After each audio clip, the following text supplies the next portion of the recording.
Master Flea by E.T.A. Hoffmann. I first adventure once upon a time, but what author will venture to begin his tale so nowadays?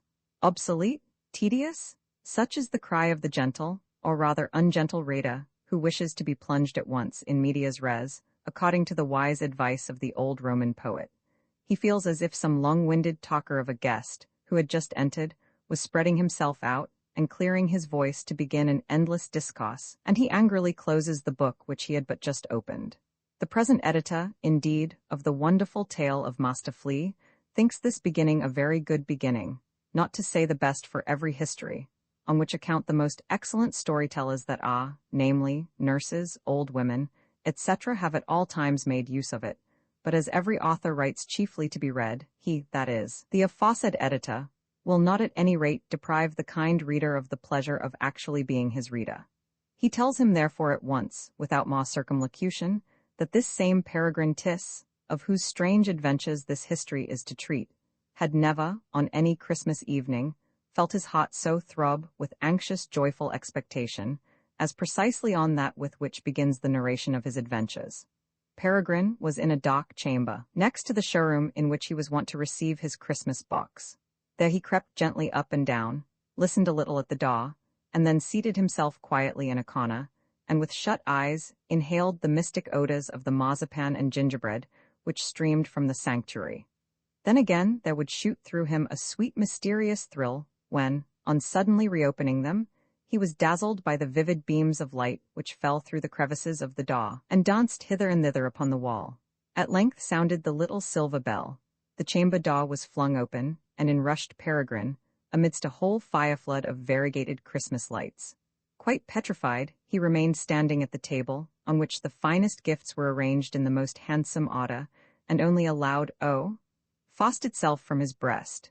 Never before had the Christmas tree borne such splendid fruits for every sweetmeat that can be named, and amongst them many a golden nut, many a golden apple from the garden of the Hesperides hung upon the boughs, which bent beneath their burden. The provision of choicest playthings, fine leaden soldiers, hunting trains of the same, picture books, etc., is not to be told. But as yet he did not venture to touch any part of the wealth presented to him. He could only occupy himself in mastering his wonder, and comprehending the idea of his good fortune in all this being really his. "Oh, my dear parents, oh, my good Elena!" So he exclaimed with feelings of the highest transport. "Well, my little Peregrine," replied Elena, "have I done it well? Are you in truth rejoiced from your heart, my child? Won't you look nearer at these handsome things? Won't you try the new rocking horse and the beautiful fox?" "A noble steed," said Peregrine, examining the bridled rocking horse with tears of joy, "a noble beast of pure Arabian race," and he immediately mounted his proud courser. But though Peregrine might else be a capital rider, yet this time he must have made some mistake, for the wild Pontifer, so was the horse called, reared, and threw him off, making him kick up his legs most piteously. Before, however, Elena, who was frightened to death, could run to his assistance, he had got up again and seized the bridle of the horse, who threw out behind, and endeavored to run away. Again he mounted, and using with strength and skill all the arts of horsemanship, he brought the wild animal so to his reason, that it trembled and panted, and recognized his master in Peregrine. Upon his dismounting, Elena led the conquered horse into his stable. This somewhat violent riding, which had caused an outrageous noise in the room, and indeed through the whole house, was now over, and Peregrine seated himself at the table, that he might quietly take a nearer view of the other splendid presents. With great delight, he devoured some of the marzipan, while he set in motion the limbs of the different puppets, peeped into the various picture books, mustered his army, which he with reason deemed invincible, since not a single soldier had a stomach in his body, and at last proceeded to the business of the chase. To his great vexation, he discovered that there was only a hare and fox hunt, and that the stag and wild boar chase were altogether wanting. These, too, ought to have been there, as none better knew than Peregrine, he himself having purchased the whole with unspeakable care and trouble. But hold! It seems highly requisite to guard the kind reader against the awkward mistakes into which he might fall, if the author were to go on gossiping at random, without reflecting that though he may know the meaning of these Christmas Eve arrangements, it is not so with his reader, who would wish to learn what he does not comprehend. Much mistaken would he be who should imagine that Peregrine Tyss was a child, to whom a kind mother, or some other well-affectioned female, called in romantic fashion Elena, had been giving Christmas boxes, nothing less than that. Mr. Peregrine Tiss had got to his 36th year, and herein had passed almost the best of life. 6 years before, he was said to be a handsome man. Now he was with reason called a man of gentlemanly appearance, but at all times, then as well as now, it was the cry of all that he lived too much to himself, that he did not know life, and was manifestly suffering under a diseased melancholy. Fathers, whose daughters were just marriageable, thought that to get rid of this melancholy, the good Tiss could do nothing better than marry. He had a free choice, and had little reason to fear a negative. The opinion of the fathers was at least correct in regard to the latter point, insomuch as Mr. Tiss, besides being, as before said, a man of gentlemanly appearance, possessed a considerable property, left to him by his father, Mr. Balthasar Tiss, a very respectable merchant. Maidens who have got beyond the heyday of love, that is, who are at least 3 or 24 years old, when such highly gifted men put the innocent question of, "Will you bless me with your hand, dearest?" seldom do otherwise than answer, with blushing cheeks and downcast eyes, "Speak to my parents, sir. I shall obey them. I have no will." While the parents fold their hands and say, "If it is the will of heaven, we have nothing against it, son." But Mr. Peregrine Tiss seemed inclined to nothing less than marriage, for besides that he was in general averse to society, he showed more particularly a strange idiosyncrasy towards the female race. The mere proximity of any woman would bring the perspiration on his forehead, and if actually accosted by a tolerably handsome girl, he would fall into an agony that fettered his tongue, and caused a cramp-like trembling through all his limbs.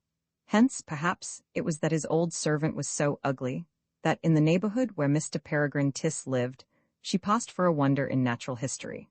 The black, rugged, half-gray hair accorded well with the red bleary eyes, and just as well agreed the thick copper nose with the pale blue lips, in forming the image of an aspirant to the Blocksberg, one so that 2 centuries earlier she would hardly have escaped the stake, instead of being, as now, esteemed by Mr. Peregrine, and others too, for a good sort of person. This, in fact, she was, and might therefore well be forgiven, if she comforted her body with many a little dram in the course of the day, or, perhaps, too often took out from her stomacher a huge black japanned snuff-box, and fed her respectable nose very richly with pure Offenbacher. The kind reader has already observed that this remarkable person is the very same Elena who managed the business of the Christmas boxes. Heaven knows how she came by the celebrated name of the Queen of Golconda, but if the fathers desired that the rich agreeable Mr. Peregrine should lay aside his horror of women and marry without more ado, the old bachelors, on the other hand, said that he did quite right to remain single, as his turn of mind was not suited to matrimony. It was unlucky, however, that at the phrase turn of mind, not a few made a very mysterious face, and upon close inquiry, gave it to be pretty plainly understood that Mr. Peregrine Tiss was at times a little cracked. The numerous retailers of this opinion belonged chiefly to those who are firmly convinced that on the great highway of life, which is to be kept according to reason and prudence, the nose is the best guide, and who would rather put on blinkers than be led aside by any odorous shrub or blooming meadow that grows by the way. It was, however, true that Peregrine had many things about him which people could not comprehend. It has been already said that his father was a rich and respectable merchant. When to this is added that he owned a handsome house in the Hausmarket, and that in this house, in the very same chamber where the little Peregrine had always received his Christmas boxes, the grown-up Peregrine was now receiving them, there is no room to doubt that the place of the strange adventures to be narrated in this history is the celebrated city of Frankfurt am Main. Of his parents little more is to be told than that they were quiet, honest folks, of whom no one could speak anything but good. The unbounded esteem which Mr. Tiss enjoyed upon change he owed to 2 circumstances. He always speculated well and safely, gaining one sum after the other, while at the same time he never presumed, but remained modest as before, and made no boast of his wealth, which he showed merely by his haggling about nothing, and being indulgence itself towards insolvent debtors who had fallen into misfortune, even though it were deservedly. For a long time the marriage of Mr. Tiss was unfruitful, till at length, after almost 20 years, Mrs. Tiss rejoiced her husband with a fine lusty boy, who was our identical Master Peregrine Tiss. The boundless joy of the elders may be imagined, and the people of Frankfurt yet talk of the splendid christening given by the old Tiss, at which the noblest hock was filled out as if at a coronation festival. But what added still more to the posthumous fame of Mr. Tiss was that he invited to this christening a couple of people who, in their enmity, had often injured him, and not only them, but others too whom he thought he had injured, so that the feast was really one of peace and reconciliation. Alas, the good man did not suspect that this same child, whose birth so much rejoiced him, would soon be a cause of sorrow. At the very first, the boy Peregrine showed a singular disposition. After he had cried night and day uninterruptedly for some weeks, without their being able to find out any bodily ailment, he became on the sudden quite quiet, and as it were stupefied into a motionless insensibility. He seemed incapable of the least impression.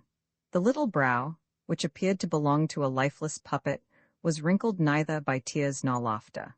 His mother maintained that it was owing, on her part, to the sight of the old bookkeeper, who had for 20 years sat in the counting-house before the great cash-book, with the same lifeless countenance, and she wept bitter tears over the little automaton. At last an old gossip hit upon the lucky thought of bringing Peregrine a very motley, and in fact, a very ugly harlequin. The child's eyes quickened in a strange fashion, the mouth contracted to a gentle smile, he caught at the puppet, and the moment it was given to him, hugged it tenderly. Then again he gazed upon the mannequin with such intelligent and speaking eyes, that it seemed as if reason and sensation had suddenly awakened in him, and with much greater vigor than is usual with children of his age. "He is too wise," said the godmother. "You'll not keep him? Only look at his eyes, he already thinks more than he ought to do."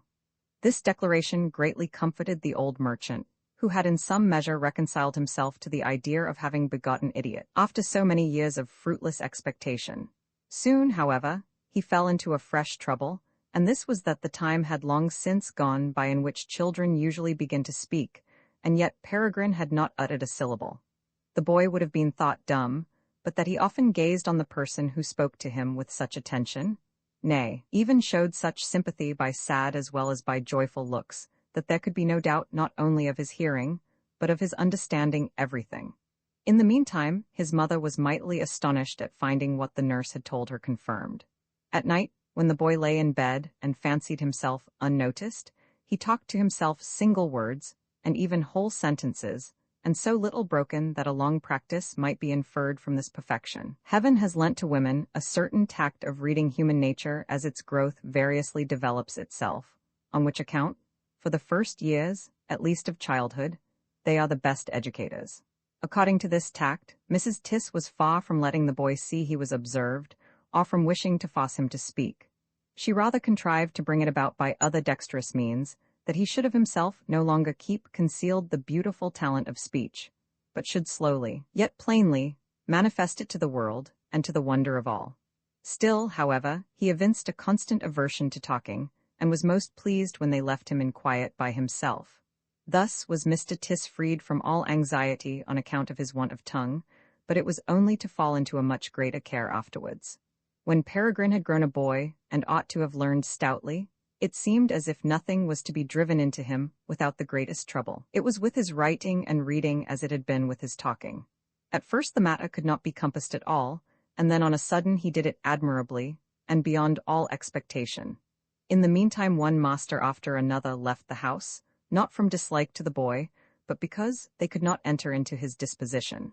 Peregrine was still, manly, and industrious, and yet it was no use thinking of any systematic learning with him. He had understanding for that only which happened to chime in exactly with his genius.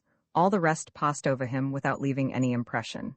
And that which suited his genius was the wonderful, all that excited his imagination, in that he lived and moved. So, for example, he once received a present of a sketch of Beijing, with all its streets, houses, etc., which occupied the entire wall of his chamber. At the sight of this city of fables, of the singular people that seemed to crowd through its streets, Peregrine felt as if transported by some magic sleight into another world, in which he was to become at home. With eagerness he now fell upon everything that he could get hold of respecting China, the Chinese, and Beijing, and having somewhere found the Chinese sounds described, he labored to pronounce them according to the description, with a fine chanting voice. Nay, he even endeavored, by means of the papists, to give his handsome calamanco bedgowns the Chinese cut as much as possible, that he might have the pleasure of walking the streets of Beijing in the fashion. Nothing else could excite his attention. to the great annoyance of his tutor, who just then wished to instill into him the history of the Hanseatic League, according to the express wish of Mr. Tiss. But the old gentleman found to his sorrow that Peregrine was not to be brought out of Beijing, wherefore he brought Beijing out of the boy's chamber. The elder Mr. Tiss had always considered it a bad omen that Peregrine, as a little child, should prefer counters to ducats, and next should manifest a decided abhorrence of moneybags, ledgers, and waste-books. But what seemed most singular was that he never could hear the word bill of exchange pronounced without having his teeth set on edge, and he assured them that he felt at the sound as if someone was scratching up and down a pane of glass with the point of a knife. Mr. Tiss, therefore, could not help seeing that his son was spoilt for a merchant, and however he might wish to have him treading in his footsteps, yet he readily gave up this desire, under the idea that Peregrine would apply himself to some decided occupation. It was a maxim of his that the richest man ought to have an employment, and thereby a settled station in life. People with no occupation were an abomination to him, and it was precisely to this no occupation that his son was entirely devoted, with all the knowledge which he had picked up in his own way, and which lay chaotically confounded in his brain. This was now the greatest and most pressing anxiety of Mr. Tiss. Peregrine wished to know nothing of the actual world. The old man lived in that only, from which contradiction it could not but be that the older Peregrine grew, the worse became the discord between father and son, to the no little sorrow of the mother. She cordially conceded to Peregrine, who was otherwise the best of sons, his mode of life, in mere dreams and fancies, though to her indeed unintelligible, and she could not conceive why her husband would positively impose upon him a decided occupation. By the advice of tried friends, Tiss sent his son to the University of Jena, but when, after 3 years, he returned, the old man exclaimed, full of wrath and vexation, "Did I not think so? Hans the dreamer he went away, Hans the dreamer he comes back again." And so far he was quite right, for the student was substantially unaltered.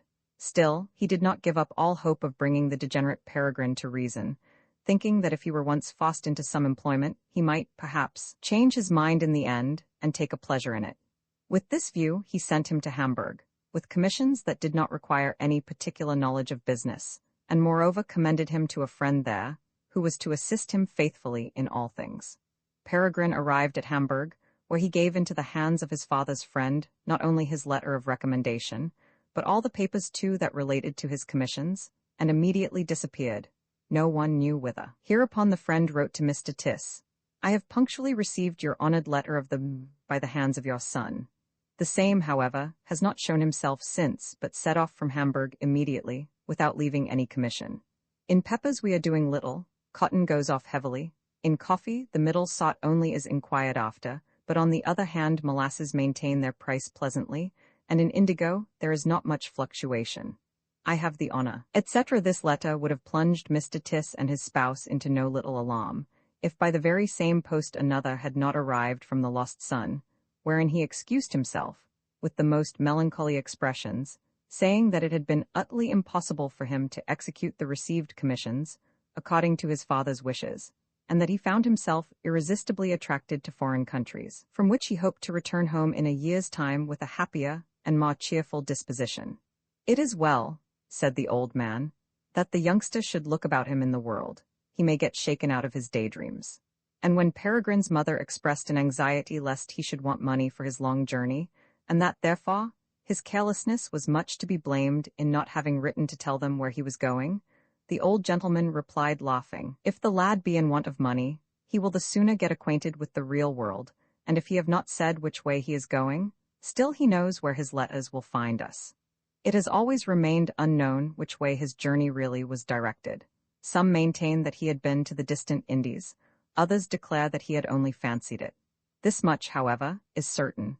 He must have traveled a great way, for it was not in a year's time, as he had promised his parents, but after the lapse of full 3 years, that Peregrine returned to Frankfurt on foot, and in a tolerably poor condition.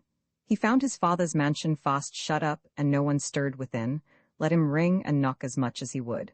At last there came by a neighbour from Change, of whom he immediately inquired whether Mr. Tiss had gone abroad.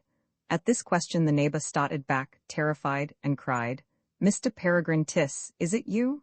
Are you come at last? Don't you then know it?" Enough. Peregrine learned that, during his absence, both parents had died, one after the other, that the authorities had taken possession of the inheritance and had publicly summoned him, whose abode was altogether unknown, to return to Frankfurt and receive the property of his father.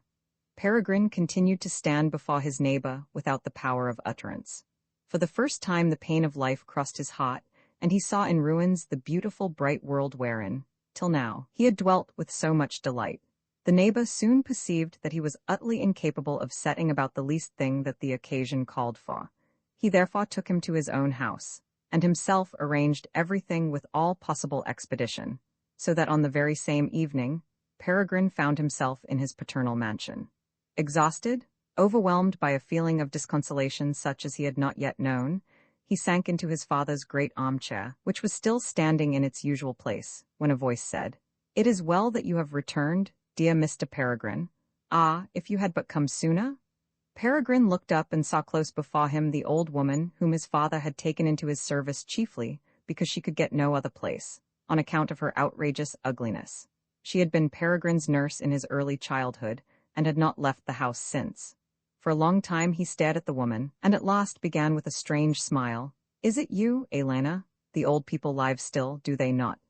And with this he got up, went through every room, considered every chair, every table, and every picture, and then calmly added, "Yes, it is all just as I left it, and just so shall it remain." From this moment Peregrine adopted the strange life which was mentioned at the very beginning of our story. Retired from all society, he lived with his aged attendant in the large roomy house, in the deepest solitude. Subsequently he let out a couple of rooms to an old man, who had been his father's friend, and seemed as misanthropical as himself, reason enough why the two should agree remarkably well, for they never saw each other. There were 4 family festivals which Peregrine celebrated with infinite solemnity, and these were the birthdays of his father and mother, Easter, and his own day of christening. At these times Elena had to set out a table for as many persons as his father had been wont to invite, with the same wine and dishes which had been usually served up on those occasions. Of course the same silver, the same plates, the same glasses, such as had then been used, and such as they still remained, were now brought forward, in the fashion which had prevailed for so many years. Peregrine kept to this strictly. Was the table ready? He sat down to it alone, ate and drank but little, listened to the conversation of his parents and the imaginary guests, and replied modestly to this or that question, as it was directed to him by any one of the company. Did his mother put back her seat? He too rose with the rest, and took his leave of each with great courtesy. Then he retired to a distant chamber, and consigned to Elena the division of the wine and the many untasted dishes amongst the poor, which command of her master, the faithful soul, was wont to execute most conscientiously. The celebration of the 2 birthdays he began early in the morning, that, according to the custom of his boyhood, he might carry a handsome nosegay into the room where his parents used to breakfast, and repeat verses which he had got by heart for the occasion. On his own day of christening, he naturally could not sit at table, as he had not then been long gone. Elena, therefore, had to attend to everything, that is, to invite people to drink and, in the general phrase, to do the honors of the table, with this exception. Everything was the same as at the other festivals. But in addition to these, Peregrine had yet another holiday in the year, or rather holy evening, and that was Christmas Eve, with its gifts, which had excited his youthful fancy more than any other pleasure. He himself carefully purchased the motley Christmas lights, the playthings, the sweetmeats, just as his parents had presented them to him in his childish years, and then the presentation took place, as the kind reader has already seen. "It is very vexatious," said Peregrine, after having played with them some time, "it is very vexatious that the stag and wild boar hunt should be missing. Where can they be? Ah, look there." At this moment he perceived a little box which still remained unopened, and hastily snatched at it, expecting to recover the missing treasure. But on opening it, he found it empty, and started back as if a sudden fright had seized him. "Strange?" he murmured to himself. "Strange? What is the matter with this box? It seems as if some fearful thing sprang out upon me that my eye was too dull to grapple with." Elena, on being questioned, assured him that she had found the box among the playthings, and had in vain used every exertion to open it. Hence she had imagined that it contained something particular, and that the lid would yield only to the experienced hand of her master. "Strange?" repeated Peregrine. "Very strange, and it was with this chase that I had particularly pleased myself. I hope it may not bode any evil." But who, on a Christmas Eve, would dwell upon such fancies which have properly no foundation? Elena, fetch me the basket. Elena accordingly brought a large white basket, in which, with much care, he packed up the playthings, the sweetmeats, and the tapers, took the basket under his arm, the great Christmas tree on his shoulder, and set out on his way. It was the kind and laudable practice of Mr. Tiss to surprise some needy family, where he knew there were children, with his whole cargo of Christmas boxes, just as he had purchased it, and dream himself for a few hours into the happy times of boyhood. Then, when the children were in the height of their joy, he would softly steal away and wander about the streets half the night, hardly knowing what to do with himself, from the deep emotions which straitened his breast, and feeling his own house like a vault, in which he was buried with all his pleasures. This time his Christmas boxes were intended for the children of a poor bookbinder, of the name of Lemmerhirt, who was a skilful, industrious man, had long worked for him, and whose 3 children he was well acquainted with.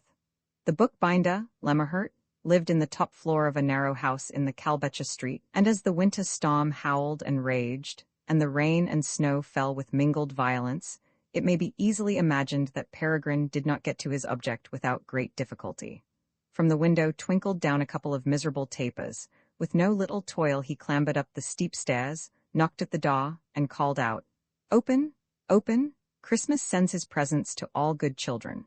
The bookbinder opened the door in alarm, and it was not till after some consideration that he recognized Peregrine, who was quite covered with snow. "Worshipful Mr. Tiss," he exclaimed, full of wonder. "How in the name of heaven do I come to such an honor on Christmas Eve?" Worshipful Mr. Tiss, however, would not let him finish, but calling out, "Children, children, alert, Christmas sends his presents." He took possession of the flap table in the middle of the room, and immediately began to pull out his presents from the basket. The great Christmas tree, indeed, which was dripping wet, he had been forced to leave outside the door. Still the bookbinder could not comprehend what it all meant. The wife, however, knew better, for she smiled at Peregrine, with silent tears, while the children stood at a distance, devouring with their eyes each gift as it came out of the cover, and often unable to refrain from a loud cry of joy and wonder. At last he had dexterously divided and ordered the presents according to each child's age, lighted all the tapers, and cried, "Come, come, children! This is what Christmas sends you." They, who could yet hardly believe that all belonged to them, now shouted aloud and leaped and rejoiced, while their parents prepared to thank their benefactor. But it was precisely this thanksgiving that Peregrine always sought to avoid, and he therefore wished, as usual, to take himself off quietly. With this view he had got to the door, when it suddenly opened, and in the bright shine of the Christmas lights stood before him a young female, splendidly attired.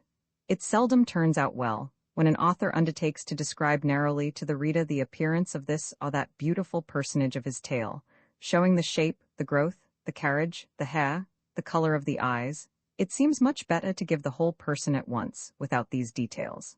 Here, too, it would be quite enough to state that the lady, who ran against the startled Peregrine, was uncommonly handsome and graceful, if it were not absolutely requisite to speak of certain peculiarities which the little creature had about her. She was small, and indeed, somewhat too small, but at the same time, neatly and elegantly proportioned. Her forehead, in other respects handsomely formed and full of expression, acquired something strange and singular from the unusual size of the eyeballs, and from the dark, pencilly brows being higher placed than ordinary. The little thing was dressed, or rather decorated, as if she had just come from a ball. A splendid diadem glittered amongst her raven locks. Rich point lace only half veiled her bosom. A black and yellow striped dress of heavy silk sat close upon her slender body, and fell down in folds just so low as to let the neatest little feet be seen, in white shoes, while the sleeves were just long enough, and the gloves just short enough, to show the fairest part of a dazzling arm. A rich necklace and brilliant earrings completed her attire. It could not but be that the bookbinder was as much surprised as Peregrine, that the children abandoned their playthings, and stared with open mouths at the stranger. As, however, women in general are wont to be the least astonished at anything unusual, and are the quickest to collect themselves, so on this occasion also, the bookbinder's wife was the first that recovered speech, and asked, in what she could serve the lady. Upon this, the stranger came fairly into the room, and the frightened Peregrine would have seized the opportunity to take himself quickly off, but she caught him by both hands, lisping out, in a little soft voice, "Fortune, then, has favored me. I have found you, then. "Oh, Peregrine, my dear Peregrine, what a delightful meeting." Herewith she raised her right hand so that it touched Peregrine's lips, and he was compelled to kiss it, though in so doing, the cold drops of perspiration stood on his forehead. She now, indeed, let go his hands, and he might have fled, but he felt himself spellbound. He could not move from the place, like some poor little animal that has been fascinated by the eye of the rattlesnake. "Allow me," she said, "dear Peregrine, to share in this charming treat that you have so nobly, and with such real goodness, prepared for the children. Permit me also to contribute something to it." From a little basket which hung upon her arm, and which had not been remarked till now, she took out all sorts of playthings, arranged them on the table with graceful bustle, brought forward the children, pointed out to each the present intended for him, and spotted so prettily withal that nothing could be more delightful. The bookbinder thought he was in a dream, but the wife laughed roguishly, fancying that there must be some particular acquaintance between Peregrine and the stranger. While now the parents were wondering, and the children were rejoicing, the lady took her seat upon an old frail sofa, and drew down Mr. Peregrine, who in fact scarcely knew any longer whether he actually was this same person. She then gently lisped into his ear, "My dear, dear Peregrine, how happy, how delighted I feel by your side." "But lady," stammered Peregrine, "honored lady." On a sudden, heaven knows how, the lips of the stranger came so close to his that, before he could think about kissing them, he had really done it. That by this he lost all power of speech is easily to be imagined. "My sweet friend," continued the lady, creeping up to Peregrine so closely that she almost sat in his lap, "my sweet friend, I know what troubles you. I know what has so much afflicted your simple heart this evening. But take comfort. That which you lost, that which you hardly hoped to find again, see, I bring it to you." With this, she took out a little wooden box from her basket, and gave it into the hands of Peregrine. In it was the hunting set that he had missed on the Christmas Eve table. It would be hard to describe the strange feelings which were now thronging and jostling in his bosom. The whole appearance of the stranger, in spite of all her grace and loveliness, had yet something supernatural about it, which those who had not Peregrine's awe of woman would yet have received with a cold shudder through every vein. Of course, therefore, a deep horror seized the poor Peregrine, already in sufficient alarm, when he found the lady most narrowly informed of all that he had been doing in the profoundest solitude. Still, when he looked up, and met the glance of two bright black eyes flashing from under the silken lids, when he felt the sweet breath of the lovely being, and the electric warmth of her limbs, still, with all his terror, there awoke in him the sadness of unutterable desires, such as he had not yet known. For the first time his whole mode of life, his trifling with the Christmas presents, appeared to him absurd and childish, and he felt ashamed that the stranger should know of it. But then again, it seemed as if her gift was the living proof that she understood him, as none else on earth had understood him, and in seeking to gratify him after this manner, had been prompted by the most perfect delicacy of feeling. He resolved to treasure up the dear gift forever, never to let it go out of his own hands, and, carried away by a feeling which totally overpowered him, he pressed the casket to his breast with vehemence. "Delightful?" murmured the maiden. "My gift pleases you? Oh, my dearest Peregrine, then my dreams, my presentiments, have not deceived me." Mr. Tiss came somewhat to himself, so that he was able to say, with great plainness and distinctness, "But, most respected lady, if I only knew to whom in all the world I had the honor." "Cunning man," said the stranger, gently tapping his cheeks, "to pretend as if you did not know your faithful Elena. But it is time that we should leave the good folks here to their own pleasures. Accompany me, Mr. Tiss." On hearing the name Elena, Peregrine naturally reverted to his old attendant, and he felt exactly as if a windmill were going round in his head. The strange Elena now took the kindest and most gracious leave of the family, while the bookbinder, from pure wonder and respect, could only stammer out something unintelligible. But the children made as if they had been long acquainted with her, and the wife said, "Such a kind, handsome man as you are, Mr. Tiss, well deserves to have so kind and handsome a bride, who, even at this hour, assists him in doing acts of benevolence. I congratulate you with all my heart."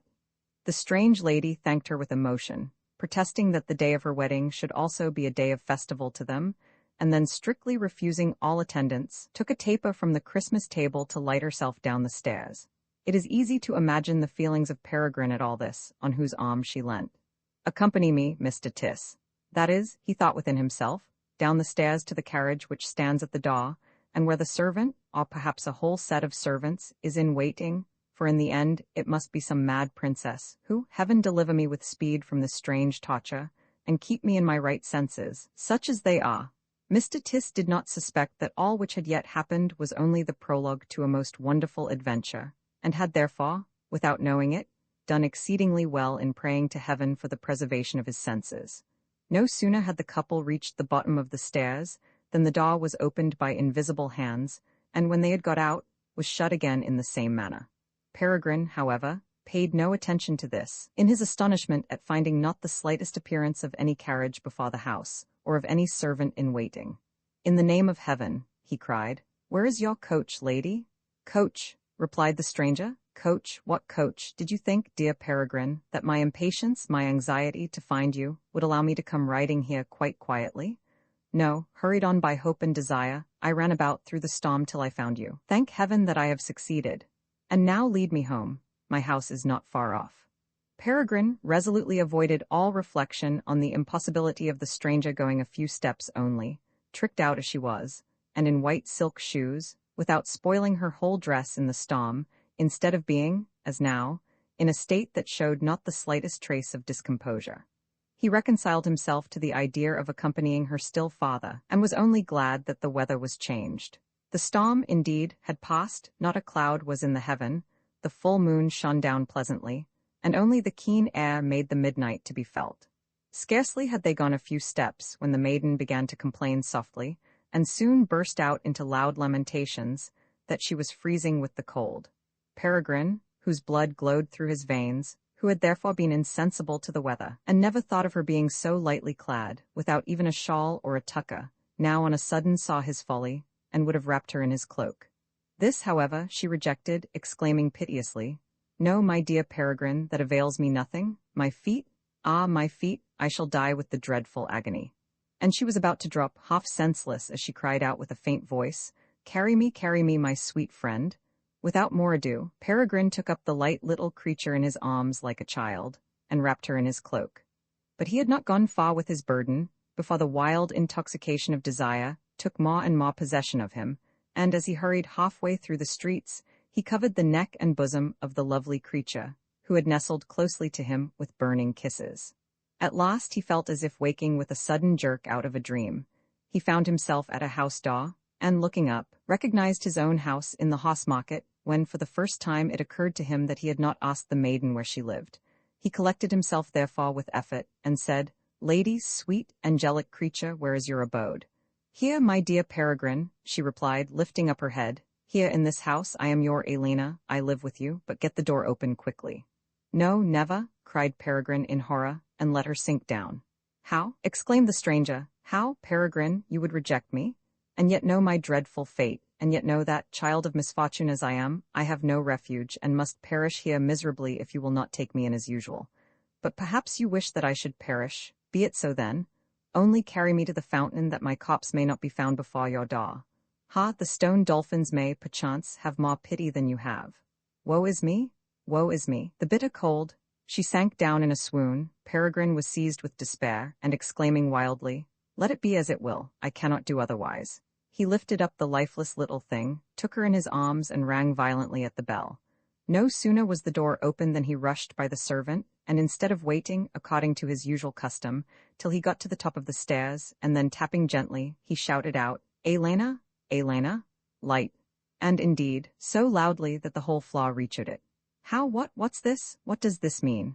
exclaimed the old woman, opening her eyes widely as Peregrine unfolded the maiden from his cloak and laid her with great care upon the sofa. "Quick, Elena, quick, fire in the grate, salts, punch, beds here."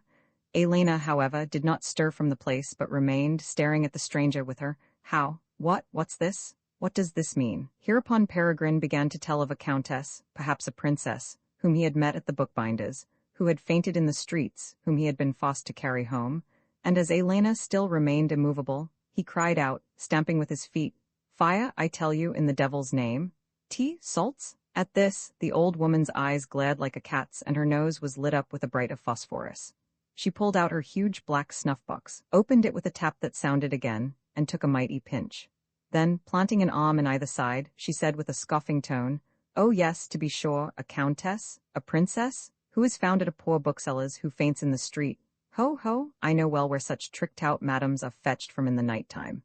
Here are fine tricks, here's pretty behavior, to bring a loose girl into an honest house, and that the measure of sin may be quite full, to invoke the devil on a Christmas night, and I, too, in my old days, am to be abetting?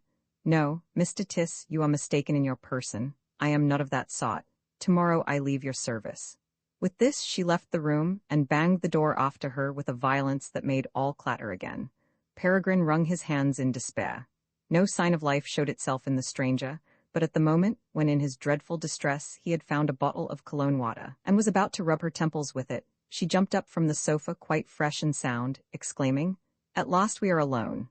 At last I may explain why I followed you to the bookbinder's, why I could not leave you tonight, Peregrine. Give up to me the prisoner whom you have confined in this room. I know that you are not at all bound to do so. I know that it only depends upon your goodness.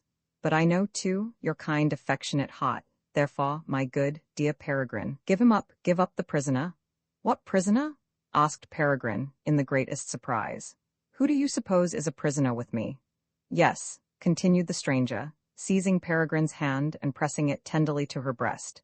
"Yes, I must confess that only a noble mind can abandon the advantages which a lucky chance puts into his hands, and it is true that you resign many things which it would be easy for you to obtain if you did not give up the prisoner. But think that Alina's destiny, her life, depends upon the possession of this prisoner, that angelic creature?" interrupted Peregrine. "If you don't wish that I should take it all for a delirious dream, or perhaps become delirious on the spot myself, tell me at once of whom you are speaking. Who is this prisoner?" "How?" replied the maiden. "I do not understand you. Would you deny that he is in your custody?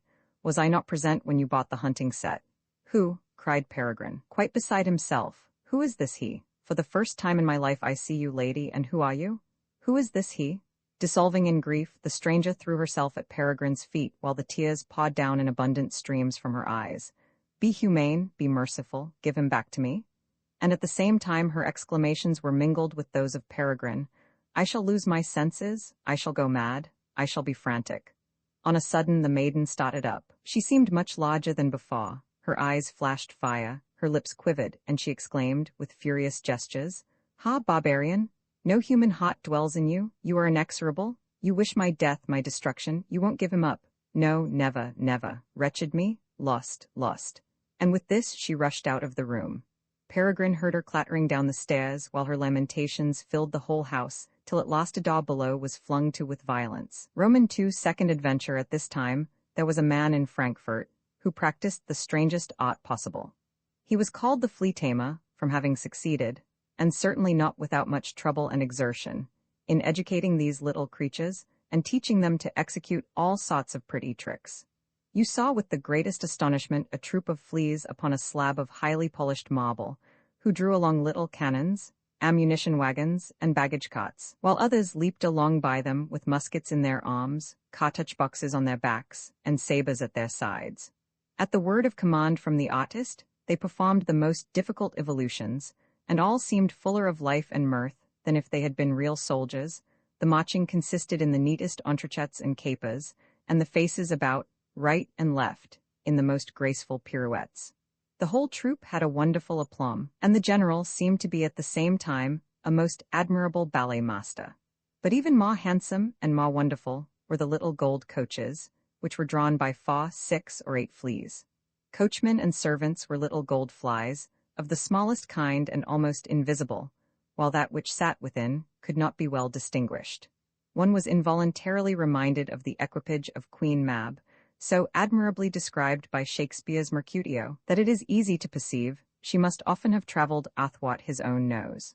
But it was not till you overlooked the table with a good magnifying glass that the art of the flea tamer developed itself in its full extent, for then first appeared the splendor and grace of the vessels, the fine workmanship of the arms, the glitter and neatness of the uniforms, all of which excited the profoundest admiration. It was quite impossible to imagine what instruments the flea tamer could have used in making neatly and proportionately certain little collaterals, such as spurs and buttons, compared to which that matter seemed to be a very trifling task, which else had passed for a masterpiece of the tailor, namely, the fitting a flea with a pair of breeches. Though, indeed, in this the most difficult part must have been the measuring.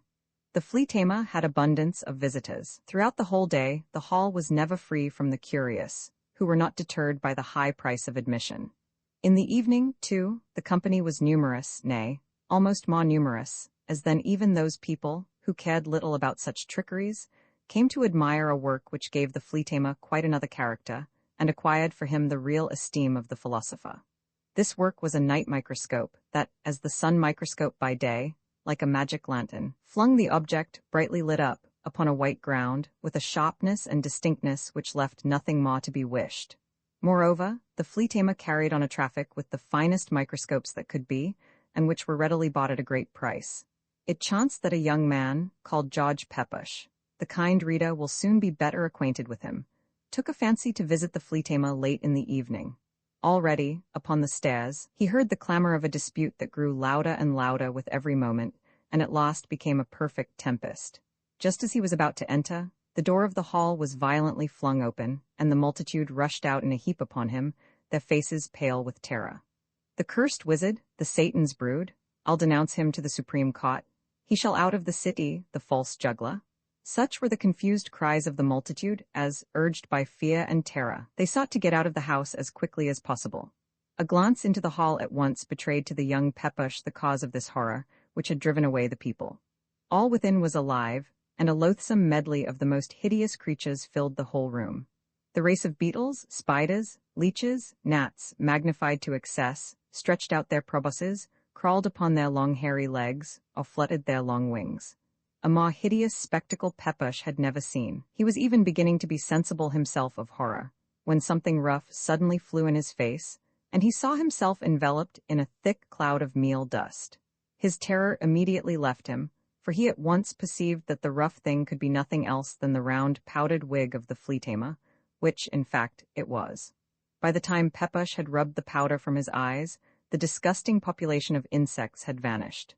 The flea tamer sat in his armchair, quite exhausted. "Le Yuen Hoke," exclaimed Pepusch to him. "Le Yuen Hoke, do you see now what comes of your trickeries?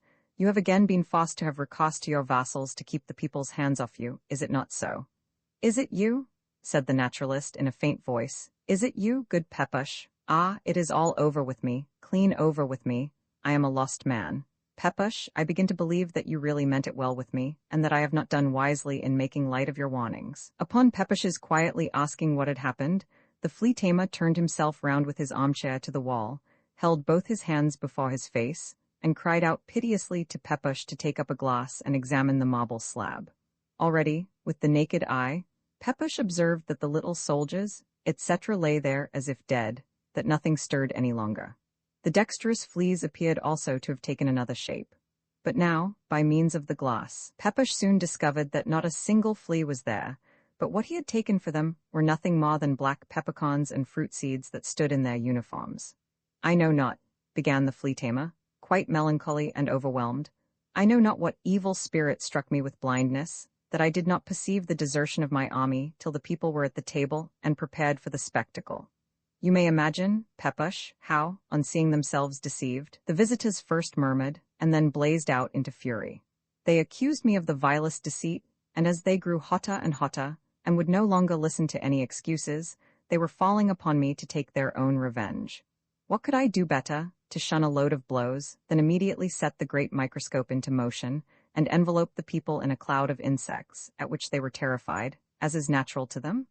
But, said Pepusch, tell me how it could possibly happen that your well-disciplined troop, which had shown so much fidelity to you, could so suddenly take themselves off, without your perceiving it at once. "Oh," cried the flea tamer, "oh, Pepusch, he has deserted me, he by whom alone I was master, he it is to whose treachery I ascribe all my blindness, all my misery. Have I not," said Pepusch, "have I not long ago warned you not to place your reliance upon tricks which you cannot execute without the possession of the master? And on how ticklish a point rests that possession, notwithstanding all your care, you have just now experienced." Pepusch further gave the flea tamer to understand that he could not at all comprehend how his being forced to give up these tricks could so much disturb his life, as the invention of the microscope, and his general dexterity in the preparation of microscopic glasses, had long ago established him. But the flea tamer, on the other hand, maintained that very different things lay hid in these subtleties, and that he could not give them up without giving up his whole existence. Pepusch interrupted him by asking, "Where is Dirch Elverdink?" "Where is she?" screamed Lee Wenhoek, wringing his hands. "Where is Dirch Elverdink? Gone into the wide world, vanished. But strike me dead at once, Pepusch, for I see your wrath growing. Make short work of it with me." "There you see now," said Pepusch with a gloomy look. "You see now what comes of your folly, of your absurd proceedings. Who gave you a right to confine the poor Dirch like a slave, and then again, merely for the sake of alluring people, to make a show of her like some wonder of natural history? Why did you put a foss upon her inclinations, and not allow her to give me her hand, when you must have seen how dearly we loved each other? Fled, is she?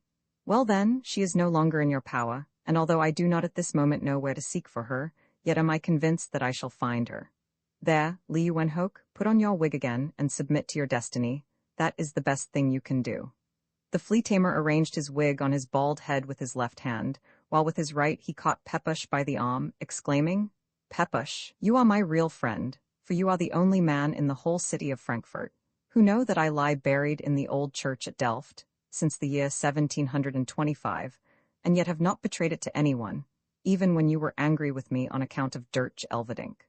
If at times I cannot exactly get it into my head that I am actually that Antony van Leeuwenhoek who lies buried at Delft, yet again I must believe it when I consider my works and reflect upon my life, and on that account it is very agreeable to me that it is not at all spoken of.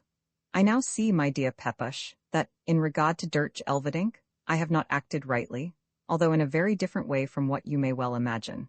That is, I was right in pronouncing your suit to be an idle struggle, wrong in not being open with you, in not telling you the real circumstances of Dirch Elverdink. You would then have seen how praiseworthy it was to talk you out of wishes, the accomplishment of which could not be other than destructive.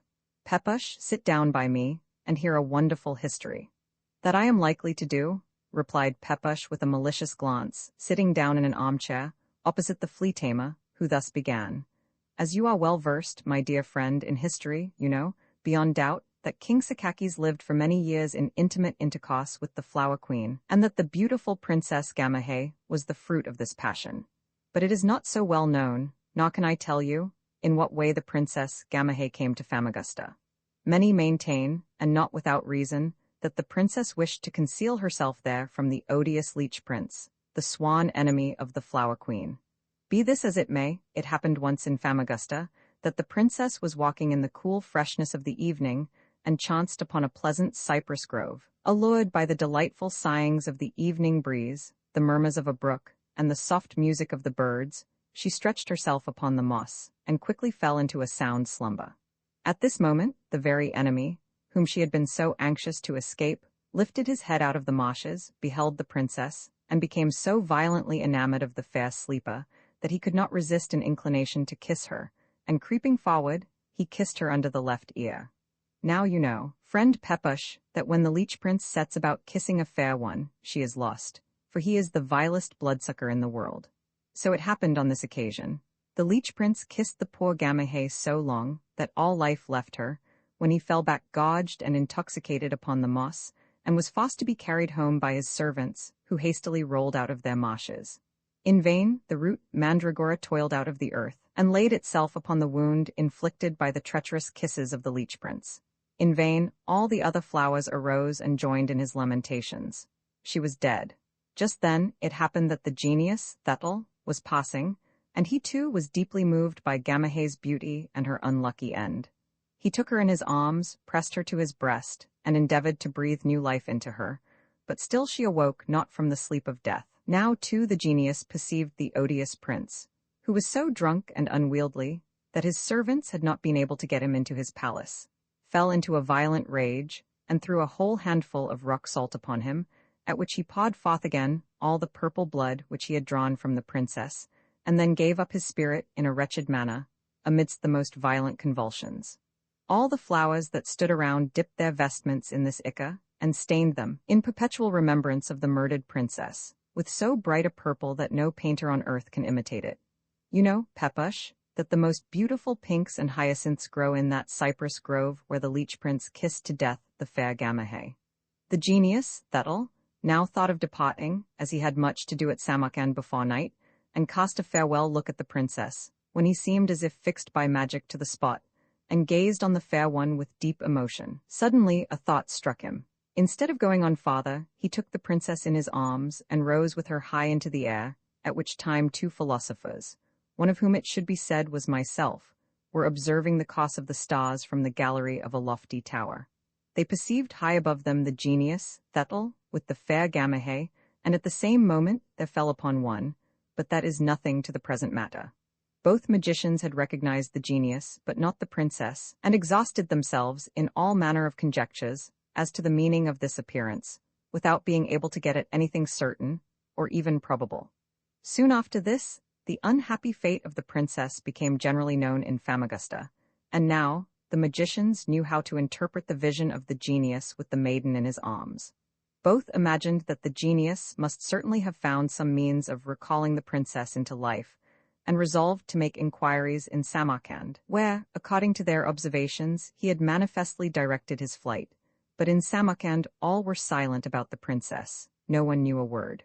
Many years had passed. The 2 magicians had quarreled, as it will happen with learned men, and the more learned the oftener, and they only imparted to each other their most important discoveries from the iron force of custom. You have not forgotten, Pepusch, that I myself am one of these magicians. Well, I was not a little surprised at a communication from my colleague, which contained the most wonderful, and at the same time the happiest, intelligence of the princess that could be imagined. The matter was thus. By means of a scientific friend in Samarkand, my colleague had obtained the loveliest and rarest tulips, and as perfectly fresh as if they had been just cut from the stalk. His chief object was the microscopic examination of the interior portions, and in fact, of the petal. It was with this view that he was dissecting a beautiful tulip, and discovered in the cup a strange little kernel that struck him prodigiously. But how great was his astonishment when, on applying his glass, he perceived that the little kernel was nothing else than the Princess Gamaheh, who, pillowed in the petal of the tulip, seemed to slumber softly and calmly. However great the distance that separated me from my colleague, yet I set off immediately, and hastened to him. He had in the meantime put off all operations, to allow me the pleasure of a sight first, and perhaps, too, from the fear of spoiling something if he acted entirely from himself. I soon convinced myself of the perfect correctness of my colleague's observations, and, like him, firmly believed that it were possible to snatch the princess from her sleep, and give her again her original form. The sublime spirit, dwelling within us, soon let us find the proper method. But as you, friend Pepusch, know very little, in fact nothing at all, of our art, it would be quite superfluous to describe to you the different operations which we went through to attain our object. It is sufficient if I tell you that by the dexterous use of various glasses, for the most part prepared by myself, we succeeded not only in drawing the princess uninjured from the flower, but in forwarding her growth, so that she soon attained her natural dimensions. Now, indeed, life was wanting, and this depended on the last and most difficult operations. We reflected her image by means of one of the best solar microscopes, and loosened it dexterously from the white wall, without the least injury. As soon as the shadow floated freely, it shot like lightning into the glass, which broke into 1,000 shivers. The princess stood before us full of life and freshness. We shouted for joy, but so much the greater was our horror on perceiving that the circulation of the blood stopped precisely there where the leech prince had fastened himself. She was just on the point of swooning, when we perceived on the very spot behind the left ear a little black dot that quickly appeared and as quickly disappeared. Immediately the stagnation of the blood ceased, the princess revived, and our work had succeeded. Each of us, that is, I and my colleague, knew full well how invaluable was the possession of the princess, and each struggled for it, imagining that he had more right to it than the other. My colleague affirmed that the tulip, in which he had found the princess, was his property, and that he had made the first discovery, which he had imparted to me, and that I could only be deemed an assistant who had no right to demand, as a reward of his labor, the work itself at which he had assisted. I, on the other hand, brought forward my invention of the last and most difficult process, which had restored the princess to life, and in the execution of which my colleague had only helped, so that, if he had any claims of propriety upon the embryo in the flower petal, yet the living person belonged to me. On this ground we quarreled for many hours, till, having screamed ourselves hoarse, we at last came to a compromise. My colleague consigned the princess to me, in return for which I gave him an important glass, and this very glass is the cause of our present determined hostility. He affirms that I have treacherously purloined it, an impudent falsehood, and although I really know that the glass was lost in the transferring, yet I can declare, upon my honor and conscience, that I am not the cause of it, nor have I any idea how it could have happened. In fact, the glass is so small that a grain of sand is about 10 times larger. See, friend Pepusch, now I have told you all in confidence, and now you know that Dirch Elverdink is none other than the revivified Princess Gamaheh, and must perceive that to such a high mysterious alliance, a plain young man like you can have no. Stop, interrupted Judge Pepusch with a smile that was something satanic. Stop, one confidence is worth another, and therefore, I, on my side, will confide to you that I knew all that you have been telling me much earlier and much better than you did.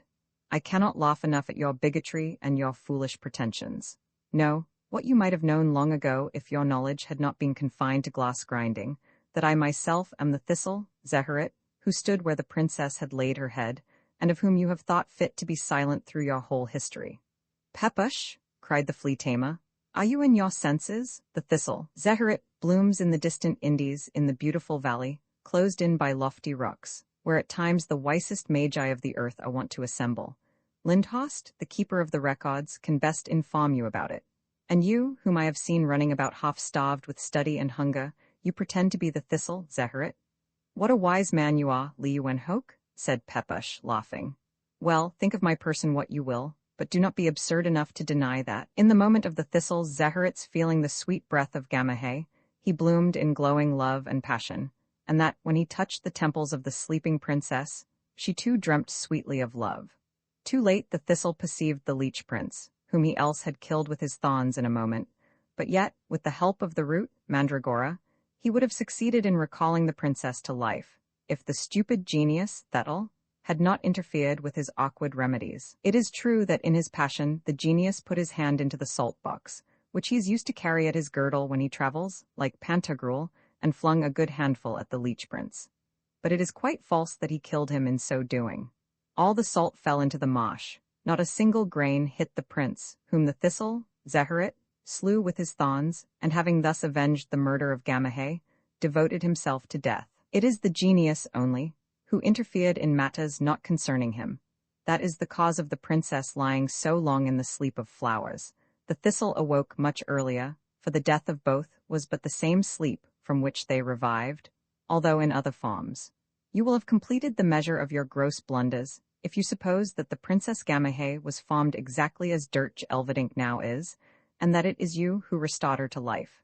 It happened to you, my good Li Yuenhoek, as it did to the awkward servant in the remarkable story of the 3 pomegranates. He freed 2 maidens from the fruit, without having first assured himself of the means of keeping them in life, and in consequence saw them perish miserably before his eyes. Not you, but he, who has escaped from you, whose loss you so deeply feel and lament. He it was who completed the work, which you began so awkwardly. Ha! cried the flea tamer, quite beside himself. Ha! 'Twas so I suspected. But you, Pepusch, you to whom I have shown so much kindness, you are my worst enemy, I see it well now. Instead of advising me, instead of assisting me in my misfortunes, you amuse me with all manner of nonsensical stories. Nonsense yourself, cried Pepusch, quite indignant. You'll rue your folly too late, you dreaming charlatan. I go to seek Dirch Elverdink, but that you may no longer mislead honest people. He grasped at the screw which set all the microscopic machinery in motion. Take my life at the same time? Rod the flea tamer, but at the instant all crashed together, and he fell senseless to the ground. How is it, said George Pepusch to himself, when he had got into the street, how is it that one, who has the command of a nice warm chamber and a well-stuffed bed, wanders through the streets at night in the rain and storm, because he has forgotten the house key, and he is driven moreover by love? He could answer himself not otherwise, and indeed his whole conduct seemed silly in his own estimation. He remembered the moment when he saw Dirch Elverdink for the first time. Some years before the flea tamer had exhibited his arts in Berlin, and had found no slight audiences as long as the thing was new. Soon, however, people had seen enough of the educated and well-disciplined fleas, and even the paraphernalia of the diminutive race began not to be thought so very wonderful, although at first attributed almost to magic, and Li Yuenhoek seemed to have fallen into total oblivion. On a sudden, a report was spread that a niece of the artist, who had not appeared before, now attended the exhibitions, a beautiful, lovely little maiden, and withal so strangely attired as to baffle description. The world of fashionables, who, like leaders in a concert, are accustomed to give the time and tune to society, now pawed in, and as in this world everything is in extremes, the niece excited unparalleled astonishment. It soon became the mode to frequent the flea tamer. He who had not seen his niece could not join in the common talk, and thus the artist was saved in his distress. As to the rest, no one could comprehend the name Dirch, and as at this time a celebrated actress was displaying, in the part of the Queen of Golconda, all those high yet soft attractions which are peculiar to the sex, they called the fair Hollander by the royal name, Elena. When George Pepusch came to Berlin, Lee Wenhoek's fair niece was the talk of the day, and hence at the table of the hotel, where he lodged, scarcely anything else was spoken of but the little wonder that delighted all the men, young and old, and even the women themselves. Everyone pressed the newcomer to place himself on the pinnacle of the existing mode at Berlin, and see the Hollandress. Pepusch had an irritable, melancholy temperament. In every enjoyment he found too much of the bitter aftertaste, which indeed comes from the Stygian brook that runs through our whole life, and this made him gloomy and often unjust to all about him. It may be easily supposed that in this mood he was little inclined to run about after pretty girls, but he went nevertheless to the flea tamers, less on account of the dangerous wonder than to confirm his preconceived opinion that here too, as so often in life, a strange madness was predominating. He found the Hollandress fair, indeed, and agreeable, but in considering her, he could not help smiling with self-satisfaction at his own sagacity, by the help of which he had already guessed that the heads, which the little one had so perfectly turned, must have been tolerably crazy before they left home. The maiden had that light, easy manner which evinces the best education, a mistress of that delightful coquetry, which, when it offers the fingertips to anyone, at the same time takes from him the power of receiving them. The lovely little creature knew how to attract her numerous visitors, as well as to restrain them within the bounds of the strictest decorum. None troubled themselves about the stranger, who had leisure enough to observe all the actions of the fair one. But while he continued staring more and more at the beautiful face, there awoke in the deepest recesses of his mind a dark recollection, as if he had somewhere before seen the Hollandress, although in other relations and in other attire, and that he himself had at one time worn a very different form. In vain he tormented himself to bring this recollection to any clearness, yet still the idea of his having really seen the little creature before became more and more determinate. The blood mounted into his face, when at last someone gently jogged him, and whispered in his ear, "The lightning has struck you too, Mr. Philosopher, has it not?" It was his neighbor of the ordinary, to whom he had asserted that the ecstasy into which all had fallen was no better than madness, which would pass away as quickly as it had arisen. Pepusch observed that while he had been gazing so fixedly on the little one, the hall had grown deserted. Now for the first time she seemed to be aware of his presence, and greeted him with graceful familiarity. From this time he could not get rid of her idea. He tormented himself through a sleepless night, only to come upon the trace of a recollection, but in vain. The sight of the fair one, he rightly thought, could alone bring him to it, and the next day, and all the following days, he never omitted visiting the flea tamer, and staring 2 or 3 hours together at the beautiful Dirch Elverdink. When a man cannot get rid of the idea of a beautiful woman who has riveted his attention, he has already made the first step towards love, and thus it happened that, at the very time Pepusch fancied he was only poring upon that faint recollection, he was already in love with the fair Hollandress. Who would now trouble himself about the fleas, over whom Elena had gained so splendid a victory, attracting all within her own circle? The master himself felt that he was playing a somewhat silly part with his insects. He therefore locked up the whole troop for other times, and with much dexterity gave to his play another form, in which his niece played the principal character. He had hit upon the happy thought of giving evening entertainments, at a tolerably high rate of subscription, in which, after he had exhibited a few optical illusions, the further amusement of the company rested with his niece. Here the social talents of the fair one shone in full measure, and she took advantage of the least pause in the entertainment to give a new impulse to the party by songs, which she herself accompanied on the guitar. Her voice was not powerful, her manner was not imposing, often even against rule, but the sweetness and clearness of tone completely answered to her appearance, and when from her dark eyelashes she darted the soft glances, like gentle moonbeams, amongst the spectators, every breast heaved, and the censure of the most confirmed pedant was silenced. Pepusch diligently prosecuted his studies in these evening entertainments, that is, he stared for 2 hours together at the Hollandress, and then left the hall with the rest of the company. Once he stood nearer to her than usual, and distinctly heard her saying to a young man, "Tell me, who is that lifeless spectre that every evening stares at me for hours, and then disappears without a syllable?" Pepusch was deeply hurt, and made such a clamor in his chamber, and acted so wildly, that no friend could have recognized him in his mad freaks. He swore, high and low, never again to see the malicious Hollandress, but for all that, did not fail appearing at Lee Wenhoek's on the very next evening, at the usual hour, to stare at the lovely Dirch more fixedly, if that were possible, than ever. It is true, indeed, that even upon the steps he was mightily alarmed at finding himself there, and in all haste adopted the wise resolution of keeping quite at a distance from the fascinating creature. He even carried this plan into effect by creeping into a corner of the hall, but the attempt to cast down his eyes failed entirely, and as before said, he gazed on the Hollandress more determinedly than ever. Yet he did not know how it happened that on a sudden Dirch Elverdink was standing in his corner close beside him. With a voice that was melody itself, the fair one said, "I do not remember, sir, having seen you anywhere before our meeting here at Berlin, and yet I find in your features, in all your manner, so much that seems familiar.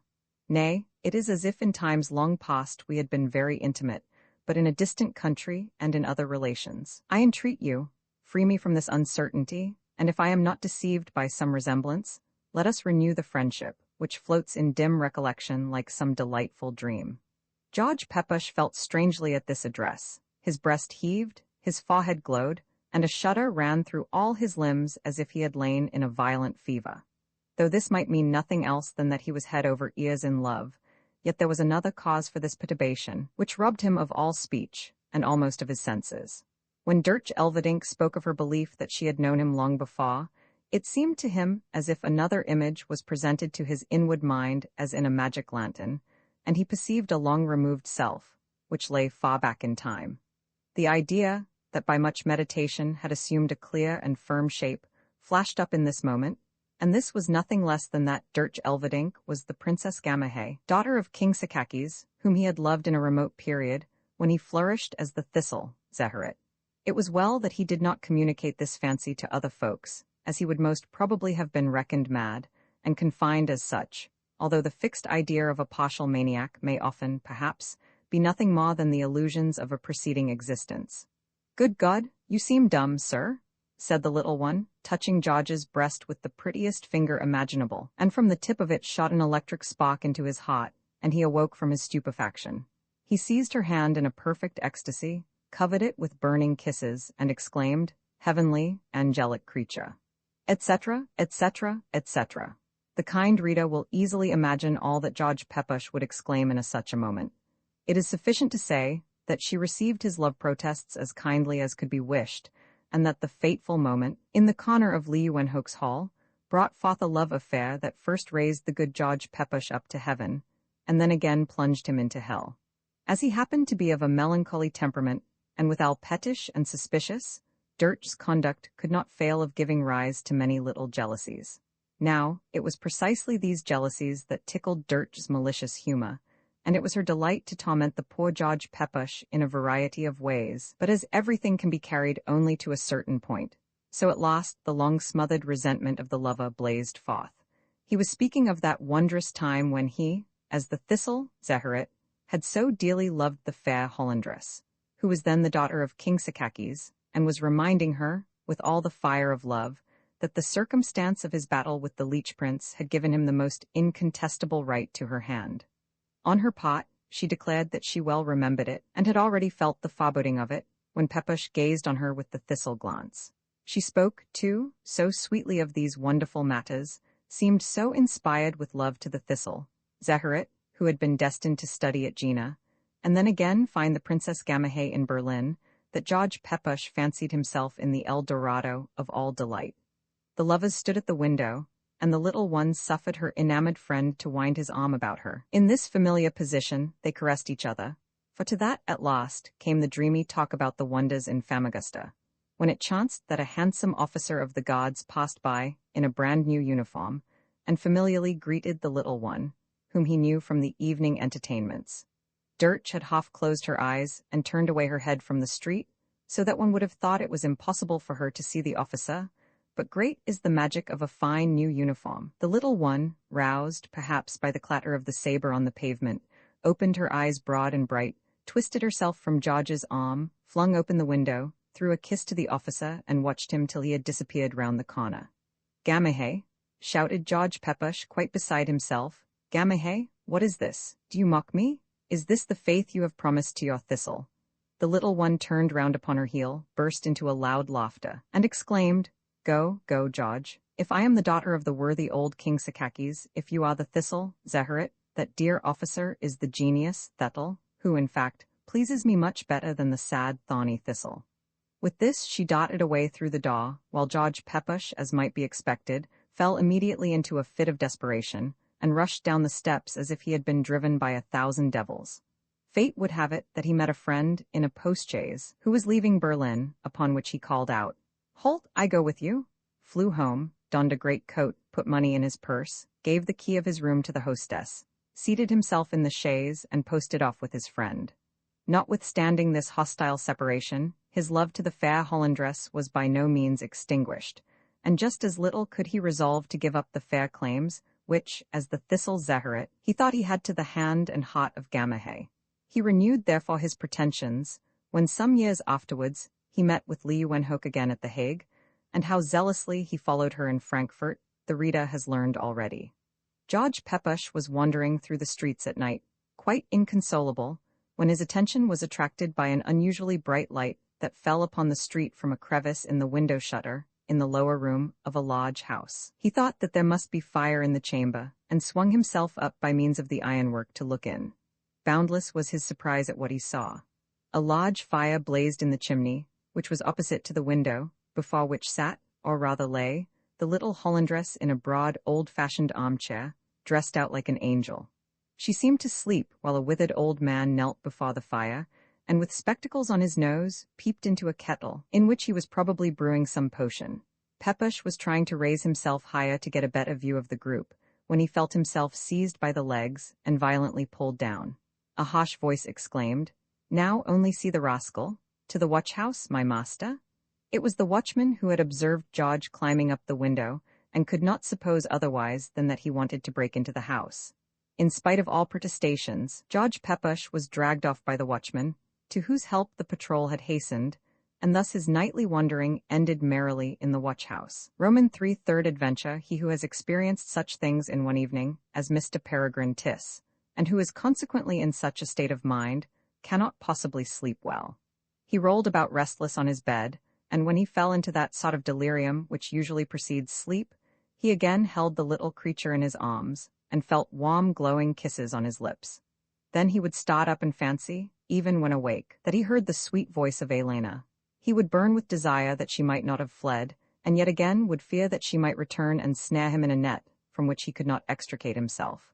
This war of contrary feelings straitened his breast, and filled it at the same time with a sweet pain, such as he had never felt before. "Sleep not, Peregrine, sleep not, generous man, I must speak with you directly," was lisped close by Peregrine, and still the voice went on with sleep not, till at last he opened his eyes, which he had closed only to see Elena more distinctly. By the light of the lamp he perceived a little monster, scarce a span long, that sat upon the white counterpane, and which at first terrified him, but in the next moment he grasped boldly at it with his hand, to convince himself whether he was or was not deceived by his fancy. But the little monster had immediately disappeared, without leaving a trace behind. Though it was not requisite to give a minute description of the fair Elena, Dirch Elverdink, or Princess Gamahe, for the reader has long ago known that these were one and the same person apparently split into three, it is, on the contrary, quite requisite to narrowly portray the little monster that sat upon the counterpane, and caused so much terror to Mr. Peregrine Tyss. As already mentioned, the creature was scarcely a span long. In his bird-shaped head gleamed a pair of round sparkling eyes, and from his sparrow beak protruded a long sharp thing like a rapier, while two horns came out from the forehead close below the beak. The neck began close under the head also, in the manner of a bird, but grew thicker and thicker, so that without any interruption, the former grew to a shapeless body, almost like a hazelnut, and seemed covered with dark brown scales like the armadillo. But the strangest part was the formation of the arms and legs. The two farmer had joints, and were rooted in the creature's cheeks, close by the beak. Immediately under these arms was a pair of legs, and still farther on another pair, both double-jointed like the arms. These last feet appeared to be those on which the creature really relied, for besides that they were longer and stronger than the others, he wore upon them very handsome golden boots with diamond spurs. The little monster having so completely vanished upon Peregrine's attempt to seize it, he would have taken the whole for an illusion of his excited fancy, if directly afterwards a thin voice had not been audible, exclaiming, "Good heavens! Mr. Peregrine Tiss, have I really been mistaken in you? Yesterday you acted so nobly towards me, and now that I want to show my gratitude, you grasp at me with a murderous hand. But perhaps my farm displeased you, and I did wrong in showing myself to you microscopically, that you might be sure to see me, which, as you may well suppose, is no such easy matter. In fact, I am still sitting upon your white counterpane, and yet you cannot perceive me. Don't take it amiss, Peregrine, but in truth, your optical nerves are a little too gross for my thin farm. Only promise me, however, that I shall be safe with you, and that you will not make any hostile attempts upon me, and I will come close to you and tell you many things, which it would be as well that you knew now." "In the first place," replied Mr. Tiss to the voice, "tell me, my good unknown friend, who you are. The rest will easily follow of itself. In the meantime, I can assure you beforehand that anything hostile is not at all in my disposition, and that I will continue to act nobly towards you, though at present I cannot comprehend in what way I have evinced my nobleness. Keep, however, your incognito, for your appearance is not the most agreeable." The voice, after a little hemming and coughing, continued, "You are, I repeat it with pleasure, a noble man, Mr. Peregrine, but not particularly deep in science, and above all, a little inexperienced, or you would have recognized me at the first glance. I might boast a little and say that I am one of the mightiest of kings, and rule over many, many millions, but from a natural modesty, and because, after all, the expression king is not exactly correct, I will pass it over. Amongst the people, at whose head I have the honor to be, a republican constitution prevails. A senate, which at most can consist of 45,999 members, for the greater facility of voting, holds the place of regent, and he who presides over this senate has the name of master, because, in all the affairs of life, he must really be a master. Without farther circumlocution, I will now confess to you that I, who now speak to you without your seeing me, am none other than this Master Flea. That you know my people I do not make the least doubt, for most assuredly, worthy sir, you have already nourished many of them with your own blood. Hence you must needs be aware that they are animated by an untamable love of freedom, and indeed are a set of springolds, who are inclined to keep off anything like solidity of form by a continual leaping and skipping. You will easily perceive what talents must be requisite to govern such a people, and will therefore feel for me a becoming respect. Assure me of that, Mr. Peregrine, before I proceed any farther." For some moments it seemed to Mr. Tiss as if a great mill wheel were turning round in his head, but he soon became more composed, and began to think that the appearance of the strange lady at the bookbinder's was just as wonderful as the present one, which was perhaps, after all, nothing more than a natural continuation of the singular history in which he had become involved. He therefore declared to Master Flea that he respected him prodigiously for his uncommon talents, and was the more anxious to know him better, as his voice sounded very sweetly, and there was a certain delicacy in his speech which betrayed a delicate form of body, whereat Master Flea continued, "I thank you much, my best Mr. Tiss, for your favorable opinion, and hope soon to convince you that you are not mistaken in me. In the meantime, that you may learn what service you have rendered me, it is requisite that I should impart to you my whole history. Know then that my father was the renowned, yet stay, it just occurs to me that the beautiful gift of patience has become remarkably rare of late amongst readers and auditors, and that copious memoirs, once so much admired, are now detestable. I will therefore touch lightly and episodically that part only which is more immediately connected with my abode with you. In knowing that I am really Master Flea, you must know me for a man of the most extensive learning, of the most profound experience in all branches of knowledge. But hold, you cannot measure the degree of my information by your scale, since you are ignorant of the wonderful world in which I and my people live. How would you feel astonished if your mind could be opened to that world? It would seem to you a realm of the strangest and most incomprehensible wonders, and hence you must not feel surprised, if all which originates from that world should seem to you like a confused fairy tale, invented by an idle brain. Do not, therefore, allow yourself to be confounded, but trust my words. See, in many things my people are far superior to you men, for example, in all that regards the penetrating into the mysteries of nature, in strength, dexterity, spiritual and corporeal dexterity. But we, too, have our passions, and with us, as with you, these are often the sources of great disquietudes, sometimes even of total destruction. Loved, nay adored, as I was, by my people, my mastery might have placed me upon the pinnacle of happiness, had I not been blinded by an unfortunate passion for a person who completely governed me, though she never could be my wife. But our race is in general reproached with a passion for the fair sex that oversteps the bounds of decorum. Supposing, however, this reproach to be true, yet on the other hand, everyone knows. But hold, without more circumlocution, I saw the daughter of King Sakakes, the beautiful Gamahe, and on the instant became so desperately enamored of her that I forgot my people, myself, and lived only in the delight of skipping about the fairest neck, the fairest bosom, and tickling the beauty with kisses. She often caught at me with her rosy fingers, without ever being able to seize me, and this I took for the toying of affection. But how silly is anyone in love, even when that one is Master Flea? Suffice it to say, that the odious leech prince fell upon the poor Gamahe, whom he kissed to death, but still I should have succeeded in saving my beloved, if a silly boaster and an awkward idiot had not interfered without being asked, and spoilt all. The boaster was the thistle, Zeherit, and the idiot was the genius, Thethel. When, however, the genius rose in the air with the sleeping princess, I clung fast to the lace about her bosom, and thus was Gamahe's faithful fellow-traveller, without being perceived by him. It happened that we flew over two magi, who were observing the stars from a lofty tower. One of them directed his glass so sharply at me that I was almost blinded by the shine of the magic instrument. A violent giddiness seized me. In vain I sought to hold fast. I tumbled down helplessly from the monstrous height, fell plump upon the nose of one of the magi, and only my lightness, my extraordinary activity, could have saved me. I was still too much stunned to skip off his nose and place myself in perfect safety, when the treacherous Liyuwenhoek, he was the magician, caught me dexterously with his fingers, and placed me in his microscope.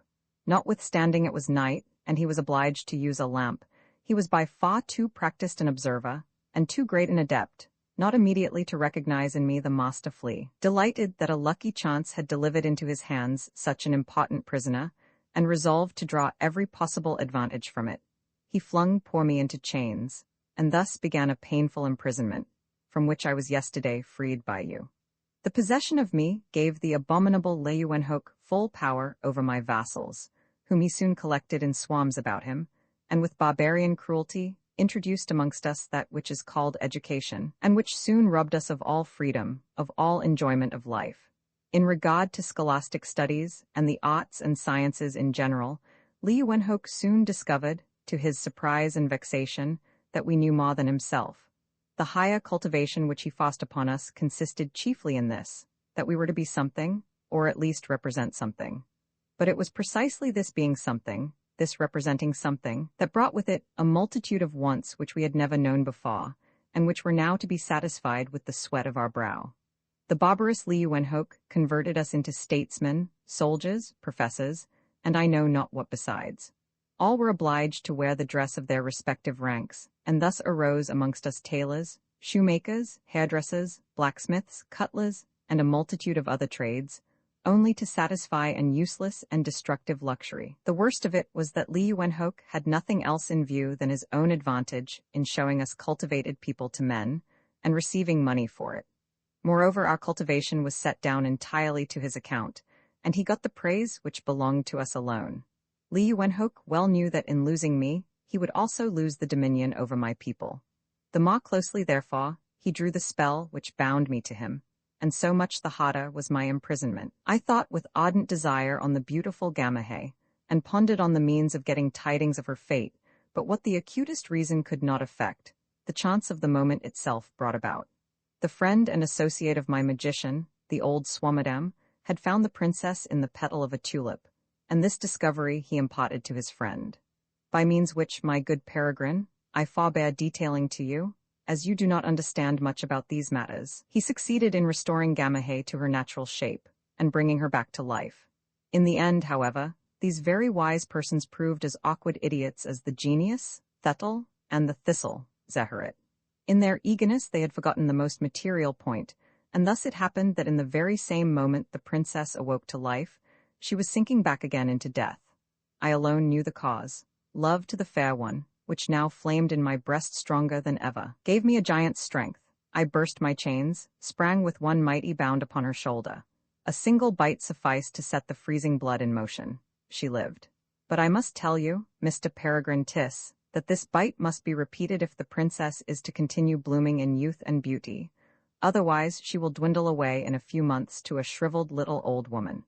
On this account, as you must see, I am quite indispensable to her, and it is only by the fear of losing me that I can account for the black ingratitude with which she repaid my love. Without more ado, she delivered me up to my tormentor, who flung me into heavier chains than ever, but to his own destruction. In spite of all the vigilance of Flea and Gamaheh, I at last succeeded, in an unguarded hour, in escaping from my prison. Although the heavy boots, which I had no time to pull off, hindered me considerably in my flight, yet I got safely to the shop of the toyman, of whom you bought your ware, but it was not long before, to my infinite terror, Gamaheh entered the shop. I held myself lost. You alone could save me. I gently whispered to you my distress, and you were good enough to open a little box for me, into which I quickly sprang, and in which you as quickly carried me off with you. Gamaheh sought in vain for me, and it was not till much later that she learned how and whither I had fled. As soon as I was free, Flea lost all power over my people, who immediately slipped away, and in mockery left the tyrant peppercorns, fruit stones, and such like, in their clothes. Again then, my hearty thanks, kind, noble Mr. Peregrine, for the great benefit you have done me, and which I know as well as anyone how to estimate. Permit me, as a free man, to remain a little time with you. I can be useful to you in many important affairs of your life beyond what you may expect. To be sure, there might be danger if you should become enamored of the fair one. What do you say? Interrupted Peregrine. What do you say, master? I enamored? Even so, continued Master Flea, think of my terror, of my anxiety, when you entered yesterday with the princess in your arms, glowing with passion, and she employing every seductive art, as she well knows how, to persuade you to surrender me. Ah, then I perceived your nobleness in its full extent, when you remained immovable, dexterously feigning as if you knew nothing of my being with you, as if you did not even understand what the princess wanted. And that was precisely the truth of the matter, said Peregrine, interrupting Master Flea anew. You are attributing things as a merit to me, of which I had not the slightest suspicion. In the shop where I bought the toys, I neither saw you nor the fair damsel, who sought me at the bookbinder's, and whom you are strangely pleased to call the Princess Gamaheh. It was quite unknown to me that amongst the boxes, where I expected to find leaden soldiers, there was an empty one in which you were lurking, and how could I possibly guess that you were the prisoner whom the pretty child was requiring with such impetuosity? Don't be whimsical, Master Flea, and dream of things, of which I had not the slightest conception. Ah, replied Master Flea, you would dexterously avoid my thanks, kind Mr. Peregrine, and this gives me, to my great consolation, a farther lively proof of your noble way of thinking. Learn, generous man, that all the efforts of Flea and Gamaheh to regain me are fruitless, so long as you afford me your protection. You must voluntarily give me up to my tormentors. All other means are to no purpose. Mr. Peregrine Tiss, you are in love? Do not talk so, exclaimed Peregrine. Do not call by the name of love a foolish momentary ebullition, which is already past. Peregrine felt the color rushing up into his cheeks and forehead, and giving him the lie. He crept under the bedclothes. Master Flea continued, it is not to be wondered at if you were unable to resist the surprising charms of the princess, especially as she employed many dangerous arts to captivate you, nor is the storm yet over. The malicious little thing will put in practice many a trick to catch you in her love toils, as indeed every woman can, without exactly being a Princess Gamaheh. She will try to get you so completely in her power that you shall only live for her and her wishes, and then, woe to me, it will come to this question. Is your nobleness strong enough to conquer your passion, or will you prefer yielding to Gamaheh's wishes, and thus replunge into misery not only your little protégé, but the whole people whom you have released from a wretched slavery? Or again, will you resist the allurements of a treacherous creature, and thus confirm my happiness and that of my subjects? Oh, that you would promise me the last, that you could. Master, replied Peregrine, drawing the bedclothes away from his face. "Dear master, you are right. Nothing is more dangerous than the temptations of women. They are all false, all malicious. They play with us as cats with mice, and for our tenderest exertions we reap nothing but contempt and mockery. Hence it is that formerly a cold death-like perspiration used to stand upon my brow as soon as any woman creature approached me, and I myself believe that there must be something peculiar about the fair Elena, or Princess Gamahe, as you will have it, although, with my plain human reason, I do not comprehend all that you are saying, but rather feel as if I were in some wild dream, or reading the 1,001 Nights. Be all this, however, as it may, you have put yourself under my protection, dear master, and nothing shall persuade me to deliver you up to your enemies. As to the seductive maiden, I will not see her again. This I promise solemnly, and would give my hand upon it, had you one to receive it and return the honorable pledge." With this Peregrine stretched out his arm far upon the bedclothes. "Now," exclaimed the little invisible, "now I am quite consoled, quite at ease.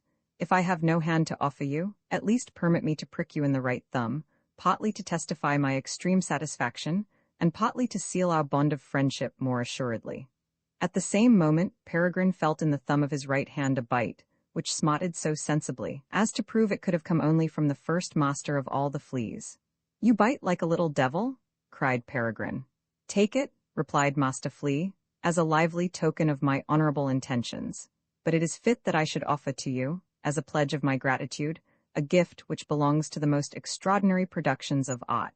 It is nothing else than a microscope, made by a very dexterous optician of my people, while he was in Li Wenho's service. The instrument will appear somewhat small to you, for, in reality, it is about 120 times smaller than a grain of sand, but its use will not allow of any peculiar greatness. It is this: I place the glass in the pupil of your left eye, and this eye immediately becomes microscopic. As I wish to surprise you with the effect of it, I will say no more about it for the present, and will only entreat that I may be permitted to perform the microscopic operation whenever I see that it will do you any important service. And now sleep well, Mr. Peregrine. You have need of rest." Peregrine, in reality, fell asleep and did not awake till full morning, when he heard the well-known scratching of old Elena's broom. She was sweeping out the next room. A little child, who was conscious of some mischief, could not tremble more at his mother's rod than Mr. Peregrine trembled in the fear of the old woman's reproaches. At length she came in with the coffee. Peregrine glanced at her through the bed curtains, which he had drawn close, and was not a little surprised at the clear sunshine which overspread the old woman's face. "Are you still asleep, my dear Mr. Tiss?" she asked in one of the softest tones of which her voice was capable, and Peregrine, taking courage, answered just as softly, "No, my dear Elena, lay the breakfast upon the table, I will get up directly." But when he did really rise, it seemed to him as if the sweet breath of the creature, who had lain in his arms, was waving through the chamber. He felt so strangely and so anxiously. He would have given all the world to know what had become of the mystery of his passion, for like this mystery itself, the fair one had appeared and vanished. While he was in vain endeavoring to drink his coffee and eat his toast, every morsel of which was bitter in his mouth, Elena entered and busied herself about this and that, murmuring all the time to herself, "Strange, incredible, what things one sees, who would have thought it?" Peregrine, whose heart beat so strongly that he could bear it no longer, asked, "What is so strange, dear Elena?" "All manner of things, all manner of things," replied the old woman, laughing cunningly, while she went on with her occupation of setting the rooms to rights. Peregrine's breast was ready to burst, and he involuntarily exclaimed, in a tone of languishing pain, "Ah, Elena?" "Yes, Mr. Tiss, here I am. What are your commands?" replied Elena, spreading herself out before Peregrine, as if in expectation of his orders. Peregrine stared at the copper face of the old woman, and all his fears were lost in the disgust which filled him on the sudden. He asked in a tolerably harsh tone, "What has become of the strange lady who was here yesterday evening? Did you open the door for her? Did you look to a coach for her, as I ordered? Was she taken home?" "Open doors," said the old woman with an abominable grin, which she intended for a sly laugh. "Look to a coach, taken home? There was no need of all this. The fair damsel is in the house, and won't leave the house for the present." Peregrine started up in joyful alarm, and she now proceeded to tell him how, when the lady was leaping down the stairs in a way that almost stunned her, Mr. Swummer stood below, at the door of his room, with an immense branch candlestick in his hand. The old gentleman, with a profusion of bows, contrary to his usual custom, invited the lady into his apartment, and she slipped in without any hesitation, and her host locked and bolted the door. The conduct of the misanthropic Swama was too strange for Elena not to listen at the door, and peep a little through the keyhole. She then saw him standing in the middle of the room, and talking so wisely and pathetically to the lady, that she herself had wept, though she had not understood a single word, he having spoken in a foreign language. She could not think otherwise than that the old gentleman had labored to bring her back to the paths of virtue, for his vehemence had gradually increased, till the damsel at last sank upon her knees and kissed his hand with great humility. She had even wept a little. Upon this he lifted her up very kindly, kissed her forehead, in doing which he was forced to stoop terribly, and then led her to an armchair. He next busied himself in making a fire, brought some spices, and as far as she could perceive, began to mull some wine. Unluckily, the old woman had just then taken snuff, and sneezed aloud, upon which Swama, stretching out his arm to the door, exclaimed with a terrible voice that went through the marrow of her bones, "Away with thee, listening Satan!" She knew not how she had got off and into her bed, but in the morning, upon opening her eyes, she fancied she saw a spectre, for before her stood Mr. Swummer in a handsome sable fur, with gold buckles, his hat on his head, his stick in his hand. "My good mistress Elena," he said, "I must go out on important business and perhaps may not return for many hours. Take care, therefore, that there is no noise on my floor, and that no one ventures to enter my room. A lady of rank, and, I may tell you, a very handsome princess has taken refuge with me. Long ago, at the court of her father, I was her governor, therefore she has confidence in me, and I must and will protect her against all evil machinations. I tell you this, Mistress Elena, that you may show the lady the respect which belongs to her rank. With Mr. Tiss's permission, she will be waited on by you, for which attendance you will be royally rewarded, provided you are silent, and do not betray the princess abode to anyone." So saying, Mr. Swummer had immediately gone off. Peregrine now asked the old woman if it did not seem strange that the lady, whom he could swear he met at the bookbinder's, should be a princess, seeking refuge with old Swummer. But she protested that she believed his words rather than her own eyes, and was therefore of opinion that all which had happened at the bookbinder's, or in the chamber, was either a magical illusion, or that the terror and anxiety of the flight had led the princess into so strange an adventure. For the rest, she would soon learn all from the lady herself. But, objected Peregrine, in reality only to continue the conversation about the lady, "But where is the suspicion, the evil opinion, you had of her yesterday?" "Ah," replied the old woman simpering, "that is all over. One need only look at the dear creature to be convinced she is a princess, and as beautiful withal as ever was a princess. When Swummer had gone, I could not help looking to see what she was about, and peeping a little through the keyhole. There she lay stretched out upon the sofa, her angel head leaning upon her hand, so that the raven locks pawed through the little white fingers, a beautiful sight. Her dress was of silver tissue, through which the bosom and the arms were visible, and on her feet she had golden slippers. One had fallen off, and showed that she wore no stockings, so that the naked foot peeped forth from under the garments. But my good Mr. Tiss, she is no doubt still lying on the sofa, and if you will take the trouble of peeping through the keyhole—" "What do you say?" interrupted Peregrine with vehemence. "What do you say? Shall I expose myself to her seductive sight, which might urge me into all manner of follies?" "Courage, Peregrine, resist the temptation," lisped a voice close beside him, which he instantly recognized for that of Master Flea. The old woman laughed mysteriously, and after a few minutes' silence said, "I will tell you the whole matter, as it seems to me. Whether the strange lady be a princess or not, thus much is certain, that she is of rank and rich, and that Mr. Swummer has taken up her cause warmly, and must have been long acquainted with her. And why did she run after you, dear Mr. Tiss? I say, because she is desperately in love with you, and love makes people blind and mad, and leads even princesses into the strangest and most inconsiderate follies. A gypsy prophesied to your late mother that you would one day be happy in a marriage when you least expected it. Now it is coming true." And with this, the old woman began again describing how beautiful the lady looked. It may be easily supposed that Peregrine felt overwhelmed. At last he broke out with, "Silence, I pray you, of such things. The lady in love with me? How silly, how absurd." "Umph," said the old woman. "If that were not the case she would not have sighed so piteously, she would not have exclaimed so lamentably, 'No, my dear Peregrine, my sweet friend, you cannot be cruel to me. I shall see you again and enjoy all the happiness of heaven. And our old Mr. Swummer, she has quite changed him. Did I ever used to get anything of him but a paltry sixpence for a Christmas box, and now he gave me this morning a crown, with such a kind look, no common thing with him, as a douceur beforehand for my services to the lady. There's something in it all. I'll lay you anything that in the end, Mr. Swummer is her ambassador to you. And again, the old woman began to speak of the grace and loveliness of the lady, with an animation that sounded strange enough in the mouth of a withered creature like herself, till Peregrine jumped up all fire and fury, and cried out like a madman, "Be it as it will, down to the keyhole." In vain he was warned by Master Flea, who sat in the neckcloth of the enamoured Peregrine, and had hid himself in a fold. Peregrine did not hear his voice, and Master Flea learned what he ought to have known long before, namely, that something may be done with the most obstinate man, but not with a lover.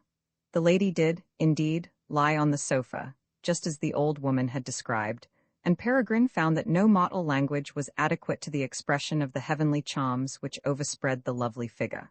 Her dress, of real silver tissue, with strange embroidery, was quite fantastic, and might do very well for the negligee of the Princess Gamaheh, which she had perhaps worn in Famagusta, at the very moment of her being kissed to death by the malicious leech prince. At all events it was so beautiful, and so exceedingly strange, that the idea of it could never have come from the head of the most genial theatrical tailor, nor have been conceived by the sublimest milliner. "Yes, it is she, it is the Princess Gamaheh," murmured Peregrine, trembling with anxiety and pleasure. But when the fair one sighed, "Peregrine, my Peregrine," the full madness of the passion seized him, and it was only an unnamable anxiety, robbing him of all self-possession, that prevented him from breaking in the door and throwing himself at the feet of the angel. The friendly reader knows already how it was with the fascinations, the celestial beauty of the little Dirch Elverdink. The editor, however, may safely declare that, after he too had peeped through the keyhole, and seen the fair one in her fantastic dress of tissue, he can say nothing more than that Dirch Elverdink was a very pretty little puppet. But as no young man can possibly be in love for the first time with any but an angel, without her equal on earth, it may be allowed also to Mr. Peregrine Tyss to look upon Dirch Elverdink as something celestial. Recollect yourself, my dear Mr. Tyss. Think of your promise. You would never see the seductive Gamaheh again, and now, I could put the microscopic glass into your eye, but without such help you must perceive that the malicious creature has long observed you, and that all she is doing is only deceit, to seduce you. Believe me, I mean it well with you." So whispered Master Flea in the fold of his collar, but whatever doubts might arise in Mr. Peregrine's mind, he could not tear himself away from the fascinating sight of the little one, who knew well how to use the advantage of being supposed to fancy herself alone. Flinging herself into all manner of voluptuous attitudes, she put the poor Peregrine quite beside himself. He would most likely have been still fixed at the door, had it not been for a loud ringing, and Alina's crying out that Swummer had returned. Upon this, he hurried up the stairs into his chamber, where he gave himself up to his love thoughts. But with these thoughts returned the doubts which had been raised in his breast by the admonitions of Master Flea. There was, indeed, a flea in his ear, and he fell into all manner of disquieting meditations. He thought to himself, "Must I not believe that this lovely creature is the Princess Gamaheh, the daughter of a mighty king? But if this be the case, it is folly, madness, to aspire to the possession of so exalted a personage. Then, too, she has begged the surrender of a prisoner, on whom her life depends, and as this exactly agrees with what Master Flea has said, I can hardly doubt that all which I would interpret into affection for me is only a mean to subject me to her will. And yet to leave her, to lose her, that is hell, that is death." In these painful meditations he was disturbed by a modest knocking at his door, and the person who entered was none other than his lodger. The ancient Mr. Swummer, at other times a shriveled, misanthropic, grumbling man, seemed suddenly to have become 20 years younger. His forehead was smooth, his eye animated, his mouth friendly. Instead of the odious black periwig, he wore his natural silver hair, and in the place of the dark grey upper coat, he had on a sable, such as a line had before described him. With a cheerful and even friendly mien, by no means usual with him, he came up to Peregrine, protesting that he did not wish to disturb his dear host in any occupation, but his duty as a lodger required that he should the first thing in the morning inform his landlord he had been under the necessity of giving refuge to a helpless damsel, who sought to escape from the tyranny of a cruel uncle, and would therefore pass some time in the house. For this, he needed the permission of his kind host, which he now requested.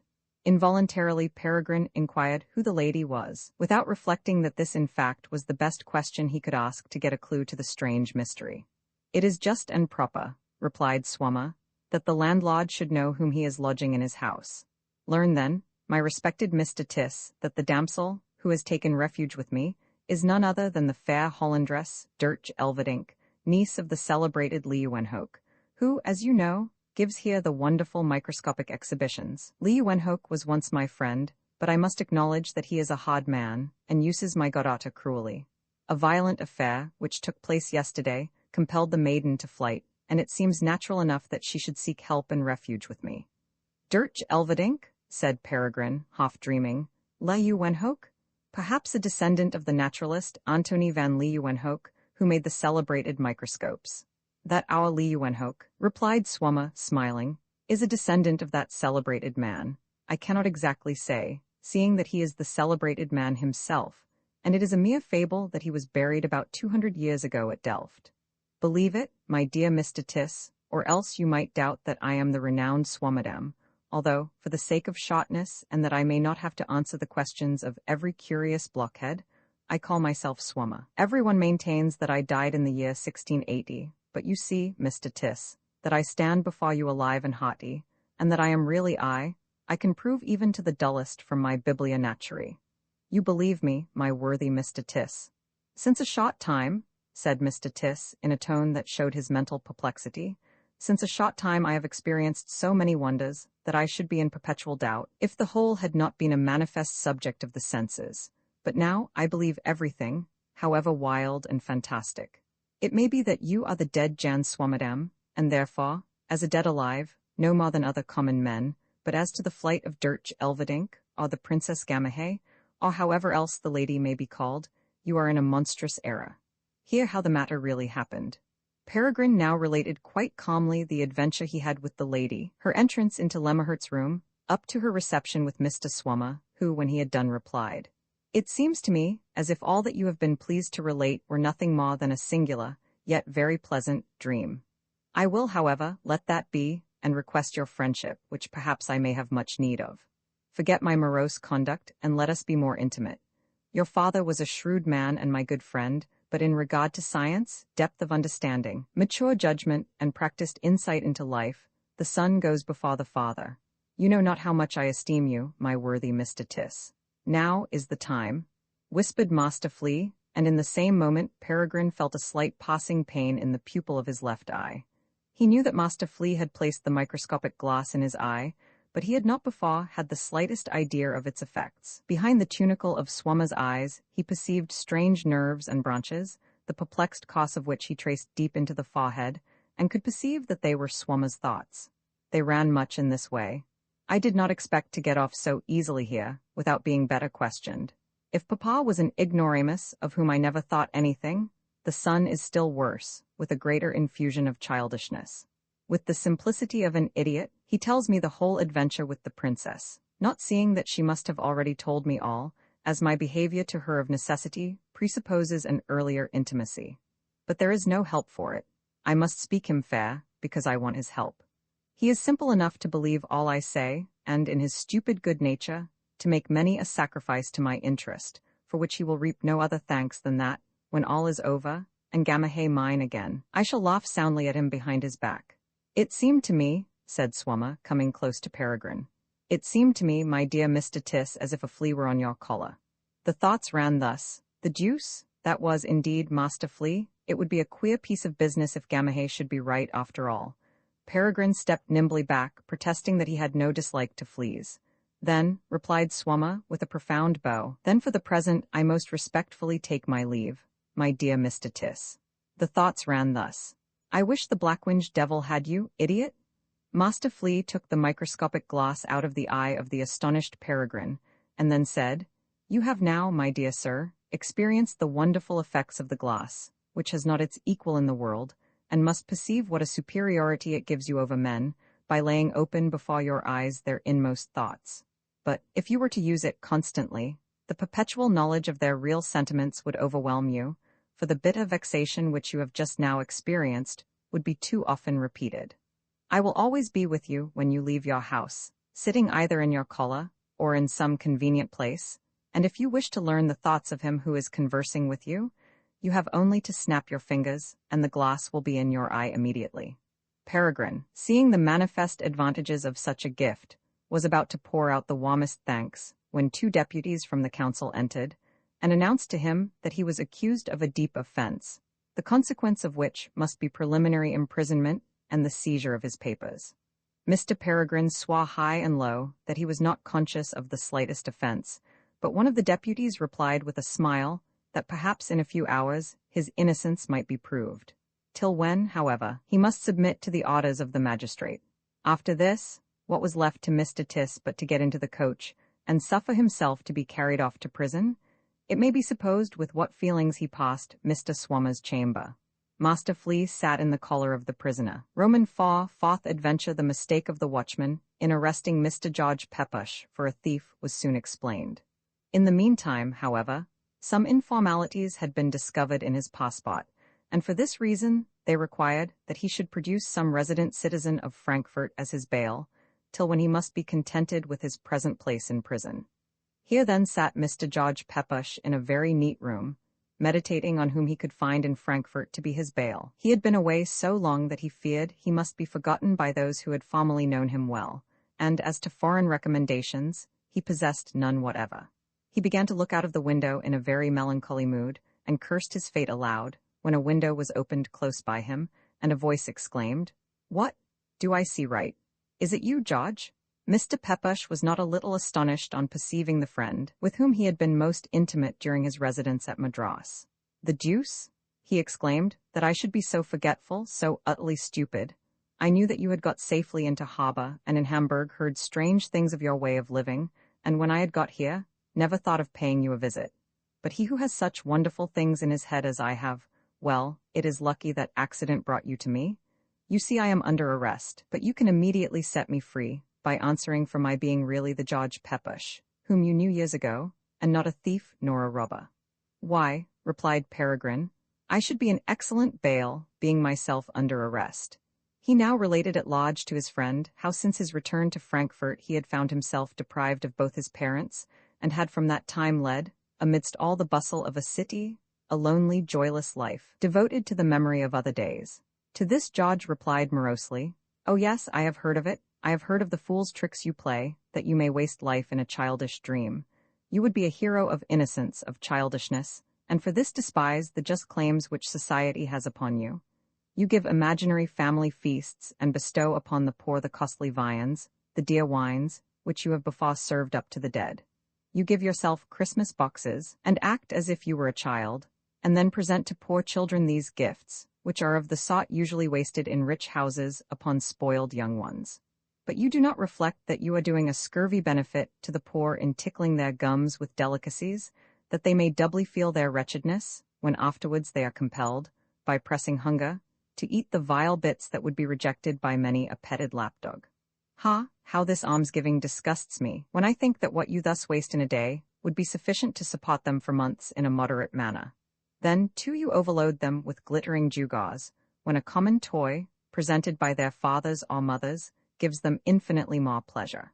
They eat themselves sick with your infernal marzipan, and with the knowledge of your splendid gifts, which in the end must be denied to them, you sow in their young minds the seeds of discontent and uneasiness. You are rich, full of youth, and yet withdraw yourself from all society, and thus frustrate the approaches of well-meaning minds. I will believe that the death of your parents may have shaken you, but if everyone who has suffered a real loss were to creep into his shell, by heavens, the whole world would be like a house of mourning, and I would not live in it. But, my friend, do you know that you are under the influence of the most determined egotism that ever lurked beneath a silly misanthropy? Go, go, Peregrine. I can no longer esteem you, no longer be your friend, if you do not change this way of life, and give up your abominable system of housekeeping." Peregrine snapped his fingers, and Master Flea instantly placed the microscopic glass in his eye. The thoughts of the angry Pepusch ran thus: "Is it not a pity that such a kind, understanding man should fall into these dangerous fancies, which at last will completely unnerve him and deprive him of his best powers, but it is evident that his delicate mind, which is besides inclined to melancholy, could not endure the blow inflicted on him by the death of his parents, and he seeks for consolation in a mode of life which borders upon madness. He is lost if I do not save him. The more I esteem him, the harder I will attack him, and the stronger I will paint his folly. In these thoughts Peregrine saw that he had found his old friend unaltered, and, after Master Flea had taken the microscopic glass out of his eye, he said, "George, I will not contend with you as to what you say of my mode of life, for I know you mean it well with me, but I must tell you that it gives me real delight when I can make a day of festival to the poor, although in this I do not think of myself a detestable egotism, of which at least I feel unconscious. They are the flowers in my life, which else seems to me like a wild, melancholy field of thistles." "What do you say of thistles?" interrupted George Pepusch hastily. "Why do you despise thistles, and place them in opposition to flowers? Are you so little versed in natural history as not to know that the most wonderful blossom in the world is that of the thistle, I mean the Cactus grandiflorus? And again, is not the thistle, Zeherit, the most beautiful cactus under the sun? Peregrine, I have so long kept it from you, or rather was forced to keep it from you, because I myself had not the full conviction of it, but now learn that I myself am the thistle, Zeherit, and will never give up my claims to the hand of the daughter of the worthy king, Sekakis, the heavenly princess Gamahe. I had found her, but in the same moment the diabolical watchman seized me and dragged me to prison." "How?" cried Peregrine, half petrified with astonishment. "Are you two involved in the strangest of all histories?" "What history?" asked Pepusch. Peregrine did not hesitate to tell his friend, as he had before told Mr. Swummer, all that had happened at the bookbinder's and afterwards at his own house. He did not even conceal the appearance of Master Flea, although, as may be easily supposed, he kept to himself the secret of his possessing the microscopic glass. George's eyes burnt, he bit his lips, struck his forehead, and, when Peregrine had ended, cried out like a maniac, "The false one, the traitress?" Greedy, in the self-pangs of despairing love, to drain the last drop from the poison cup which Peregrine had unconsciously proffered him, he made him repeat every little trait of Dirk's behavior, interrupting him with murmurs of, "in the arms, on the breast," glowing kisses. Then again he started away from the window, and ran about the room with the gestures of a madman. In vain, Peregrine cried out to him to hear the rest, exclaiming that he had much that was consolatory to say. Pepusch did not the more leave off his raving. The door was opened, and an officer of the council announced to Peregrine that no sufficient cause had been found for his longer imprisonment, and he might return home. The first use Peregrine made of his regained freedom was to offer himself as bail for George Pepusch, testifying that he was really George Pepusch, with whom he had lived in intimacy at Madras, and who was known to him for a man of fortune and respectability.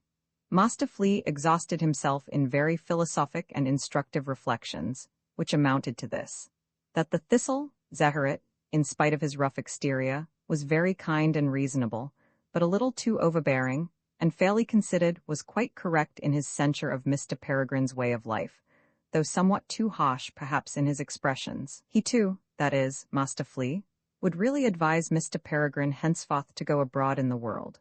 "Believe me," he said, "it will bring you many advantages to leave your solitude. You need no longer fear seeming shy and confused, as with the mysterious glass in your eye you command the thoughts of men, and it is therefore impossible that you should not always maintain the right tact. How firmly and calmly may you stand before the highest, while their inward souls lie open to your eyes. Therefore, move freely in the world. Your blood will circulate more lightly, all melancholy brooding will cease, and, which is the best of all, motley ideas and thoughts will arise in your brain. The image of the fair Gamahe will lose its brightness, and you will soon be better able to keep your word with me." Peregrine felt that both George Pepusch and Master Flea meant him well, and he resolved to follow their wise advice. But when he heard the sweet voice of his beautiful beloved, he could not think how it was possible for him to leave the house, which had become a paradise to him. At length he brought himself to visit a public promenade. Master Flea had fixed the glass in his eye, and taken up a place in his collar, where he gently rocked himself to and fro at his ease. "Have I at last the pleasure of seeing my good friend Mr. Tiss again? You make yourself scarce, my dear sir, and we have all been longing for you. Let us go into a coffee-house and take a glass of wine together.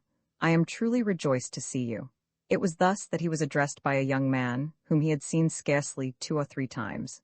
The thoughts ran thus. Is the stupid misanthrope visible again? But I must flatter him, that I may soon borrow money of him. He'll not surely be possessed by the devil, and accept my invitation? I have not a halfpenny in my pocket, and no innkeeper will trust me any longer.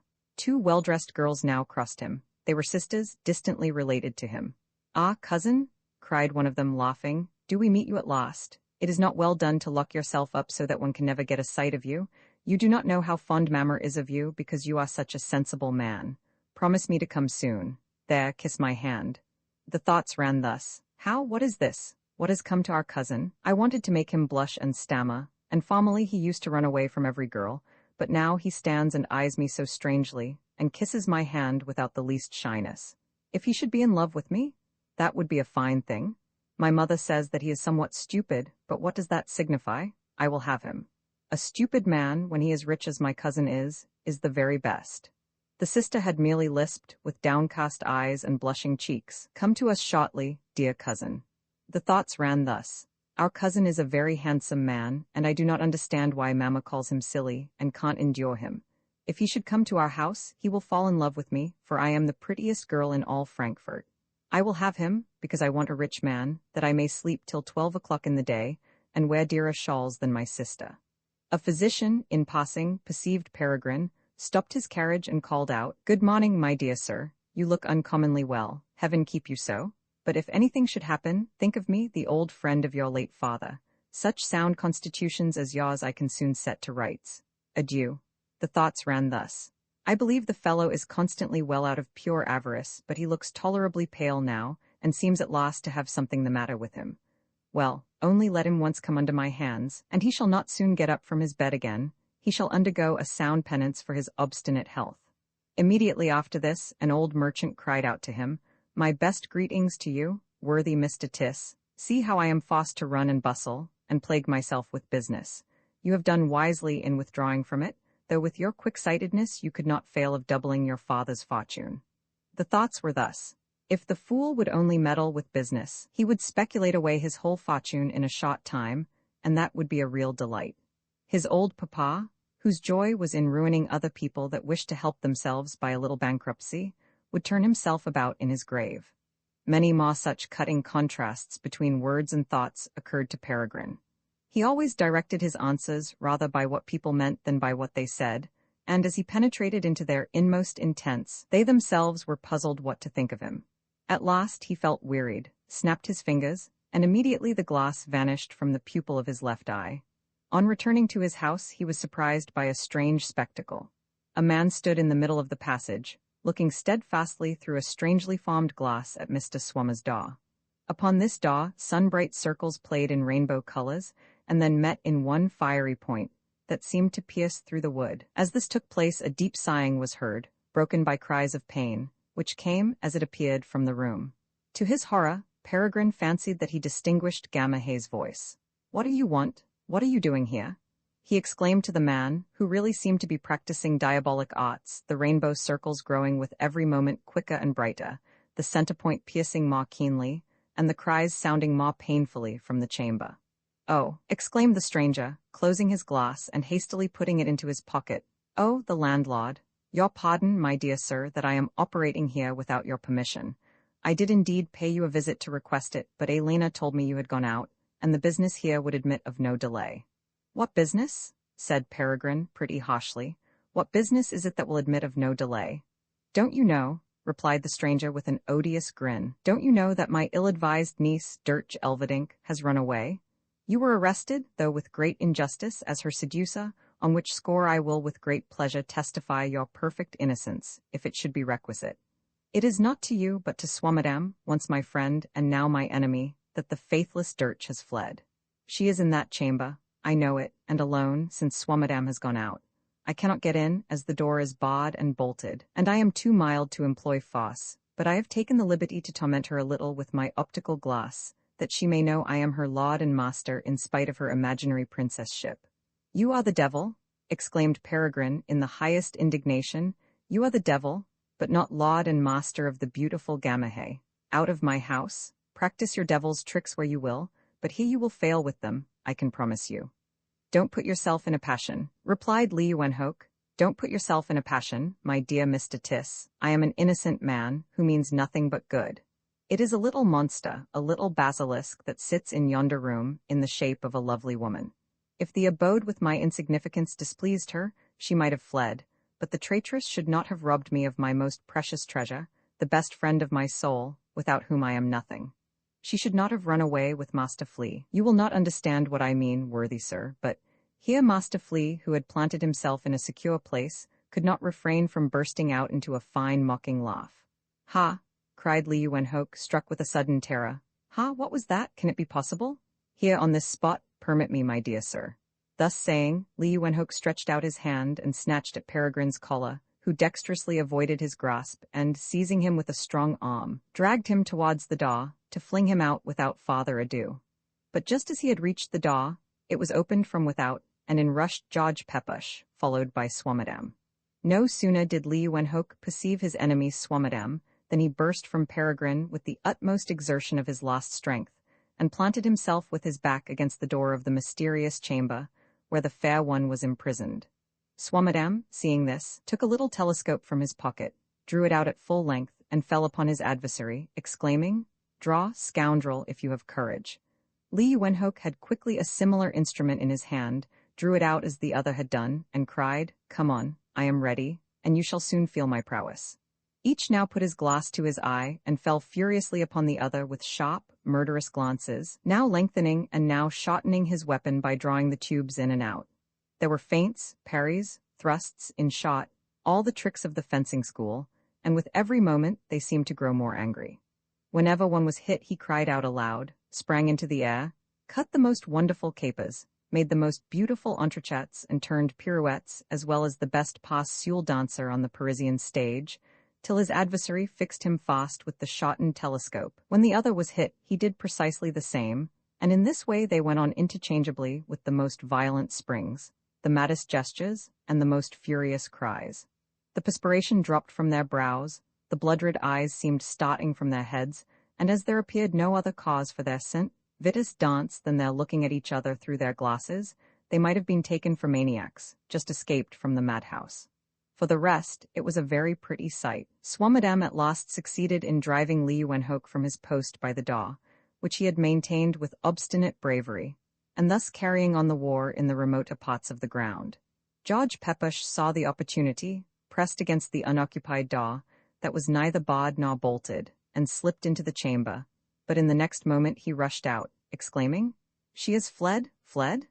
and then hurried out of the house with the rapidity of lightning. Both Li Wenhoke and Swammerdam were seriously wounded, for both hopped and danced about after a mad fashion, and with their howlings and cryings made a music to it that seemed like the shrieks of the damned in hell.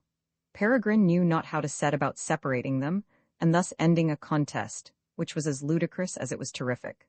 At last the combatants perceived that the door stood wide open, forgot their duel and their pains, put their destructive weapons into their pockets, and rushed into the chamber. Mr. Tiss took it grievously to heart that the fair one had fled from his house, and wished the abominable Li Wenhoke at the devil, when the voice of Elena was heard upon the stairs. She was laughing aloud, and muttered between, "What strange things one does see! Wonderful! Incredible!" "What?" cried Peregrine dejectedly. "What wonder has happened now?" "Oh, my dear Mr. Tiss," exclaimed the old woman, "only come upstairs directly, and go into your chamber." And she opened the room door with a cunning titter. On entering, oh wonder, oh joy, the little Dirch Elverdink tripped up to him in her dress of tissue, as he had before seen her at Mr. Swummer's. "At length I see you again," lisped the little one, and contrived to nestle up so closely to Peregrine that he could not help embracing her most tenderly in spite of all his good resolutions. His senses seemed ecstasied by love and joy. It has often happened to a man that in the height of his transports he has hit his nose somewhat roughly, and, being suddenly awakened out of his heaven by the earthly pain, has tumbled down again into the vulgar world. Just so it chanced with our Mr. Tiss. In stooping down to kiss Dirch's sweet mouth, he gave his nose, of goodly dimensions, a hard blow against the diadem of shining brilliance, which the little one wore in her raven locks. The pain of the blow upon the sharp points of the stone brought him sufficiently to himself to perceive the diadem. The diadem reminded him of the Princess Gamaheh, and with this recollection recurred all that Master Flea had told him of the little siren. He bethought himself that a princess, the daughter of a mighty king, could not possibly care about his love, and therefore all her pretended affection must be a mere trick, by which the dissembler hoped to regain possession of Master Flea. With this consideration, a cold ice stream seemed to rush through his veins, which, if it did not quite extinguish, at least damped the love flames. Peregrine gently freed himself from the arms of the little one, who had lovingly embraced him, and said with downcast eyes, "Oh, heavens! You are the daughter of the mighty King Sakakes, the beautiful Gamaheh. Your pardon, princess, if a feeling, which I could not master, hurried me into folly, into madness. But yourself, lady, what are you saying, my fair friend?" interrupted Dirch Elverdink. "I the daughter of a mighty king, I a princess, I am your Elena, who will love you to distraction if you— But how is this? Elena, the queen of Golconda, she is already with you, I have spoken with her. A good kind woman, but she has grown old, and is no longer so handsome as in the time of her marriage with the French general. Woe is me! I am not the right one, I never ruled in Golconda. Woe is me." The little one had closed her eyes and began to totter. Peregrine conveyed her to a sofa. "Gamaheh," she went on, speaking in a state of somnambulism. "Gamaheh, do you say? Gamaheh, the daughter of King Sakakes? Yes, I recollect, in Famagusta, I was indeed a beautiful tulip.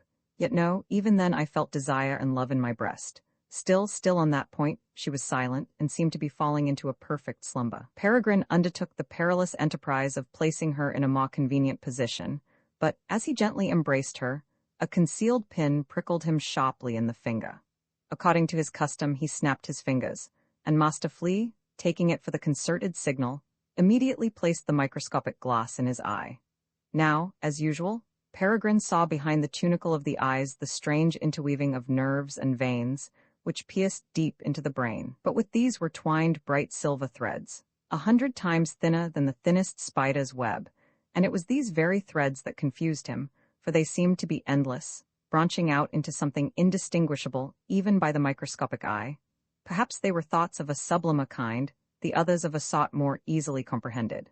Then he observed flowers, strangely blended, which took the shape of men, then again men, who dissolved as it were into the earth, and peeped forth again as stones and metals.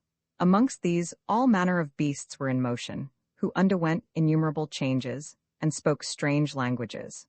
No one appearance answered to the other, and in the plaintive sounds of sorrow that filled the air, there was a dissonance, corresponding with that of the images. But it was this very dissonance that ennobled still more the deep fundamental harmony, which broke out triumphantly, and united all that seemed irreconcilable. "Do not puzzle yourself," whispered Master Flea. "Do not puzzle yourself, my good Peregrine. Those which you see are the images of a dream.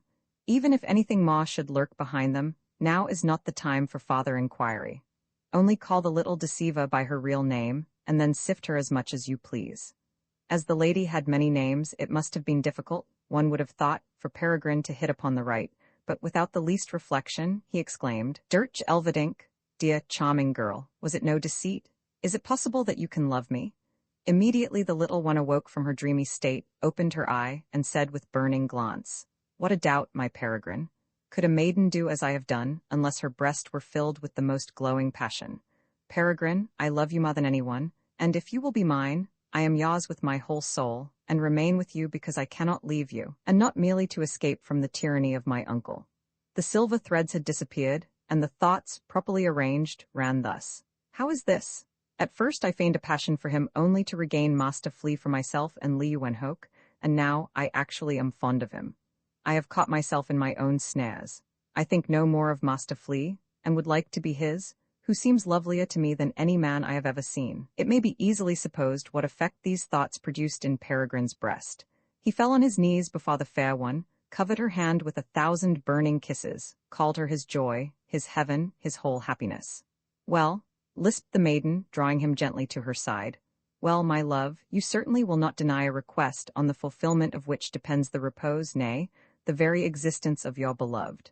"Demand," replied Peregrine, tenderly embracing her. "Demand anything, my life, anything you will.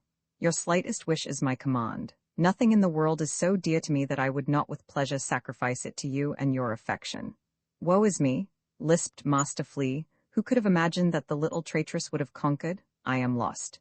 "Here then," replied Gamaheh, after having returned with equal fire the glowing kisses which Peregrine imprinted on her lips, "here then, I know how the door burst open, and in rushed George Pepusch.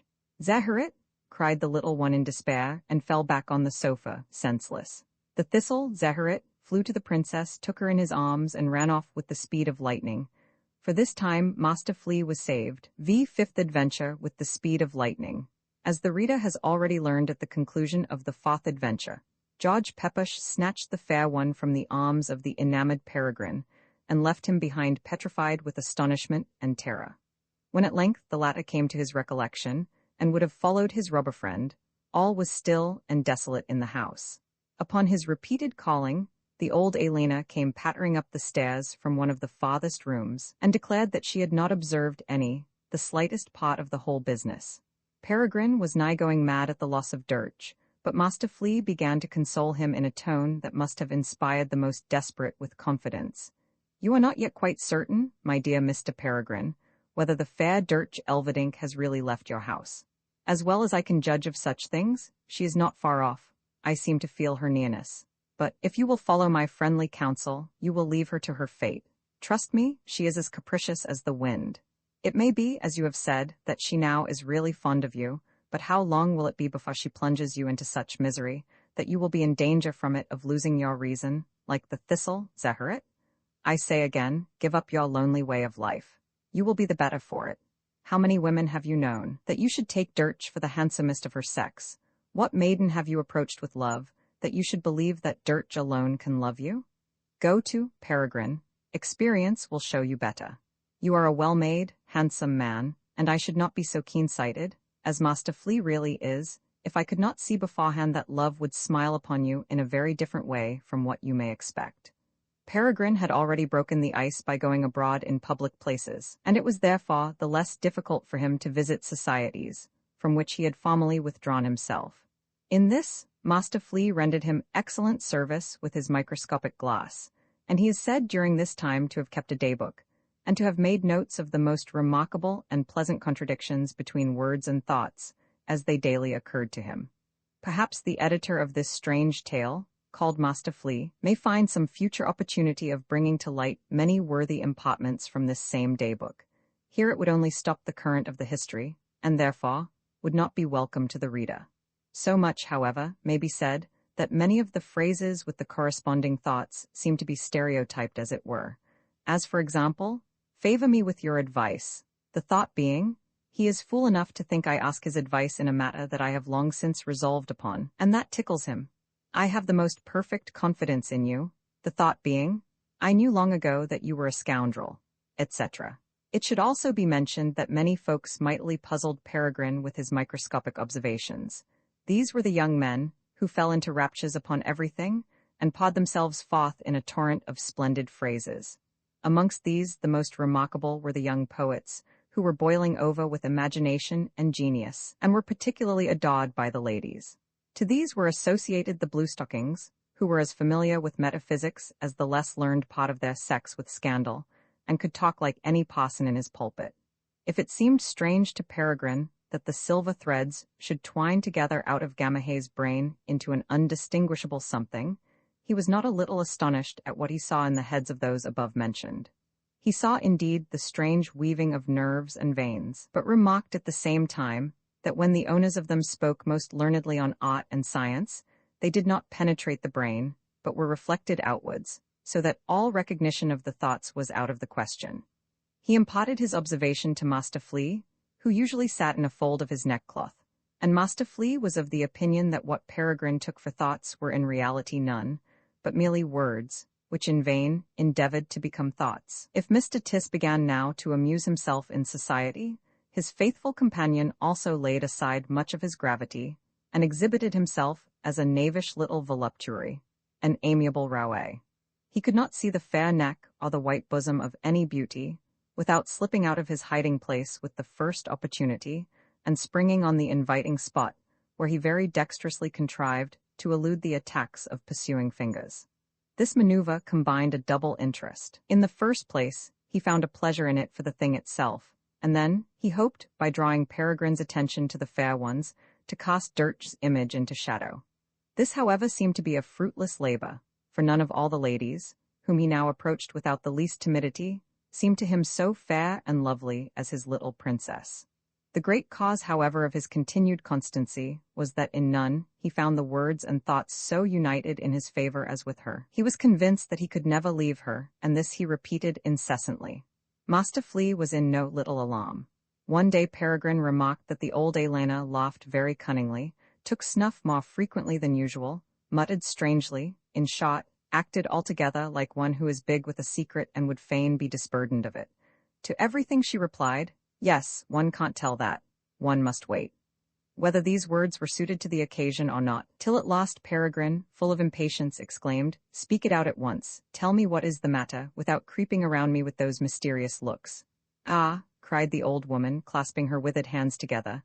"Ah, the dear little thing, the sweet little puppet." "Whom do you mean?" asked Peregrine angrily. "Ah," said the old woman, smirking. "Ah, whom should I mean but our princess below here with Mr. Swummer, your bride, Mr. Tiss?" "Woman," cried Mr. Tiss, "unlucky woman, she is here, in the house, and you do not tell me till now." "Where," replied the old woman, without in the least losing her composure, "where should the princess be but here, where she has found her mother?" "How?" cried Peregrine. "What is it you say, Elena?"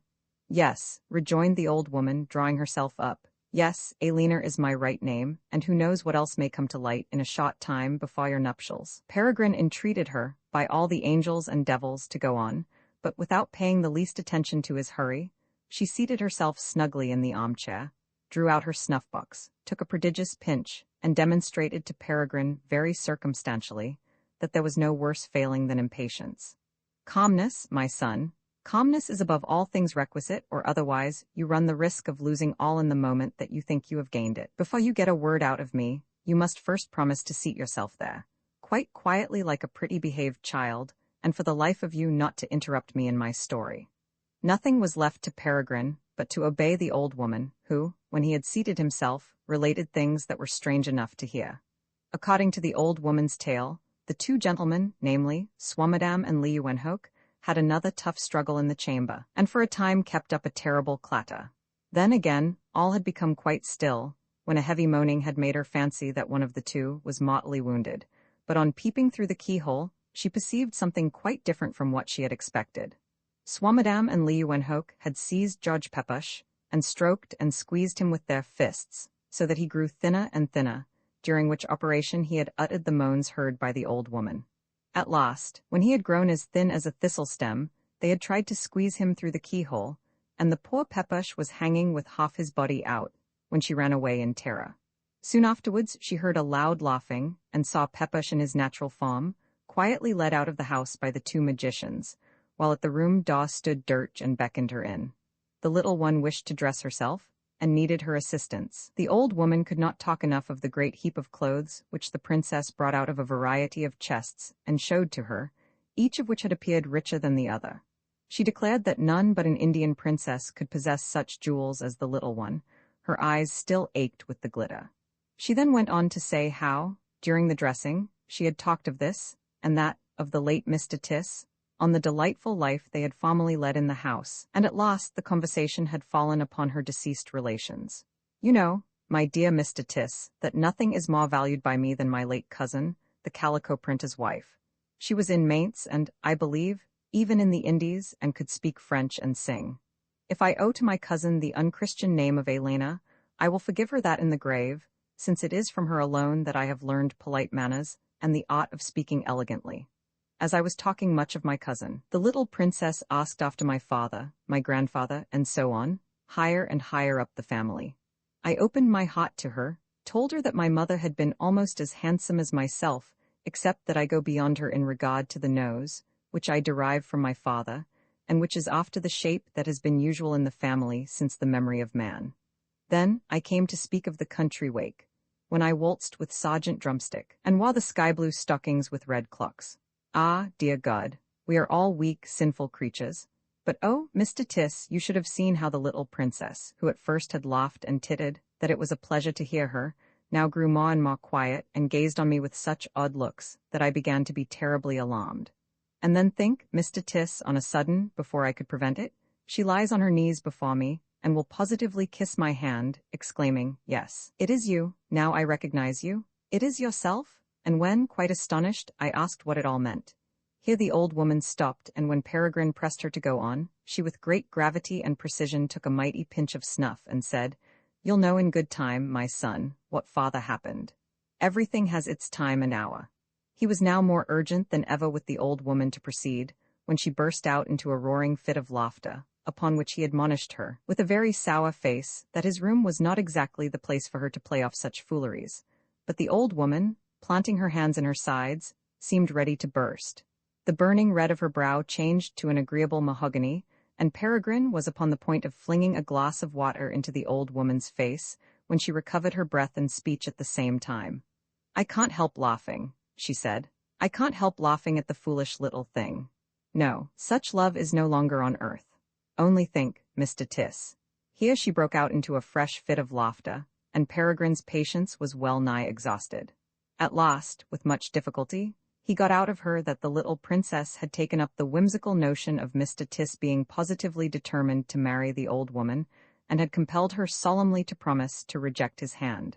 It seemed to Peregrine as if he were mixed up in a scene of witchery, and he felt so strangely that even the honest old Elanor appeared to him a supernatural kind of being, from whom he could not fly with sufficient speed. But she still detained him, having something to communicate in all haste that concerned the little princess. "It is now certain," she said confidentially, "it is now certain, my dear Mr. Tiss, that the bright star of fortune has arisen, but it is your business to keep it favorable. When I protested to the little one that you were desperately smitten with her, and far from any idea of marrying me, she replied that she could not be convinced of it, and give you her hand till you had complied with a wish that had long sat near her heart. She says that she had a pretty little Negro boy in her service who had fled from her. I have indeed denied it, but she maintains that the boy is so little he might live in a nutshell." "Nothing will ever come of this," exclaimed Peregrine violently, well knowing what the old woman was driving at, and rushed out of the room, and then out of the house, with great vehemence. It is an established custom that when the hero of a tale is under any violent agitation, he should run out into a forest, or at least into some lonely wood, and the custom is good because it really prevails in life. Hence it could not be otherwise with Mr. Tiss than that he ran from his house without stopping, till he had left the city behind him and reached a remote wood. Moreover, as in a romantic history, no wood must be without rustling leaves, sighing breezes, murmuring brooks, etc., etc. It is to be supposed that Peregrine found all these things in his place of refuge. Upon a mossy stone, the lower half of which lay in a bright brook, Peregrine sat down with a firm resolution to reflect on his strange adventures, and, if possible, find the Ariadne clue which might show the way out of this labyrinth of mysteries. The murmurs of the leaves, returning at equal intervals, the monotonous babbling of the waters, the constant clap of a distant mill, soon formed a ground which regulated the thoughts so that they no longer rushed wildly together without time or rhythms, but became an intelligible melody. Thus, after sitting some time on this pleasant spot, he got to reflect calmly. "In reality," he said to himself, "a fantastic tale writer could not have invented wilder events than I have actually gone through in the short space of a few days. Beauty, love itself, visits the lonely misogynist, and a look, a word, is sufficient to fan, in his breast, the flames which he had dreaded without knowing them. But the time, the place, the whole appearance of the strange siren are so mysterious that it seems to be the result of magic. And then it is not long before a despised little insect evinces knowledge, understanding, nay, even a sort of supernatural power. And this creature talks of things which to common minds are incomprehensible, in a way as if it all were nothing more than the familiar today and yesterday of usual life, as it appears repeated for the 1000th time.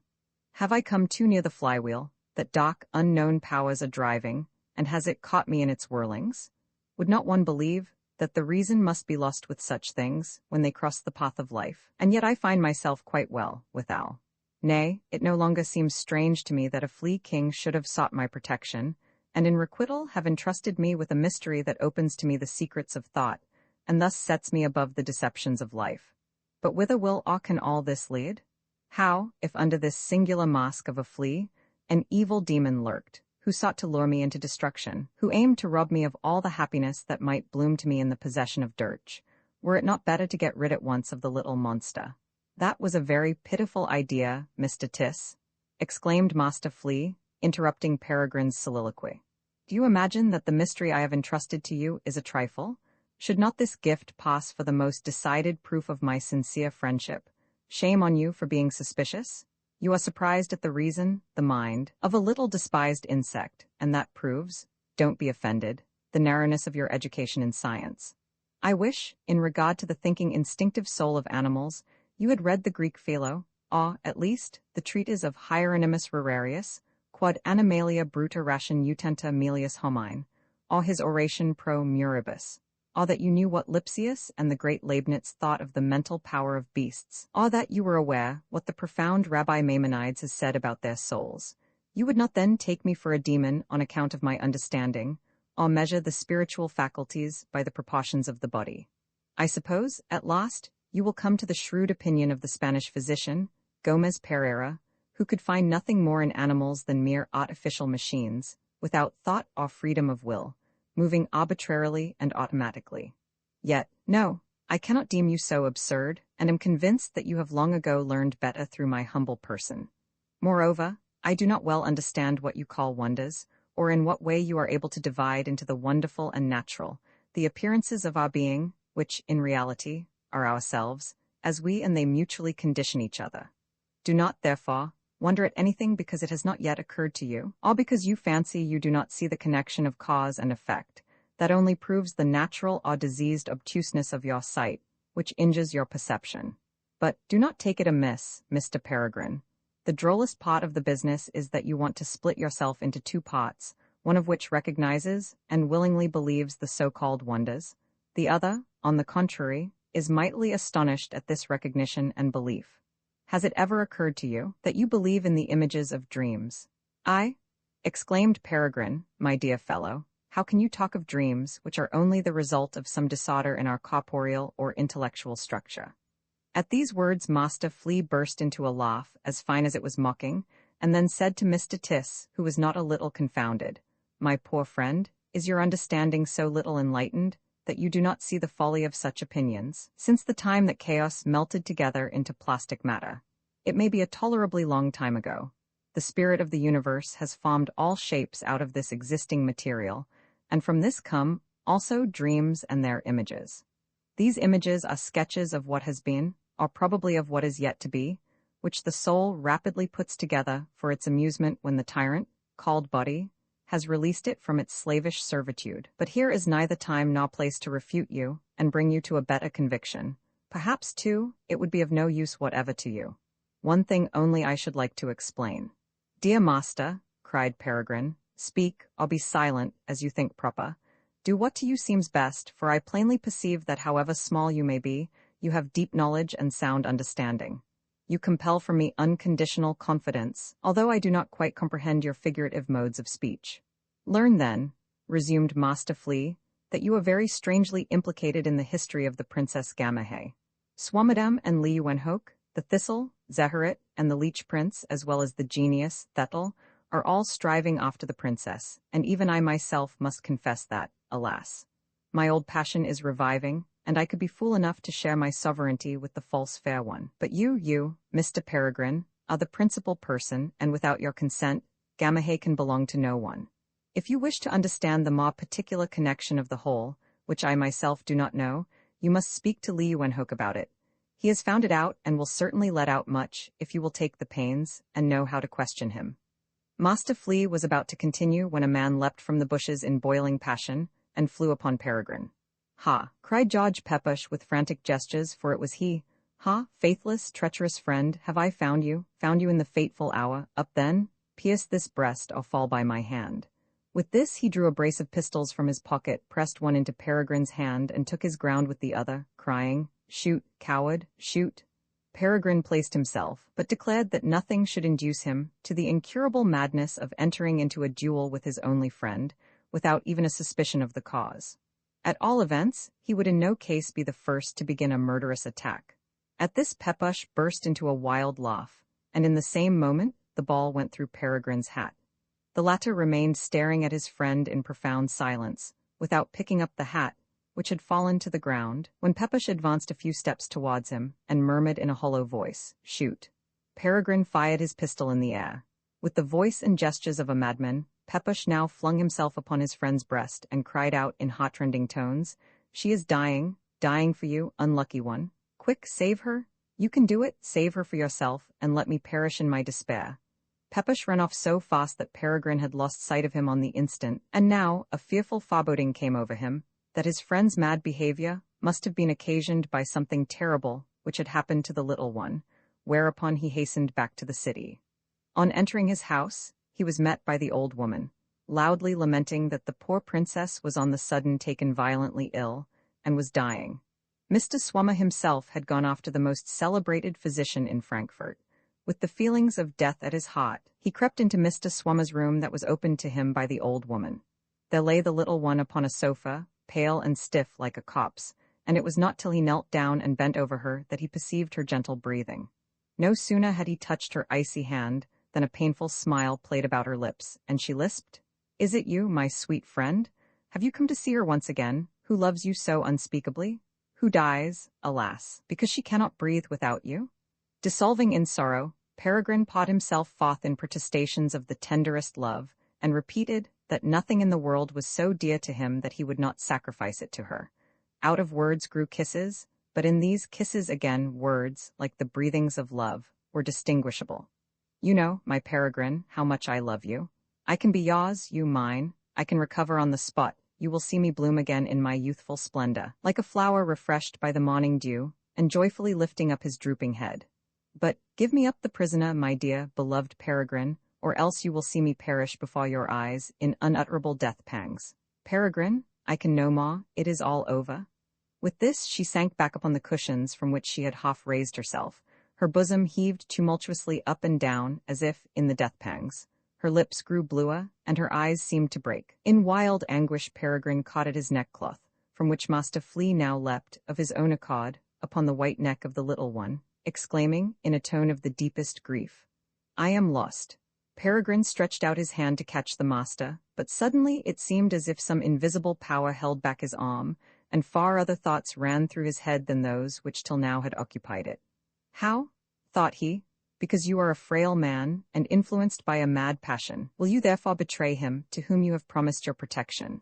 Will you therefore plunge a free, harmless people into eternal slavery, and utterly ruin the friend whose thoughts and words agree? No, no, recollect yourself, Peregrine. Rather die than be a traitor? Give up the prisoner? I am dying," stammered the little one with failing voice. "No," cried Peregrine, while in despair he caught her in his arms. "No, never, but let me die with you." And now a fine, penetrating harmony was heard, as if little silver bells were struck. Dirch, with fresh roses on her lips and cheeks, started up suddenly from the sofa, and, breaking into a convulsive laughter, skipped about the chamber. She seemed to have been bit by the tarantula. Peregrine gazed in terror on the strange spectacle, and the same did the physician, who stood at the door quite petrified, keeping out Mr. Swummer, who had followed him. VI's sixth adventure, all the passers-by stopped, stretched out their necks, and peeped through the window into the coffee-room. With every moment the crowd grew greater, the pressure more violent, and the noise louder. All this was occasioned by two strangers, who, besides that their form, their dress, their whole manner had something extraordinary about it that was repulsive and ridiculous at the same time, played off many wonderful tricks, such as had never been seen before. The one, an old man, of a dirty, disagreeable appearance, was dressed in a surtout of shining stuff. Sometimes he made himself thin and long, sometimes he would shrink himself up to a short fat fellow, winding about all the time like a worm. The other, with powdered hair, motley silk coat, underdress of the same, large silver buckles, and altogether resembling a petit maître of the last half of the foregoing century, repeatedly flew up to the ceiling, and then gently let himself down again, while, with a cheerful voice, he trilled discordant songs in a language altogether unknown. According to the host's declaration, they had both come in, one a short time after the other, like orderly people, and had called for wine. Then they had gazed more and more keenly on each other, and entered into conversation, and although the language of it was unintelligible to all the guests, yet their tone and manner showed they were engaged in a dispute, which grew warmer and warmer. On a sudden they had taken their present form and began these mad tricks, which continually attracted more spectators. "The man who flies up and down so admirably," exclaimed one of the spectators, "is the clockmaker de Gen, of Vienna, he who invented the flying machine, with which he is constantly contriving to tumble down upon his nose." "No," replied another, that is not the clockmaker. I should rather fancy that it was the little tailor of Sachsenhausen, if I did not know that the poor thing was burnt. I know not whether my readers are acquainted with the little tailor of Sachsenhausen. Here it is. History of the little tailor of Sachsenhausen. It happened that a pious little tailor at Sachsenhausen was coming out of church one Sunday with his wife, in all his best attire. The air was raw. The little tailor had taken nothing overnight but a soft boiled egg and a few pickled gherkins, and in the morning a cup of coffee. Moreover, he had been singing most vehemently in the church, and hence he began to feel in a piteous plight, and to long for a dram. As he had worked hard through the week, and had been particularly kind to his better half, making her a very pretty gown out of the pieces cabbaged from his customers, she consented to his going into the apothecary's and getting himself a dram, which he did accordingly. The awkward apprentice, who was alone in the shop, made a mistake, and took down a bottle which, instead of a dram, contained inflammable gas wherewith balloons are filled. Of this the apprentice poured out a full glass, and the tailor, putting it at once to his mouth, swallowed off the gas as an agreeable reviver.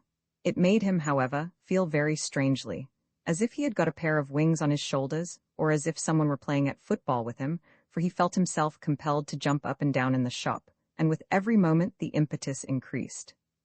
Gemini, Gemini, he cried, what a nimble dancer I have grown. The apothecary's apprentice stood with his mouth gaping wide from pure wonder, when it chanced that someone opened the door so hastily that the opposite window flew open also. A strong current of air poured in, caught up the little tailor, and away he sailed through the window, since when he has not been seen. But it happened some time after, that the people of Sachsenhausen observed in the air a fireball, which lighted the whole country with its brightness, and then, being extinguished, fell to earth. All were eager to know what had dropped, and ran to the place, but found nothing more than a little heap of ashes, but with this the tongue of a shoe buckle, a little piece of yellow satin with flowers, and something black, which to look at was like the horn top of a walking stick. All were in deep counsel how such things could fall down from heaven in a fireball, when the wife of the departed tailor came up, and, on seeing these things, wrung her hands, took on most piteously, and cried out, Ah, woe, that is my husband's buckle? Ah, woe, that is my husband's Sunday waistcoat. Ah, woe, that is my husband's cane top. A very learned man, however, has declared that the cane top was no cane top, but a meteoric ball, or an abortive globe. Thus was made known to the people of Sachsenhausen, and to all the world, that the poor little tailor, to whom the apothecary's apprentice had given inflammable gas instead of a dram, was burnt in the air, and had fallen to earth as a meteoric ball, or an abortive globe. The taverner was at length impatient that the odd guest did not cease making himself now larger, now smaller, without paying him any attention, and held the flask of Burgundy, which he had ordered, close to his nose. The stranger caught fast hold of it immediately, and did not let go till he had drained the last drop. Then he sank as if fainting into an armchair, and could scarcely move himself. The guests observed with astonishment that he swelled more and more during the drinking, and now appeared quite thick and shapeless. The flywork of the other seemed also to be at a stand. He was about to sit down, panting and breathless, but perceiving how his adversary lay there, half dead, he flew suddenly upon him, and began to belabor him soundly with his fists. The host, however, pulled him off, and declared that he would turn him out of the house, if he did not keep quiet. If they both wished to show their jugglers' tricks, they were welcome to do so, but without quarreling and fighting like blackguards. The flying gentleman seemed to take it somewhat ill that the host should suppose he was a juggler. He protested that he was nothing less than a vagabond who went about playing off legerdemain tricks. He had formerly been ballet master to a celebrated king, but now practiced in private as an amateur, and was called, as his functions required he should be, Legani. If in his just indignation at the abominable fellow there, he had sprung somewhat higher than was fitting, that was his own business, and concerned no one else. The host on his part opined that all this did not justify any fisticuffs, to which the amateur replied that mine host did not know the malicious fellow, or he would willingly allow his back to be drubbed black and blue. He had formerly been a French custom-house officer, and now gained a livelihood by bloodletting, cupping, and shaving, and was called Monsieur Leech, a nuisance to everybody, by his awkwardness, stupidity, and gluttony. It was not enough that the scoundrel, wherever he met him, whisked away the wine from his very lips, as he had done just now, but he was plotting to carry off his bride, whom he intended to carry home from Frankfurt. The douanier had heard all that the amateur advanced, and, glancing at him with his little malicious eyes, said to the host, "Don't believe a syllable that the gallows bird there is chattering. An admirable ballet master, truly? Who with his elephant feet crushes the legs of the fair dancers, and with his pirouette knocks a tooth out of the manager's jaw at the wing. And his verses, too, they have as awkward feet as himself, and tumble here and there like drunkards, treading the thoughts to pap. Because he flutters heavily in the air at times, like a drowsy gander, the conceited peacock fancies he is to have the fair one for his bride." At this the indignant amateur cried out, "Thou Satan's worm, thou shalt feel the gander's beak," and would have fallen upon the douanier again, when the host seized him from behind, with strong arm, and, amidst the rejoicing of the assembled crowd, flung him out of the window. No sooner was the amateur gone than Monsieur Leech resumed the plain solid form in which he had entered. The people without took him for quite another person than the juggler, who had played such strange tricks, and quietly dispersed. The douanier thanked mine host in the most obliging terms for his aid against the amateur, and, to prove his gratitude, offered to shave him for nothing, and more pleasantly than ever he had been shaved in his life before. The host felt his beard, and it seeming to him at the moment as if the hairs were terribly long, he accepted Mr. Leech's offer, who accordingly set about it, at first, with a light, dexterous hand, but on a sudden he cut his nose so shrewdly that the blood streamed down.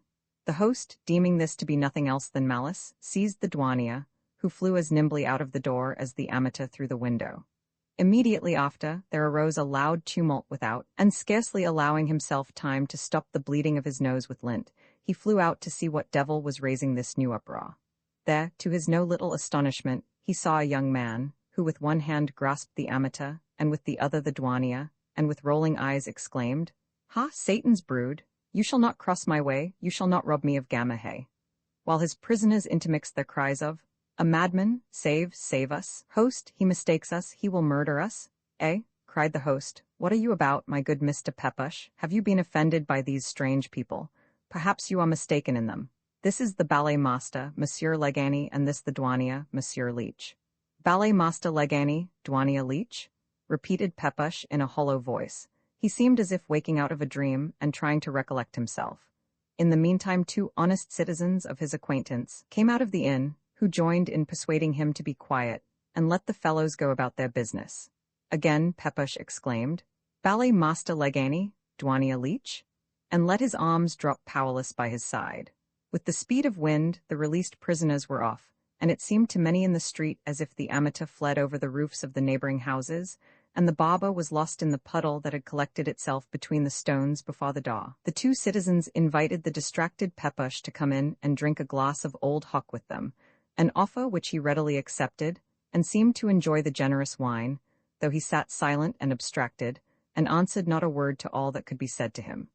At last, however, his features brightened up, and he said, very kindly, "You did well, my friends, in hindering me from killing on the spot those wretches who were in my power, but you know not what dangerous creatures lurk beneath their masks."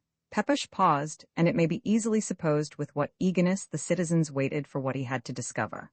The host also had approached them, and all 3 poked their heads together, with their arms crossed upon the table, and held in their breath, that they might not lose a syllable from Pepush's mouth.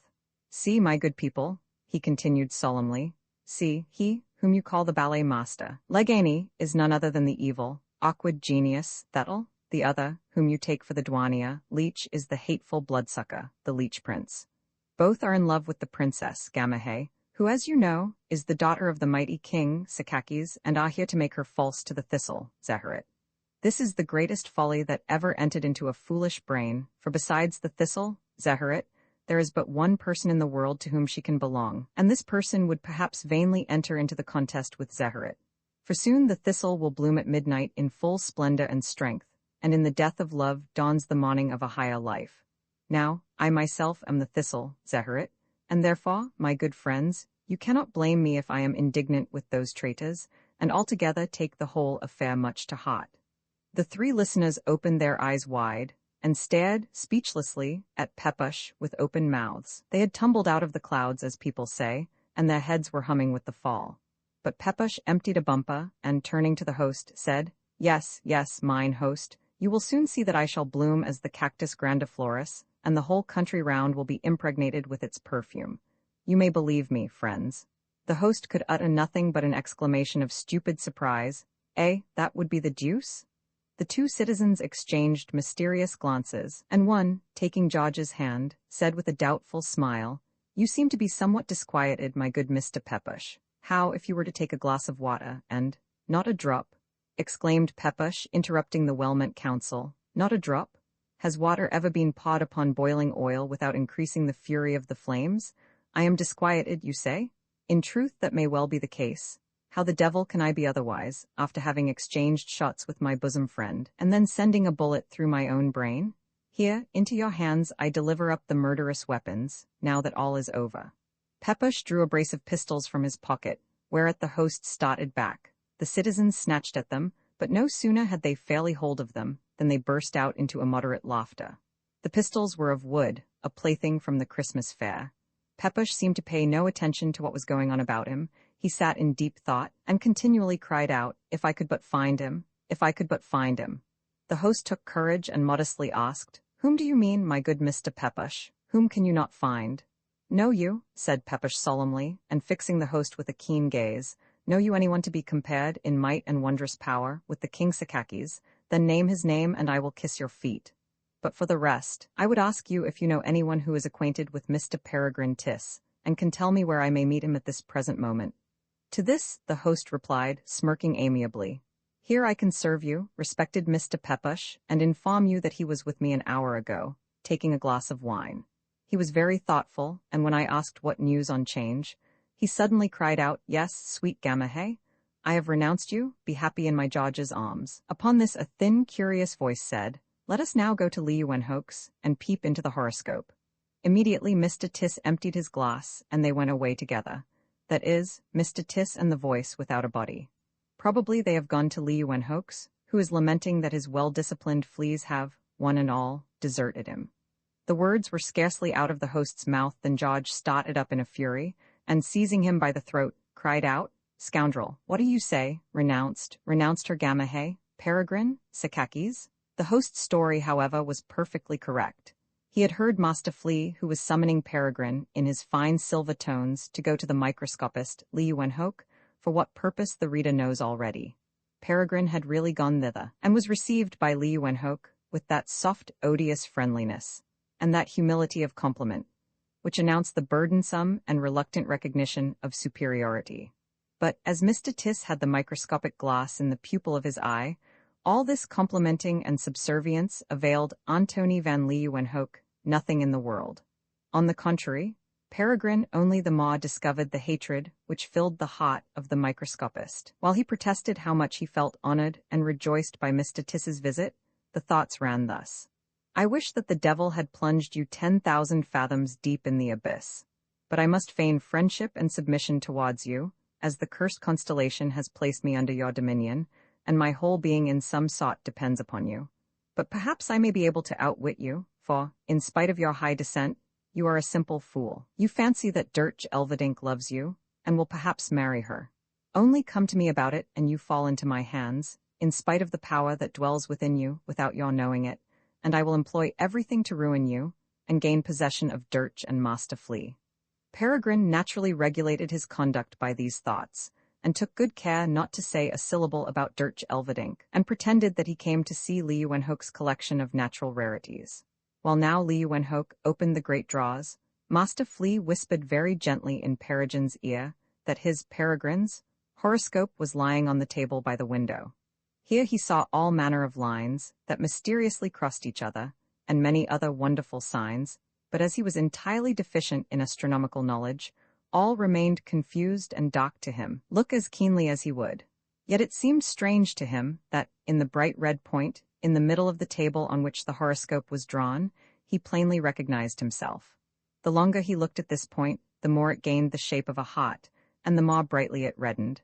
Still it only sparkled as through a web, with which it was overspread. Peregrine plainly saw that Lee Wenhoek wanted to draw off his attention from the horoscope, and as he ran no risk of being deceived, very rationally resolved to question his friendly enemy at once, and without any circumlocution, as to the meaning of the mysterious table. Lee Wenhoek assured him, with a malicious smile, that nothing would give him greater pleasure than the explaining to his respected friend the signs upon the table, which he himself had drawn, according to his slight knowledge in such matters. The thoughts ran thus. Ho ho! Are you after that, my wise sir? In truth, Master Flea has not advised you ill. I myself am to explain the table, and help you to the understanding of the magic might that dwells in your worthy person. I might invent some lies for you, but of what use would it be? For if I were to tell you the truth, you would not understand a syllable, but would remain stupid as ever. From pure convenience, therefore, and not to put myself to the trouble of invention, I will tell you so much of the signs of the table as seems good to me. Peregrine knew now that if he were not to learn all, at least he would not be deceived with falsehoods. Liu Wenhoke placed the tablet on something like an easel, which he brought forward from a corner of the room, and both seating themselves before it, considered it for a time in silence. At length, Liu Wenhoke began with much solemnity. You, perhaps, do not suspect that those lines, those characters on the table, which you are so attentively considering, are your own horoscope, drawn by myself, with mysterious astrologic art, under the favorable influence of the stars. How came you to such a presumptuous idea? What could make you wish to unravel the web of my fate, to read my destiny? So might you ask, my friend, and with perfect justice, if I were not able to show you my inward call thereto. I know not whether you have heard of the celebrated Rabbi Isaac ben Haravad. Among other profound knowledge, he had the strange gift of reading by men's faces whether the soul had previously inhabited another body, or whether it was to be considered quite fresh and new. I was yet very young when the rabbi died of an indigestion, brought on by eating of a dish highly seasoned with garlic. The Jews ran away with the body so quickly that the deceased had not time to collect and carry off all his knowledge, which the illness had scattered. Laughing heirs divided the property, but I had fished off that wonderful seer gift, in the very moment that the angel of death had set his sword upon the rabbi's breast. In this way the wonderful faculty has come to me, and I, like the Rabbi Isaac ben Haravad, can read in the faces of men, whether the soul has before occupied another body or not. Your brow, Mr. Tiss, when I saw it the first time, excited the strangest thoughts and doubts. I was certain of the previous existence of your soul long ago, and yet the form, prior to your present life, remained a perfect mystery. I was forced to have recourse to the stars and draw your horoscope to solve the difficulty. Well, exclaimed Peregrine, and have you discovered anything, Mr. Liu Wenhoke? Certainly, replied Liu Wenhoke, assuming a still more solemn tone. Certainly, I have discovered that the physical principle, which now animates the agreeable body of my very worthy friend, Mr. Peregrine Tiss, existed long ago, although only as a thought or consciousness of a shape. Look here, consider attentively the red point in the center of the table. That is not only yourself, but the point is the form, of which your physical principle once could not be conscious. As a sparkling carbuncle, you then lay in a deep mine of the earth, but stretched over you, on the green surface of the ground, slept the beautiful Gamahe, and her form also passed away in unconsciousness. Strange lines and foreign constellations cross your life from the point of time when the thought first put on a form, and became Mr. Peregrine Tiss. You are in possession of a talisman without knowing it, and this talisman is that very red carbuncle. It may be that King Sakakis wore it as a precious jewel in his crown, or perhaps, in some measure, was the carbuncle itself.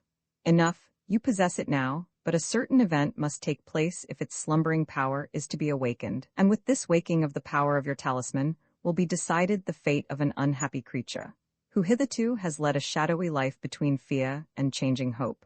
Alas, it was only a shadowy life that the sweet Gamahe could gain by the profoundest magic, as the operative talisman was stolen from us.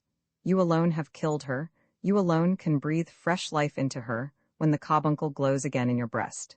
And can you?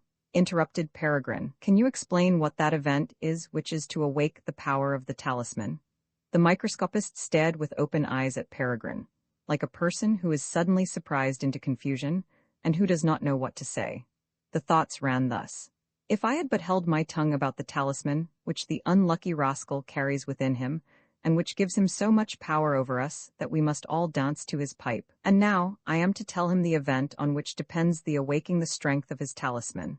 Shall I confess to him that I don't know myself, that all my art fails to loosen the knot in which the lines meet? Nay, that when I consider the planetary center of the horoscope, I feel most piteously, and my own learned head seems to me no better than a painted block for periwigs. Far from me be any such confession that would lower me, and put arms into his hands against myself. I will fasten something upon the idiot who fancies himself so wise, something that shall make his blood run cold, and take from him all farther inclination of teasing me. My dearest sir, said the flea tamer, putting on a very important face, my dearest Mr. Tiss, don't ask me to speak of this event. You know that the horoscope does indeed plainly and perfectly instruct us as to the existence of certain circumstances, but such is the wisdom of eternal might. The event of threatening dangers always remains dark and doubtful.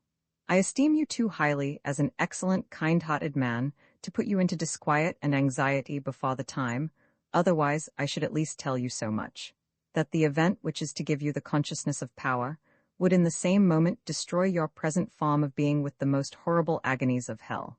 But no, on that too I will be silent, and now not another word of the horoscope. Do not however fret yourself, although the affair looks bad enough, and I, with all my knowledge, can hardly see any chance of a favorable issue to the adventure. Perhaps you may be saved from this peril by some unexpected constellation which is now beyond the reach of observation. Peregrine was astonished at this deceit, yet still the whole state of the thing, the peculiar situation in which Liu Wenhoek stood without suspecting it, appeared to him so exceedingly pleasant that he could not help breaking out into a loud fit of laughter. The microscopist, somewhat surprised at this, asked, "What are you laughing at so vehemently, my dear Mr. Tiss?" "You do wisely," replied Peregrine, still laughing. "You do very wisely in keeping secret, out of pure kindness, this threatening event, for besides that you are too much my friend to put me into fear and terror, you have yet another excellent reason for your silence, which is nothing else than that you do not know a syllable about the matter. In vain was all your labor to unriddle that knot. Your whole astrology goes but to little, and if Master Flea had not fallen upon your nose, all your arts would have helped you little." Li Wenhoek's brow was red with rage. He clenched his fist, gnashed his teeth, and trembled so violently with agitation that he would have tumbled from his seat if Peregrine had not held him as firmly by the arm as George Pepusch grasped the unlucky taverner by the throat, who at length succeeded in saving himself by a dexterous side spring. Hereupon, George rushed out and entered Li Wenhoek's room just as Peregrine was holding him fast upon his seat, while he muttered furiously between his teeth, "Cursed Swammerdam, is it you that have done this?" No sooner did Peregrine perceive his friend than he let go of the microscopist, and going up to him, asked anxiously if that strange frenzy were over which had so dangerously possessed him. Pepusch seemed softened almost to tears, and protested that he had not in all his life committed so many follies as in the course of that one day. Amongst these not the least was that after he had sent a ball through his head in the forest, he had gone into a tavern, where he did not know, had talked to people of strange things, and murderously set upon the host, because from his broken speech he gathered that which was the very happiest thing that could befall him. All his paroxysms would now soon have reached the highest pitch, for the bystanders had taken his words for insanity, and he had to fear, instead of reaping the fruit of the happiest event, that he would be confined in a madhouse. With this, he explained what the host had let drop concerning Peregrine's conduct and declarations, and asked, with downcast eyes, whether such an act of self-denial, in favor of an unhappy friend, was probable or even possible in the present day, when heroism had vanished from the earth. At these declarations from his companion Peregrine revived in his inmost heart. He protested with warmth that for his part he was far removed from doing anything that might in the least annoy his tried friend, that he solemnly renounced all pretensions to the heart and hand of the fair Dirch Elverdink, and willingly gave up a paradise, though it had indeed opened upon him most seductively. "And it was you," said Pepusch, rushing into his friend's arms, "it was you that I would have murdered, and because I did not believe you, I therefore shot myself. Oh, the madness of a mind ill at ease." "I pray you," said Peregrine, "I pray you come to your senses. You speak of having shot yourself, and yet stand fresh and sound before me. How do these things agree?" "You are right," replied Pepusch. "It seems as if I could not speak to you so rationally as I really do, if I had actually sent a ball through my brain. The people, too, maintain that my pistols were not particularly dangerous, nor, indeed, of iron, but of wood, in fact mere toys, and so neither the duel nor the suicide could have been anything more than a pleasant mockery. We must have changed our parts, and I have begun to mystify myself and play the child. At the moment you have left the world of dream to enter into real life. But be this as it may, It is requisite that I should be certain of your generosity and my fortune, and then the clouds will dissipate which trouble my sight, or perhaps deceive me with the illusions of the Fata Morgana. Come, my peregrine, accompany me to the fair Dirch Elverdink. Pepusch took his friend's arm, and was hastening off with him, but their intended walk was spared, for the door opened, and in tripped Dirch Elverdink, lovely as an angel, and behind her the old swummer. Lee Wenhoek, who had so long remained dumb, casting angry looks first at Pepusch and then at Peregrine, seemed, upon seeing the old swamadam, as if struck by an electric shock. He stretched his clenched hands towards him, and cried out in a voice hoarse with rage, "Ha, do you come to mock me, you old deceitful monster? But you shall not succeed. Defend yourself, your last hour has struck." Swamadam started a few steps back, and as Lee Wenhoek was ready to fall upon him with his telescope, drew the like arms for his defense. The duel, which had begun at Peregrine's, seemed about to be renewed. George Pepusch threw himself between the combatants, and while with his left hand he beat down a murderous glance of Lee Wenhoek's, which would have stretched his adversary to the earth, with the left he turned aside the weapon of Swamadam, so that he could not injure Lee Wenhoek. He then declared that he would not allow of any battle between them till he thoroughly knew the cause of their dissension. Peregrine found this protest so reasonable that he did not hesitate to throw himself between the champions with a similar declaration. To this, the combatants were forced to yield. Swamadam, moreover, asserted that he had not at all come with hostile intentions, but merely to enter into some composition with Lee Wenhoek, and thus to end a feud which had so long divided two similarly created principles, whose united researches only could exhaust the deepest springs of knowledge. With this, he looked smilingly at Peregrine, into whose arms Dirch had fled, and expressed a wish that he would mediate. Lee Wenhoek, on the other hand, admitted that Dirch was indeed the apple of contention, but that he had just now discovered a new trick of his unworthy colleague. It was not only that to revive his unjust pretensions to Dirch, he denied the possession of a certain microscope which he had received on a certain occasion as a quittance, but the more to torment him, Lee Wenhoek, he had given it to another. In answer to all this, Swamadam swore, high and low, that he had never received the microscope, and had great reason to believe that Lee Wenhoek had shamefully purloined it. "The fools?" softly whispered Master Flea to Peregrine. "The fools? They are talking of the microscope which is in your eye. You know that I was present at the treaty of peace concluded between them about the possession of the princess, and when Swamadam was flinging into the pupil of his left eye the microscopic glass which he had, in fact, received from Lee Wenhoek, I snapped it up, because it was not Lee Wenhoek's, but my lawful property. Tell them plainly at once that you have the jewel." Upon this Peregrine made no hesitation in declaring that he was in possession of the microscopic glass which Swamadam should have received, but did not receive, from Lee Wenhoek, and moreover that the union was not yet settled, and neither Lee Wenhoek nor Swamadam had at present the unconditional right to look on Dirch Elverdink as his foster daughter. After much argument, it was agreed by the disputants that Mr. Tiss should marry Dirch Elverdink, who tenderly loved him, and then after 7 months should decide which of the two microscopists was the most desirable father-in-law. However, beautiful Dirch appeared in a dress so admirable that it might seem to have been fashioned by the Loves, and whatever burning looks of passion she might cast at Peregrine, yet he still thought of his protégé as well as of his friend, and remained true to his plighted word, declaring again that he renounced Dirch's hand. The microscopists were not a little astonished when Peregrine announced George Pepusch for the man who had the justest claims to the princess, and that he, at all events, had no right to interfere with her choice. With tears in her eyes, the maiden staggered towards Peregrine, who caught her in his arms as she was sinking senseless to the earth. "Ingrate," she sighed, "you break my heart in thrusting me from you, but you will have it. Take, then, my parting kiss and let me die." Peregrine bent down to her, but when his mouth touched her mouth, she bit his lips so violently that the blood started, at the same time exclaiming merrily, "Monster, it is so one must punish you. Be reasonable, be civil, and take me, let the other cry out as he will."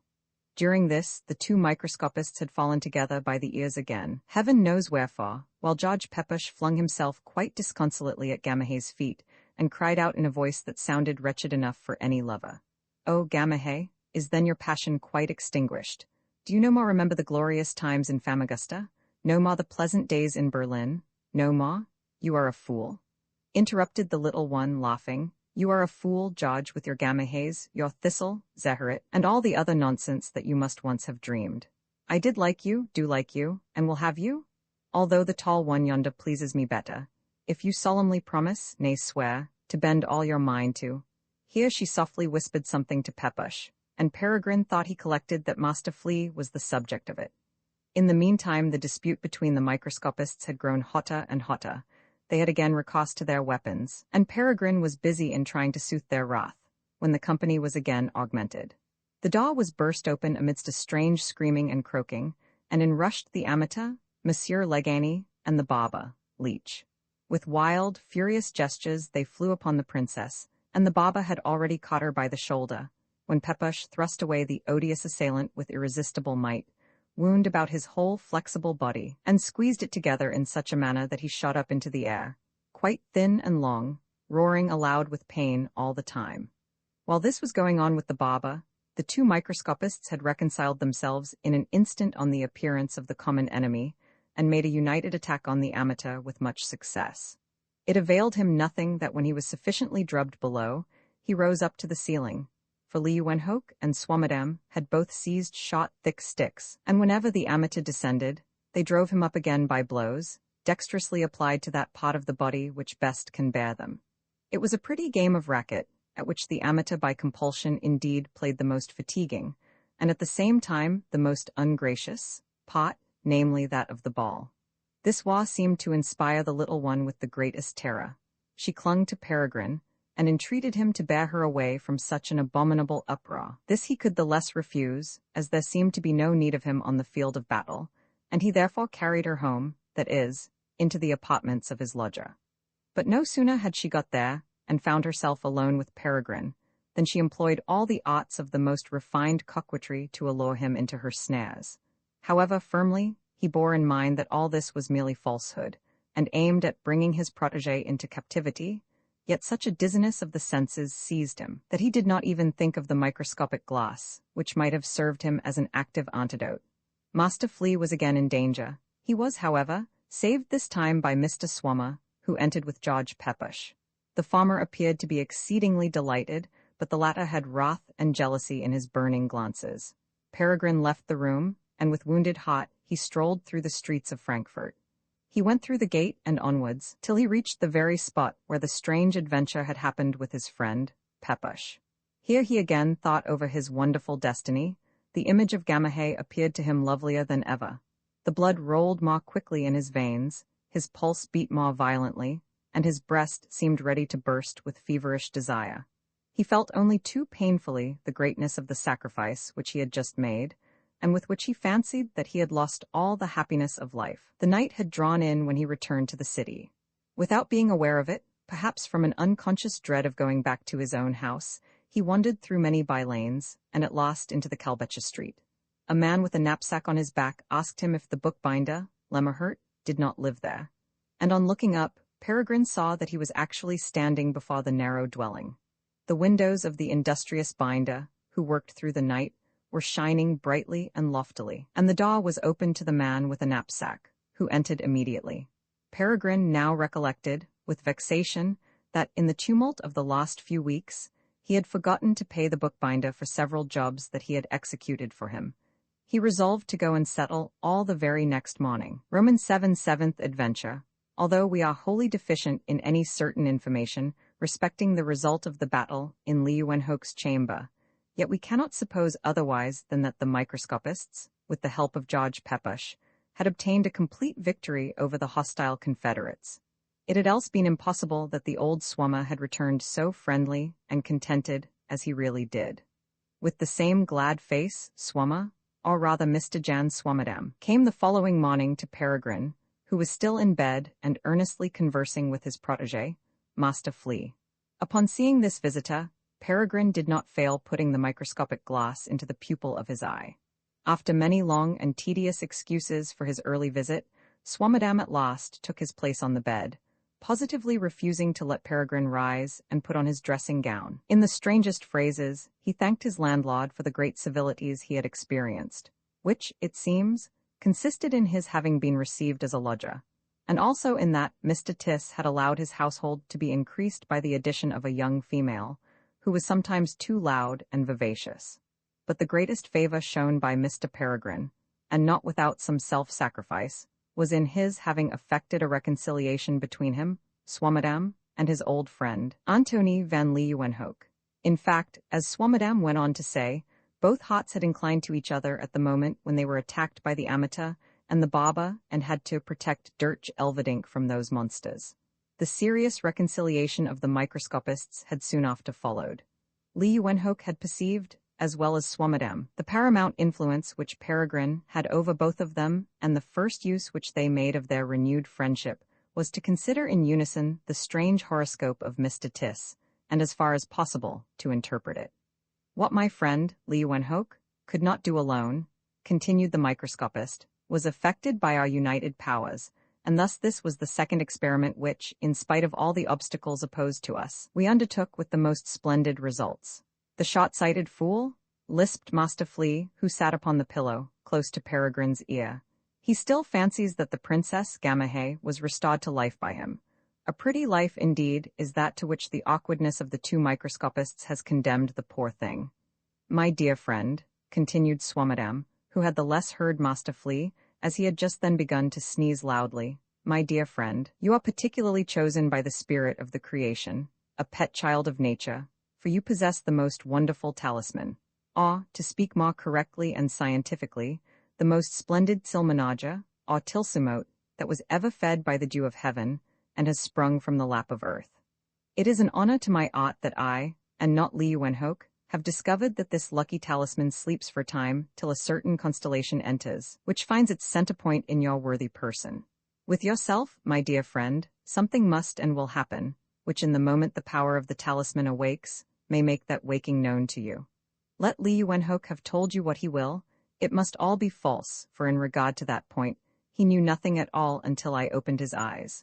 Perhaps he tried to frighten you, my dear friend, with some terrible catastrophe, for I know he likes to terrify people without reason. But trust to me, Mr. Tiss, who have the highest respect for you, and swear it to you most solemnly, you have nothing to fear. I should like, however, to learn whether you do not as yet feel the presence of the talisman, and what you think of the matter altogether. At these last words Swammerdam eyed his host as keenly as if he would pierce his deepest thoughts, but of course he did not succeed so well in that as Peregrine with his microscopic glass, by means of which the latter learned that it was not so much the united war with the amateur and the barber, as the mysterious horoscope, that had brought about the reconciliation of the microscopists.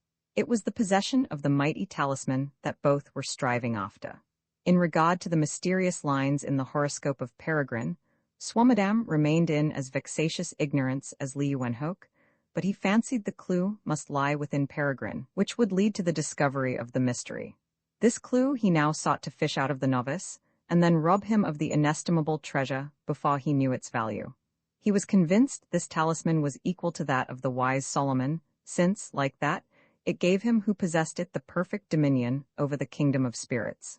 Peregrine paid like with like, himself mystifying Swammerdam, who thought to mystify him. He contrived to answer so dexterously, in such figurative speeches, that the microscopist feared the initiation had already begun, and that soon the mystery would be revealed, which neither he nor Leeuwenhoek had been able to unravel. Swammerdam cast down his eyes, hemmed, and stammered a few unintelligible words. He was really in a bad plight, and his thoughts were all in confusion. The devil? What's this? Is this Peregrine who speaks to me? Am I the learned Swammerdam or an ass? In despair he at last collected himself, and began, but to come to something else, most respected Mr. Tiss, and as it seems to me, something much more agreeable. According to what Swammer now went on to say, both he and Leeuwenhoek had perceived with great pleasure the strong inclination which Dirch Elverdink had conceived for him. If they had both formerly been of a different opinion, each believing that Dirch should stay with himself, and not think of love and marriage, yet they had now both come to a better conviction. They fancied that they read in Peregrine's horoscope he positively must take Dirch Elverdink for his wife, as the greatest advantage in all the conjunctures of his life, and as neither doubted for a moment that he was equally enamored of her, they had looked upon the matter as fully settled. Swammerdam, moreover, was of opinion that Peregrine was the only one who, without any trouble, could beat his rivals out of the field, and that the most dangerous opponents, namely the Amata and the Baba, could avail nothing against him. Peregrine found, from Swammerdam's thoughts, that both the microscopists actually imagined they had read in his horoscope the inevitable necessity of his marriage with Dirch. It was to this supposed necessity only they yielded, thinking to draw the greatest gain from the apparent loss of the little one, namely, by getting possession of Mr. Tis and his talisman. But it may be easily supposed how little faith he must have in the science of the two microscopists, when neither of them was able to solve the centerpoint of the horoscope. He did not, therefore, at all yield to that pretended conjunction, which conditioned the necessity of his marriage with Gamahe, and found no difficulty whatever in declaring positively that he renounced her hand in favor of his best friend George Pepusch, who had older and better claims to the fair one, and that he would not break his word upon any condition. Swammerdam raised his green eyes, which he had so long cast down, stared vehemently at Peregrine, and grinned with the cunning of a fox, as he said, if the friendship between him and Pepusch were the only scruple which kept him from giving free scope to his feelings, this obstacle existed no longer. Pepusch had perceived, although slightly touched with madness, his marriage with Dirch was against the stars, and nothing could come from it but misery and destruction. He had therefore resigned all his pretensions, declaring only that, with his life, he would protect Gamahe, who could belong to no one but his bosom friend, Tis, against the awkward dolt of an Amata and the bloodthirsty Baba. A cold shudder ran through Peregrine when he perceived, from Swammerdam's thoughts, that all was true which he had spoken. Overpowered by the strangest and the most opposite feelings, he sank back upon his pillow and closed his eyes. The microscopist pressed him to come down himself, and hear from Dirch's mouth, from George's, the present state of things, and then took his leave with as much ceremony as he had entered. Master Flea, who sat the whole time quietly on the pillow, suddenly leaped up to the top of Peregrine's nightcap. There he raised himself up on his long hind legs, wrung his hands, stretched them imploringly to heaven, and cried out in a voice half-stifled with tears, "Woe to poor me! I already thought myself safe, and now comes the most dangerous trial. What avail me the courage, the constancy of my noble patron? I surrender myself, all is over." "Why," said Mr. Tis in a faint voice, "why do you lament so on my nightcap, my dear master? Do you fancy that you alone have to complain, that I myself am not in the unhappiest situation in the world? For my whole mind seems broken up, and I neither know what to do, nor which way to turn my thoughts. But do not fancy, my dear master, I am foolish enough to venture near the rock upon which all my resolutions might be shipwrecked. I shall take care not to follow Swammerdam's invitation, and to avoid seeing the alluring Dirch Elverdink. In reality," said Master Flea, after he had taken his old post upon the pillow, by Peregrine's ear, "in reality, I am not sure that I ought not to advise you to go at once to Swammerdam's, however destructive it may appear to myself. It seems to me as if all the lines of your horoscope were running quicker and quicker together, and you yourself were upon the point of entering the red center. Well, let the dark destiny have decreed what it will. I plainly perceive even a Master Flea cannot escape such a conclusion, and it is as simple as useless to expect my safety from you. Go then, take her hand, deliver me to slavery, and that all may happen as the stars will it, without any interference, make no use of the microscopic glass." "Formerly," said Peregrine, "formerly, Master Flea, your heart seemed stout, your mind firm, and now you have grown so faint-hearted. You may be as wise as you will, but you have no good idea of human resolution, and at all events rate it too meanly. Once more, I will not break my word to you, and that you may perceive how fixed my determination is, of not seeing the little one again, I will now rise and betake myself, as I did yesterday, to the bookbinder's." "Oh, Peregrine," cried Master Flea, "the will of man is a frail thing, a passing air will break it. How immense is the abyss lying between what man wills and what really happens? Many a life is only a constant willing, and many a one, from pure volition, at last does not know what he will. You will not see Dirch Elverdink, and yet who will answer for it that you do not see her in the very moment of your declaring such a resolution?" Strange enough, the very thing really happened which Master Flea had prophesied. Peregrine arose, dressed himself, and, faithful to his intention, would have gone to the bookbinder. In passing Swammerdam's chamber, the door was wide open, and, he knew not how it happened, he stood, leaning on Swammerdam's arm, close before Dirch Elverdink, who sent him 100 kisses, and with her silver voice cried out, joyfully, "Good morning, my dear Peregrine." George Pepusch, too, was there, looking out of the window and whistling. He now flung the window to with violence and turned round. "Ha!" he exclaimed as if he had just then seen Peregrine. "Ha, look, you come to see your bride, that's all in order, and any third person would only be in the way. I too will take myself off, but let me first tell you, my good friend Peregrine, that George Pepusch scorns every gift which a compassionate friend would fling to him as if he were a beggar. Cursed be every sacrifice. I will have nothing to thank you for. Take the beautiful Gamaheh, who so warmly loves you, but take care the thistle, Zeherit. Do not take root, and burst the walls of your house." George's voice and manner bordered upon brutality, and Peregrine was filled with vexation when he saw how much his whole conduct was mistaken. Without concealing his disgust, he said, "It never has entered into my head to cross you in your path, but the madness of jealousy speaks out of you, or you would see how innocent I am of all you have been brooding in your own soul. Do not ask of me to kill the snake which you have been nourishing in your breast for your own torment. Learn, too, I gave you no alms, I made you no sacrifice, in giving up the fair one, and with her, perhaps, the greatest blessing of my life. Other and higher duties and irrevocable promise compelled me to it." Pepusch, in the wildest wrath, raised his clenched hand against his friend when Gamaheh sprang between them, and catching Peregrine's arm, exclaimed, "Let the foolish thistle go. He has nothing but nonsense in his brain, and as is the way with thistles, is surly and obstinate without well knowing what he means. You are mine, and remain mine own dearest Peregrine."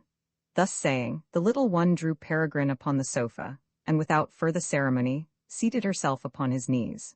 Pepusch, after having sufficiently gnawed his nails, ran wildly out of the door. Dressed again in the fairy dress of tissue, she appeared as lovely as ever. Peregrine felt himself streamed through by the electric warmth of her body, and yet, amidst it all, a cold, mysterious shudder thrilled through him like the breathing of death. For the first time he thought that he saw something singular and lifeless deeply seated in her eyes, while the tone of her voice, nay, even the rustling of her dress, betrayed a strange being who was never to be trusted. It fell heavily upon his heart that when she had spoken her real thoughts, she had been in this same silver tissue. He knew not why he should fancy anything menacing in it, and yet the idea of this dress was intimately blended with that of the supernatural. As a dream unites the most heterogeneous things, and all passes for absurd, the deeper connection of which we are unable to comprehend. Far from wounding the fair one with a suspicion which was perhaps false, Peregrine violently suppressed his feelings, and only waited for a favorable opportunity of freeing himself and escaping from the snake of paradise. At last Dirch said, "How is it, my sweet friend, you seem so cold and insensible today? What have you got in your head?" "My life, I have a headache," replied Peregrine, as indifferently as he was able. "Headache, whims, megrims, nothing else, my sweet child. I must go into the open air, and all will be over in a few minutes. Besides, I am called away by a particular business." "It is all invention," exclaimed Gamaheh, starting up hastily, "but you are a malicious monkey that must be tamed." Peregrine was glad when he found himself in the open street, but as to Master Flea, he was quite extravagant in his joy, tittering and laughing incessantly in Peregrine's neckcloth, and clapping together his forepaws till they rang again. This merriment of his little protégé was somewhat troublesome to Mr. Tiss, as it disturbed him in his meditations, and he begged of him to be quiet, for many grave people had already glanced at him with looks of reproach, fancying it was he who tittered and laughed, and played such foolish pranks in the open streets. "Fool that I was!" exclaimed Master Flea, persisting in the ebullitions of his extravagant joy, "fool that I was to doubt of the victory where no battle was needed. Why, you had conquered in the moment, when even the death of your beloved could not shake your resolution. Let me shout, let me rejoice, for all must deceive me if a bright morning sun do not soon arise, which will clear up every mystery." On Peregrine's knocking at the bookbinder's, a soft female voice cried, "Come in." He opened the door, and a young girl, who was alone in the room, came forward and asked him in a friendly manner what he wanted. She was about 18 years old, rather tall than short, and slim, with the finest proportions. Her hair was of a bright chestnut color, her eyes were of a deep blue, and her skin seemed to be a blended web of lilies and roses. But more than all this were the purity and innocence that sat upon her brow, and showed themselves in all her actions. When Peregrine gazed on the gentle beauty, it seemed to him as if he had been hitherto lying in bonds, which a benevolent power had loosened, and the angel of light stood before him. But his enamored gaze had confounded the maiden. She blushed deeply, and casting down her eyes, repeated more gently than at first, What does the gentleman want? With difficulty Peregrine stammered out, Pray, does the bookbinder Lemmerhurt live here? Upon her replying that he did, but that he was now gone out upon business, Peregrine talked confusedly of bindings which he had ordered, of books which Lemmerhurt was to procure for him, till at last he came somewhat more to himself, and spoke of a splendid copy of Ariosto, which was to have been bound in red morocco with golden filleting. At this, it was as if a sudden electric spark had shot through the maiden. She clasped her hands, and with tears in her eyes, exclaimed, "Then you are Mr. Tiss." At the same time she made a motion as if she would have seized his hand, but suddenly drew back, and a deep sigh seemed to relieve her full breast.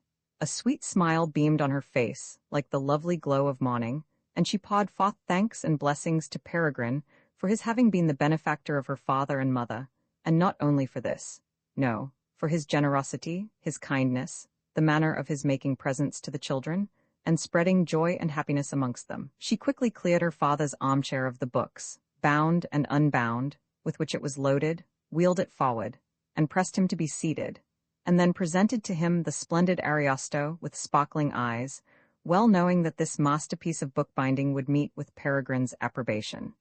Mr. Tiss took a few pieces of gold from his pocket, which, the maiden seeing, hastily assured him that she did not know the price of the work, and therefore could not take any payment. Perhaps he would be pleased to wait a few minutes for her father's return. It seemed to Peregrine as if the unworthy metal melted into one lump in his hand, and he pocketed the gold again, much faster than he had brought it out. Upon his seating himself mechanically in the broad armchair, the maiden reached off to her own seat, and from instinctive politeness he jumped up to fetch it, when, instead of the chair, he caught hold of her hand, and on gently pressing the treasure, he thought he felt a scarcely perceptible return. "Puss, puss, what are you doing?" suddenly cried Rose, breaking from him and picking up a skein of thread, which the cat held between her forepaws, beginning a most mystical web. Peregrine was in a perfect tumult, and the words, "Oh, princess," escaped him without his knowing how it happened. The maiden looked at him in alarm, and he cried out in the softest and most melancholy tone, "My dearest young lady." Rose blushed, and said with maiden bashfulness, "My parents call me Rose, pray, do the same, my dear Mr. Tiss, for I too am one of the children, to whom you have shown so much kindness, and by whom you are so highly honored." "Rose?" cried Peregrine in a transport. He could have thrown himself at her feet, and it was only with difficulty that he restrained himself. Rose now related, as she quietly went on with her work, how the war had reduced her parents to distress, and how since that time she had lived with an aunt in a neighboring village, till a few weeks ago, when, upon the death of the old lady, she had returned home. Peregrine heard only the sweet voice of Rose, without understanding the words too well, and was not perfectly convinced of his being awake, till Lemmerhurt entered the room and gave him a hearty welcome.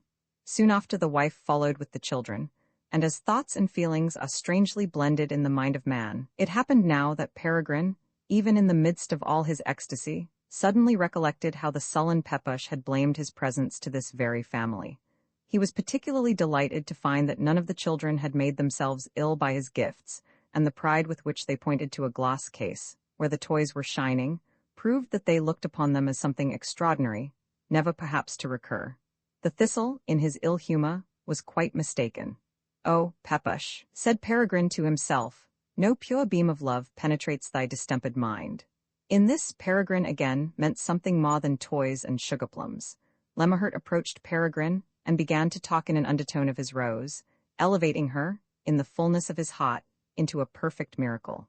But what gave him the most delight was that Rose had an inclination for the noble art of bookbinding, and in the few weeks that she had been with him, had made uncommon advances in the decorative parts, so that she was already much more dexterous than many an oaf of an apprentice who wasted gold and morocco for years, and set the letters all awry, making them look like so many drunken peasants staggering out of an alehouse. In the exuberance of his delight, he whispered to Peregrine quite confidentially, "It must out, Mr. Tiss, I can't help it. Do you know that it was my Rose who gilded the Ariosto?" Upon hearing this, Peregrine hastily snatched up the book, as if securing it before he was robbed of it by an enemy. Lemmerhurt took this for a sign that Peregrine wished to go, and begged of him to stay a few minutes longer, and this it was that reminded him at last of the necessity of tearing himself away. He hastily paid his bill and set off home, dragging along the heavy quartos as if they had been some treasure. On entering his house he was met by the old Elena, who pointed to Swammerdam's chamber with looks of fear and anxiety. The door was open, and he saw Dirch Elverdink sitting in an armchair, quite stiff, with a face drawn up as if it belonged to a corpse already laid in the grave. Just so stiff, so corpse-like sat before her Pepush, Swammerdam, and Leeuwenhoek. The old woman exclaimed, "Is not that a strange, ghastly spectacle? In this manner, the three unhappy beings have sat the whole day long, and eat nothing, and drink nothing, and speak nothing, and scarcely fetch their breath."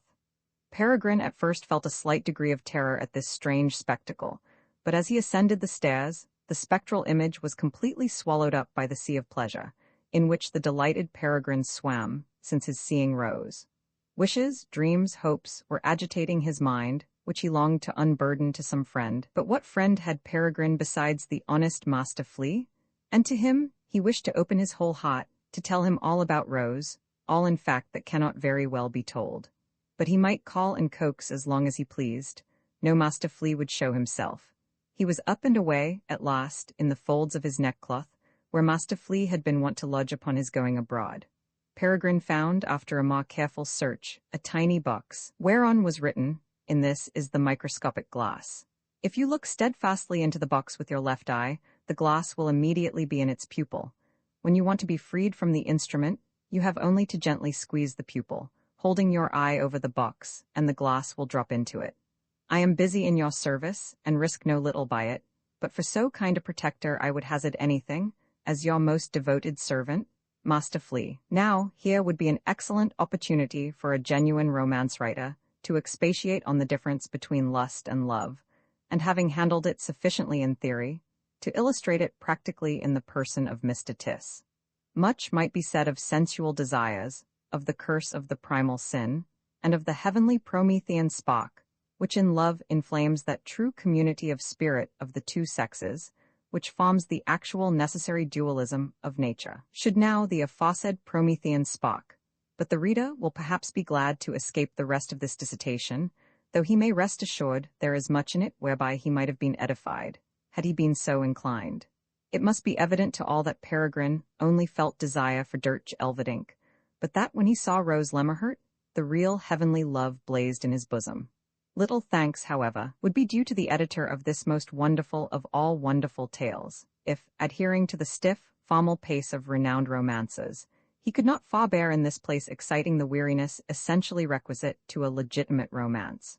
No, let us go to the point at once. Sighs, lamentations, joys, pains, kisses, blisses, are all united in the focus of the moment, when the lovely Rose, with the crimson of maiden modesty upon her cheeks, confesses to the enraptured Peregrine that she loves him, that she cannot express how much, how immeasurably she loves him, that she lives in him only, that he is her only thought, her only joy. But the crafty demon is wont to thrust his dark claws into the sunniest moments of life, nay, to utterly obscure that sunshine by the shadow of his baleful presence. Thus it happened that evil doubts arose in Peregrine, and his breast was filled with suspicions.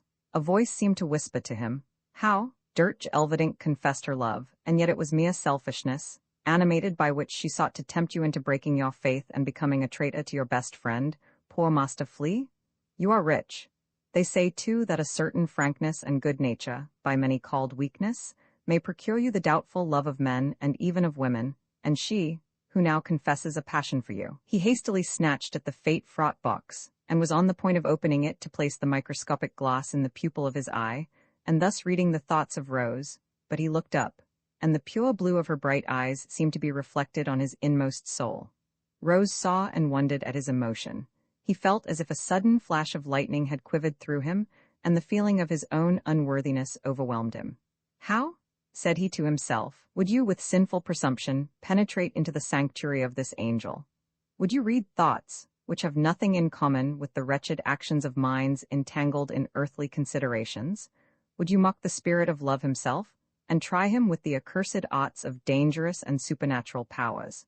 He hastily put up the box, with a feeling as if he had committed some sin that could never be atoned, and dissolved in sadness, flung himself at the feet of the terrified Rose, exclaiming that he was a wretched sinner, unworthy of the love of so innocent, so pure a being. Rose, who could not conceive what dark spirit had come over Peregrine, sank down to him, embraced him, and murmured with tears, "For God's sake, my dear Peregrine, What is the matter with you? What evil enemy has placed himself between us? Oh, come, come, and sit down quietly by me. Incapable of any voluntary motion, Peregrine suffered himself to be raised by Rose in silence. It was well that the frail old sofa was loaded, as usual, with books and the tools for binding, so that Rose had many things to clear away to make room for Mr. Tiss. By this he gained time to recover himself, and his first wild passion subsided into a milder feeling. But if before he had looked like a most disconsolate sinner, upon whom a sentence of condemnation had been irrevocably pronounced, he now wore a somewhat silly appearance. This, however, in such circumstances, is a favorable prognostic. When now both were seated on the aforesaid frail sofa, Rose began, with downcast eyes and a half-bashful smile, "I can guess what has affected you so, dear Peregrine, and will own that they have told me many strange things of the singular inhabitants of your house. The neighbors? You know what neighbors are, how they talk and talk, without knowing why or wherefore. These evil-minded neighbors have told me of a strange lady in your house, whom many take for a princess, and whom you brought home yourself on Christmas Eve. They say that the old Mr. Swummer has indeed received her as his niece, but that she pursues you with strange arts and temptations. This, however, is by no means the worst. Only think, my dear Peregrine, my old cousin just opposite with the sharp nose, who sends over such friendly greetings when she sees you here, she has tried to put all manner of bad things into my head about you. Notwithstanding her friendly greetings, she has always warned me against you, and maintained that nothing less than sorcery was carried on in your house, and that the little dirch is an imp in disguise, who, to seduce you, goes about in a human form, and indeed, in a very beautiful one. But Peregrine, my dear Peregrine, look at me. Is there anything like doubt upon my face? I trust you, I trust the hopes of happiness to come upon us, when a firm band has united us forever.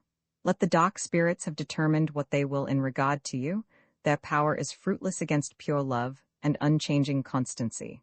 What can disturb a love like ours? It is the talisman, before which the nightly images all fly. At this moment, Rose appeared to Peregrine like a higher being, and each of her words like the consolations of heaven. An indescribable feeling of the purest delight streamed through him, like the sweet mild breath of spring. He was no longer the sinner, the impious presumer, which he had before held himself. He began to think with joy that he was worthy of the love of the innocent Rose. The bookbinder, Lemmerhirt, now returned with his family from a walk. The hearts of Rose and Peregrine were overflowing, and it was not till late that he quitted, as an accepted bridegroom, the narrow abode of the bookbinder, whose joy exalted him to heaven, while the old woman, from pure delight, sobbed rather more than was necessary. All the authentic records from which this wonderful history has been taken agree in one point, and the chronicle of centuries confirms it, that in the night when Mr. Peregrine Tiss returned home as a happy lover, the full moon shone very brightly. It seems therefore natural enough that, instead of going to rest, he seated himself at the open window, to stare at the moon and think of his beloved, according to the usual custom of gentlemen, more particularly if they happen to be somewhat romantic, when under the influence of the tender passion. But however it may lower Mr. Peregrine Tiss with the ladies, it must not be concealed that, in spite of all his enthusiasm, he gaped twice, and so loudly, that a drunkard in the streets below called out to him, "Holla, you there with the white nightcap, don't swallow me." This, of course, was a sufficient cause for his dashing down the window so violently that the frame rattled again. It is even affirmed that, in so doing, he cried out loud enough, "Impudent scoundrel!" But this cannot be relied upon, as it by no means accords with his general suavity of disposition. Enough, he shut the window, and went to bed. The necessity for sleep, however, seemed to be superseded by that immoderate gaping. Thoughts upon thoughts crossed his brain, and with peculiar vividness came before his eyes the surmounted danger, when a darker power would have tempted him to the use of the microscopic glass. And now it became plain to him that Master Flea's mysterious present, however well intended, was yet in all respects a gift from hell. "How," said Peregrine to himself, "for a man to read the most hidden thoughts of his brothers? Does not this fateful gift bring upon him the dreadful destiny of the wandering Jew, who wandered through the motliest crowds of life, as through a desert, without joy, without hope, without pain, in dull indifference, which is the caput mortuum of despair? Always trusting in you and always most bitterly deceived, how can it be otherwise than that distrust, hatred, jealousy, vindictiveness would nestle firmly in the soul, destroying every trace of that human principle, which shows itself in benevolence and gentle confidence. No, your friendly face, your smooth words, shall not deceive me, you, who in your inmost heart are concealing perhaps unmerited hate against me. I will hold you for my friend, I will do you as much good as I can, I will open my soul to you, because it gratifies me, and the bitter feeling of the moment, if you should deceive me, is little in comparison with the joys of a past dream.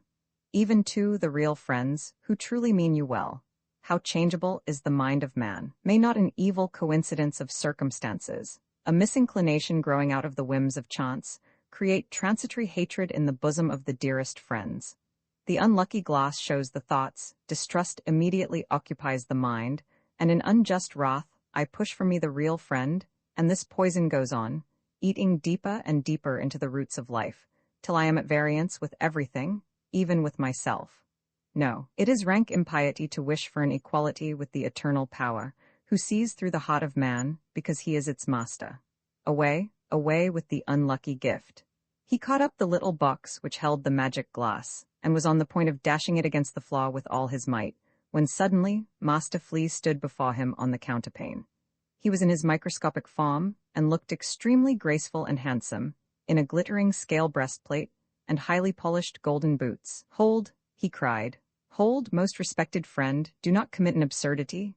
You would sooner annihilate a sun-mote than fling this little indestructible glass but a foot from you, while I am near. For the rest, though you were not aware of it, I was sitting, as usual, in the folds of your neckcloth, when you were at the honest bookbinder's, and therefore heard and saw all that passed. Just so I have been a party to your present edifying soliloquy, and have learned several things from it. In the first place, you have shown the purity of your mind in all its glory, whence I infer that the decisive moment is fast approaching. Then, too, I have found that in regard to the microscopic glass, I was in a great error. Believe me, my honored friend, although I have not the pleasure to be a man, as you are, but only a flea, no simple one indeed, but a graduate, still I thoroughly understand human beings, amongst whom I so constantly live. Most frequently their actions appear to me very ridiculous and even childish.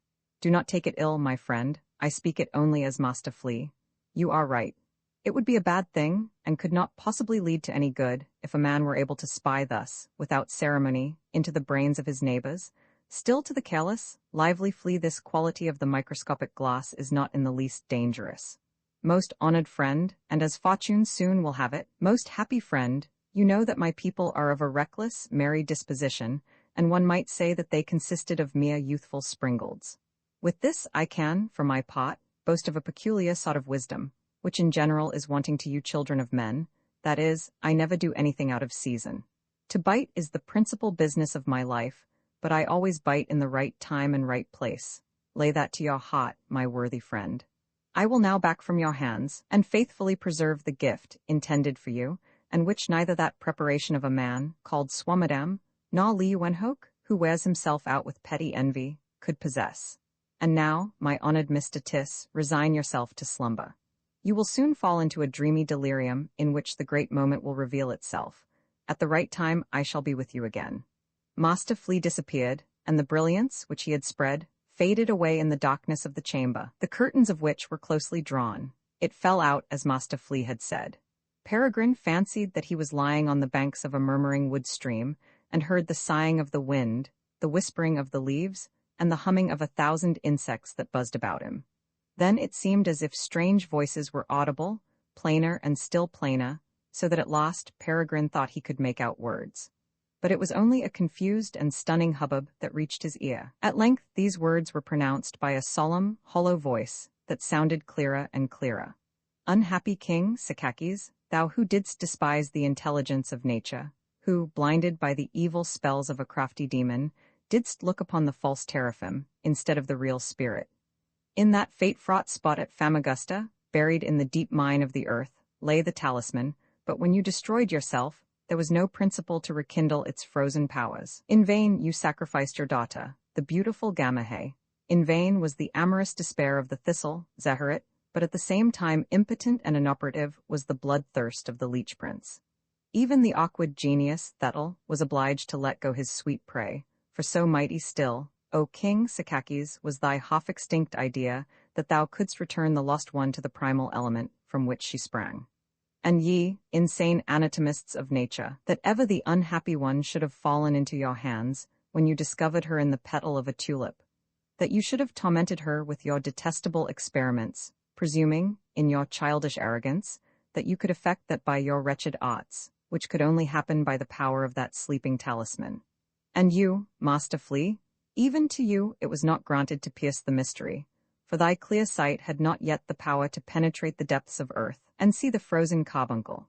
The stars now crossed each other in strange motions, and fearful constellations produced the wonderful, the inscrutable to the purblind sight of man.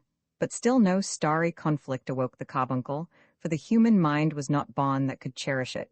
But at last, the wonder is fulfilled, the moment is come. A bright shine flickered by Peregrine. He awoke out of his stupefaction, and to his no little surprise, perceived Master Flea, who, in his microscopic form, but clad in a splendid drapery, and holding a blazing torch in his forepaws, busily skipped up and down the chamber, and trilled forth the finest tones imaginable. Peregrine strove to rouse himself from sleep, when suddenly 1,000 fiery flashes quivered through the room, that in a short time seemed to be filled by one single glowing ball of fire. Then a mild aromatic breeze waved through the wild blaze, which soon died away into the softest moonlight. Peregrine now found himself on a splendid throne in the rich garments of an Indian king, the sparkling diadem upon his head, the emblematic lotus flower in his hand, instead of a scepter. The throne stood in the midst of a hall, so large the eye could not take in its extent, and its 1,000 columns were slim cedars, aspiring to the heavens. Between them, roses and the most odorous flowers of every kind lifted up their heads from amidst a dark foliage, as if longing for the pure bright azure that glittered through the twined branches of the cedars, and seemed to look down upon them with the eyes of love. Peregrine recognized himself. He felt that the carbuncle, rekindled into life, was glowing in his own breast. In the farthest background the genius, Thethel, was laboring to rise into the air, but never was able to reach half the height of the cedars, and fell back again to earth. Here the odious leech prince was crawling with abominable contortions, now blowing himself out, and then again extending himself, and groaning out, all the time, "Gamahe, still mine." In the middle of the hall, upon colossal microscopes, sat Wenhoek and Swammerdam, making most piteous faces and reproachfully calling out to each other. See now. That was the point in the horoscope, the meaning of which you could not interpret. The talisman is lost to us forever. Close upon the steps of the throne Dirch Elverdink and George Pepusch seemed not so much to sleep as to be in a deep swoon. Peregrine, or as we may now call him, King Secachis, flung back the regal mantle that covered his breast, and from within, the carbuncle shot forth dazzling beams, like heaven's fire, through the immense hall. The genius Thethel again tried to rise, but he fell away with a hollow groan into innumerable colorless flocks, which, driven by the wind, were lost in the bushes.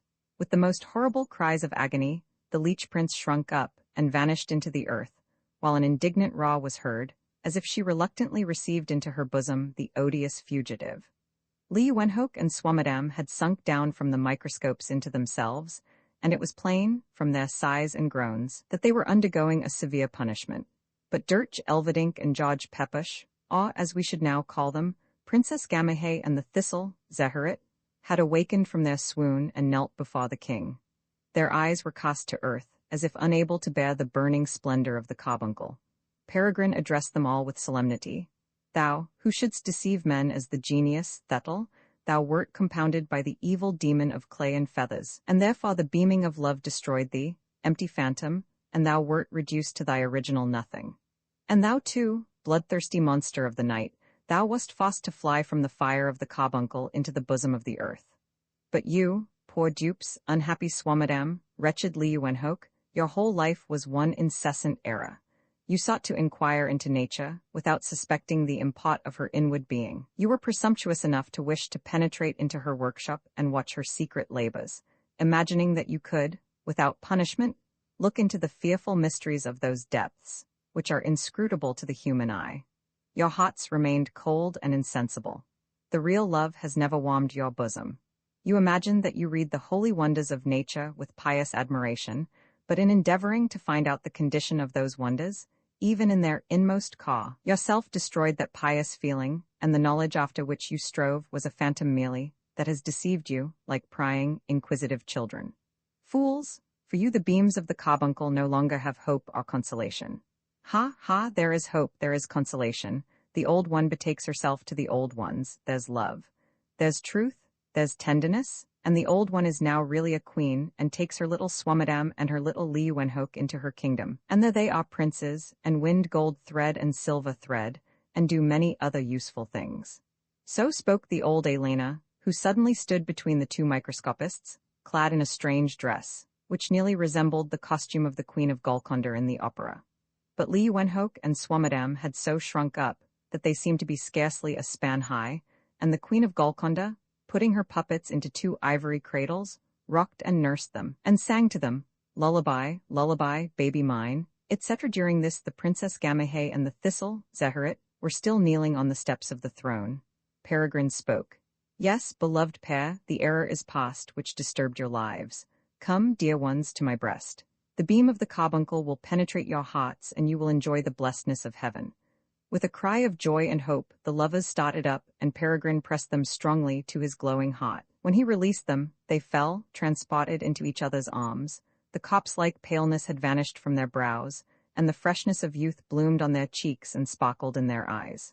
Master Flea, who had hitherto stood by the throne with all the gravity of a god of honor, suddenly resumed his natural shape, and with a vigorous spring he leaped upon Dirch's neck, crying out, in a shrill voice, "Old love never changes." But, oh wonder! In the same moment, Rose lay upon Peregrine's breast, in all her youthful beauty, beaming with the purest love, like a cherub from heaven. And now the branches of the cedars rustled, the flowers lifted their heads more loftily, soft melodies pawed from the bushes, and the thousand voices of delight rose from earth and air and water.